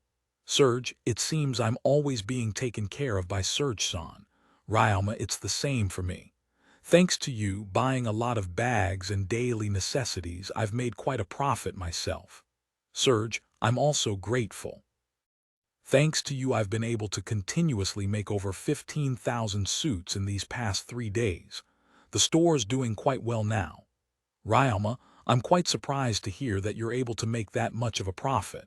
If that continues, the stores in that area won't be able to match you. Or rather, I guess they already can't match you. Surge, and then Surge-san took a breath, and then said this. On top of all that, I actually still have something profitable I wish to speak with you. This is really surprising. Surge, when I heard that, I tilted my head. Then Surge-san said this. Ryalma-sama, it's about the waterproof cloths. Surge, oh, Ryalma, I've completely forgotten about that. Are you aware that it's almost time for the Grell frog outbreak? Surge, yes, I've heard of it. Ryalma, the mud that causes that outbreak releases a horrible smell. But because the Grell frog's leather can be turned into armor and its guts are good ingredients for medicines, there are plenty of adventurers who would go there to hunt them and sell the spoils for a high price. And so, I thought it would be a good opportunity to start selling the so-called waders you came up with along with the other waterproof products. In line with that, I wanted to inquire regarding the production rate of the waterproof cloth. Surge, right now, I have 907 sticky slimes, but it also depends on the cloth. How long is one sheet of cloth before treating it? The one we have prepared here is 70 m long per sheet. If I take a contract for an amount I can't produce, we'll both end up troubled afterwards. If I give myself some margin for error, 10 slimes should be able to get a sheet finished in a day. Even if it is 20 slimes per sheet, 45 sheets should be possible. Then in that case, after having prepared the production, it should be possible to get 45 to 90 sheets finished in a day. but because it takes time to dry, it might be less. Ryalma, when I said that, Surge-san's countenance brightened. Actually, it would already have been enough to make 10 in a day. To be able to do more than that, I'm very grateful. If that cloth is turned into rain gear, then it should sell quickly. When we run out of cloths at that time, the price will skyrocket. As long as the increase in price isn't too big, then it's all good. But if the price becomes too high, problems can also occur. So let's store up on waterproof cloths and store them in my storage and in your dimension home. I understand. Should I start making it now? Ryalma, yes, please, Surge. Then in that case, I'd like to buy some cloth materials. Ryalma, I'll prepare it for free. When you come with the waterproof cloth, I'll hand over the payment for the treatment. How much will the treatment be? Surge, I'll leave it to you. Please put a fair price for the waterproof treatment. Ryalma, when I said that, Surge-san chuckled. As a merchant, you'd normally try to get price that's beneficial for you. This way is very good for me, but now the discussions turned an unexpected corner. Where will you be treating the cloths? If it's found out that you're the producer, things might get complicated. Do you know of a safe place to treat the cloths? Otherwise, I can prepare one. Surge, I plan to do it in the abandoned mine. Ryalma, certainly people won't go there. But is it all right? Surge, yes. I can make a workshop there with my earth magic. People also won't come. And because I can loiter there under the pretext of being the person responsible for it, I won't appear suspicious either. Ryalma, like this, the discussion ended. And I received all of the cloths, 50 sheets all in all, that Surge-san has prepared in his storeroom. Afterwards, I leave the town, and by using warp, repetitively I headed towards the abandoned mine. After that, except for the cleaner slimes in the store, I had all my slimes do the rounds for the mine. After that, I entered the highest tunnel of the mine. In the deepest part of the tunnel, I used create block and pavement to create a sturdy and wide room, as well as a hole for ventilation. Moreover, I used the bricks the create block produced and made several workbenches. The structure of the workbench is simple. I piled up bricks to support one end of the cloth and another for the other end. And on the highest brick, I used break rock to dig a gutter. On that gutter, I fit a rod made out of stone with rock and earth needle.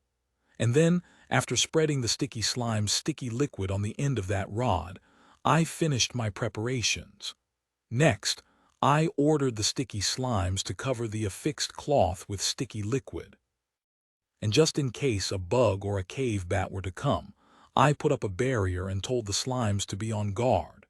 Today, I made 30 of those workbenches. Come to think of it, the slimes managed to learn staff techniques and spear techniques. When I remembered that, I cut a tree and dried it with alchemy. Using circle saw and polish, I created several rods that have been treated and padded spears. With this, I can begin the training for staff and spear techniques. After that, I practiced with the slimes. When practice ended, I had nothing left to do and was quite bored. Being bored with nothing to do, I decided to take a look at my status board. Oh, looks like my magic power recovery rate leveled up from 1 to 3. Is it because I used a lot of magic power when I made the store? Moreover, my slave magic, alchemy, wind magic, and electric magic all leveled up by 1 as well. It's probably because I used it quite a lot. Speaking of which, Elia did say she wanted to see a doll I made. Should I make it now? But what should I make? I then killed time by making an inoffensive doll out of quicklime, and then coloring it with the art materials I got from Sebasu-san. But halfway through, I ended up a bit too caught up into it, and I almost kept going till it became dark. I immediately put a stop to what I'm doing before I lose track of time. Even under normal situations, I'm the type that easily forgets the time. All the more now that I'm here in a place where I can't tell the time of day. I quickly take the 30 sheets of water cloth and the doll. Then with warp, I go back to the town. Before going back to the lodging, I stop by Surge-san's store and drop off the 30 sheets of waterproof cloth I just finished. When I got back to the lodging, I immediately went over to Elia's room. Aaron-san went out from inside and let me in. "Welcome, Ryoma-san." "Elia, it's unusual for Ryoma-kun to come by himself to our room. Did something happen?" "Reinhardt, nothing particularly big, but first there is something I want to talk regarding business. Today, I succeeded in making 30 sheets of waterproof cloth and have already delivered them to Serge's store. I still have some more allowance, so the production rate will gradually increase from tomorrow onwards. As for how far I can go, I'll have to test it." "Ryoma, I see. That's good. There doesn't seem to be any problems with the production rate of the waterproof cloths. And the other thing you wanted to talk about, Reinhardt, that doll that Elia wanted to see. I finished making it while waiting for the cloths to dry." "Ryoma, really? Please show me." Elia, as she said that, I took out several dolls from my item box. "It's this." Ryoma, the thing I brought out had the difference between rock and wood, but it's definitely the world-famous woodcraft bear.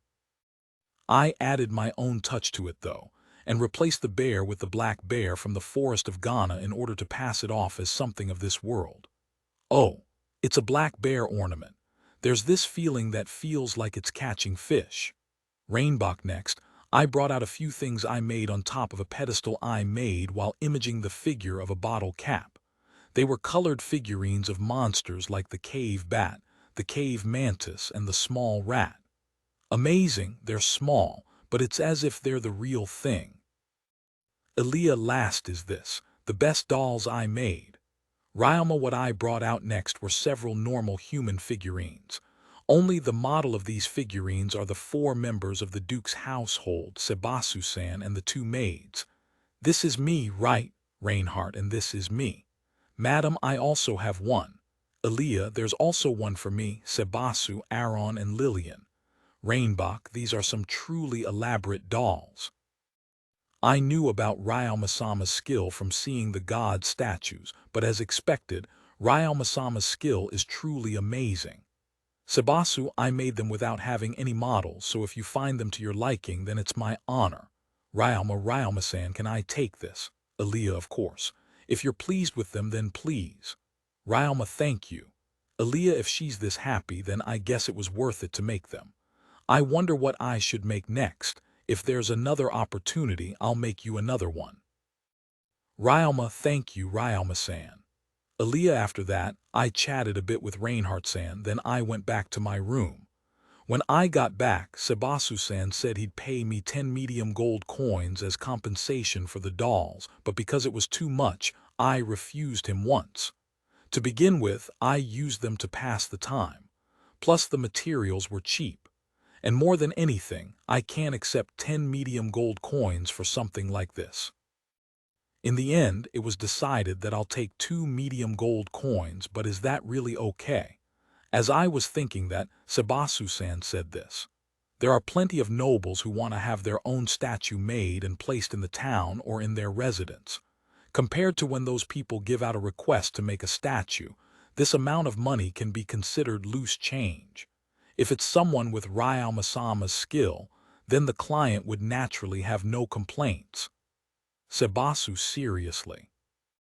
After that, I went back to my room and wondered what kind of statue I will make next while making the waterproof cloths tomorrow. While I was thinking that, I fell asleep.